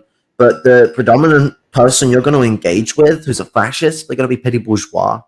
And, you know, I fucking, you know, it's all, I'm always glad to have a petty bourgeois castrator come join the fucking club. Like, good on ya. But I'd be lying if I said I could be asked to go out of my way to fucking try and do that. Like, I've tried so many times dealing with petty bourgeois nonsense, and all the time it's just this sort of chauvinistic, competitive intellectualism, where it's not about like how like who is correct or who pushes the best argument to apply a correct thing. It's about like who pushes the most attractive looking argument or the winning argument, the one that looks like it's victorious. And a really cheap way that they try and get that is through aggravating and agitating people, through gaslighting and strawmanning. And one of the easy ways to gaslight someone in a conversation and piss them off is to reiterate their argument incorrectly, consistently, constantly, and keep making them have to re-go over the exact same position, because you keep gaslighting them on it, and it makes them get disorientated with what they're saying and what you're interpreting from it. And it's sort of natural for humans to point towards themselves before they point towards the other when a problem like that goes down. I agree, and considering that, I don't think we could top, you know, anything what we said with the stream. I will say, as the final thing on this stream, the petty bourgeoisie or whatever you want to call them, if they want to change their ways and they want to generally, not to let go of their reactionary views, it can't be up to us to point them to that direction. They have to make the choice themselves. There's a two-way street in this. It's just they've got to do a lot more walking. Well, I'm just saying that for any person who's in that class who's watching this, I doubt it, but if they are, I mean, what's it? Most people online are labor aristocrats or petty bourgeois, so they probably are. well, if they are, I'm just gonna say this: if you truly, genuinely, want to let go of your reactionary views, you're gonna have to do the legwork that I did. You have to look inside yourself, really look inside yourself. You have to unlearn everything that you think, you are. You're going to have to look at the kind of things that you believe. You have to unlearn everything. And the first thing you could start is acknowledging that you know nothing. That's the first step. It's more so knowing that, like, knowledge is such a relative and developing thing. You know things, but you don't always know what's correct. And I know that, but that's not what I meant when I said no. No, but that's what it does come down to. They do know shit. Everyone knows stuff. We're all intelligent creatures. It's just that what the truth of what we know is relative on many different dimensions. You've got the relativity of its objectivity. Like time and space is an ever-moving process. All things are in motion. So where something is, how something functions is relative. It changes. Nothing's static. But you also have the factor of like what you know to be true. Like how much do you know about X, Y, or Z to be able to say, what is true and what is not? Because ignorance comes from a lack of understanding, a lack of knowledge in the most part. Not the typical use when people would imply someone is being intentionally ignorant. The majority of ignorance is unintentional. Well, what I was basically trying to say is just acknowledge that you don't know. You're not as knowledgeable as you think you know, and there's. I'm saying that in context to what you're saying. So what I'm saying is like, always expect to change what you're saying. Like you might know something quite well. That doesn't mean you know the truth. Yeah, that is true as well. And another thing you could also do is listen to people that have experience, actual experience, because experience is the only pathway to knowledge. And if you truly are serious about change, you're going to have to go through the long and painful process, because shedding the amount of fucking petty bourgeois people that's tried to tell me what class I am and what the lumpen proletariat is, like fucking hell.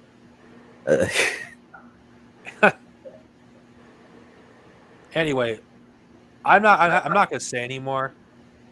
Anyway, for those of you who got this far, watching this 4-hour stream, thank you for sticking, all the way here. Yeah, it was all over the place. We switch topics from current events, history, entertainment, current events again, more history, politics.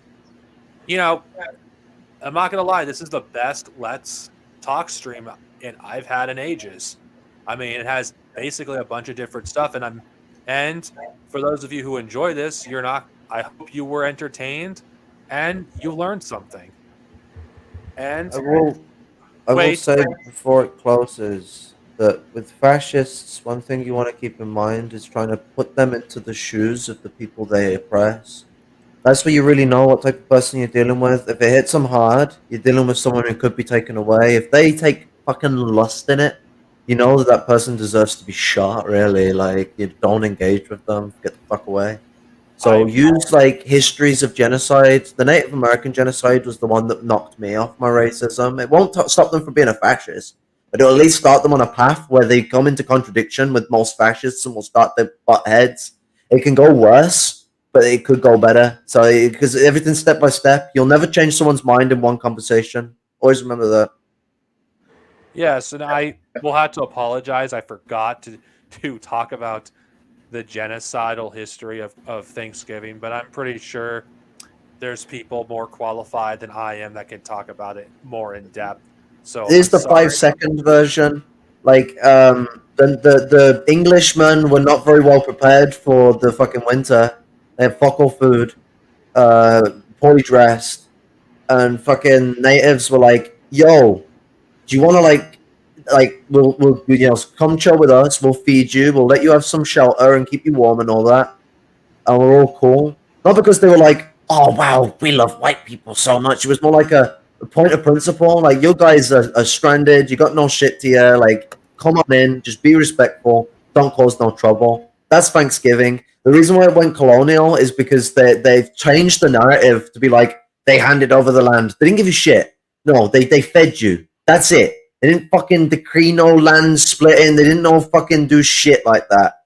They let you survive the fucking winter and fed you up and showed you love and respect. And that part of Thanksgiving, it'd be nice to see if that part of Thanksgiving could be like rehabilitated away from the way it's been changed colonially to be about like a partition of land and be about like the noble principle of feeding each other and keeping each other warm and safe and showing camaraderie between ethnic lines. And the colonial aspect of it comes into the way it's manipulated. And I think that's a good place to end it. Yeah, we addressed it briefly. I will say one last thing to end this stream. Fuck fascism, fuck colonialism, and most of all, fuck Thanksgiving. And fuck Bingo Shapiroid and Tasker Curson. Yeah. And most of all, fuck Twitter, fuck Elon Musk, and for the love of God, fuck FIFA and the slave fucking absolute monarchy of Qatar. Fuck Rand DeSantis and fuck Marjorie Taylor Greene. Okay, maybe I should not have said that. I don't actually want to no. Okay, that came off wrong. Ooh, yeah, she's. Okay, how about this? Down with fascism, and let's just end it like that.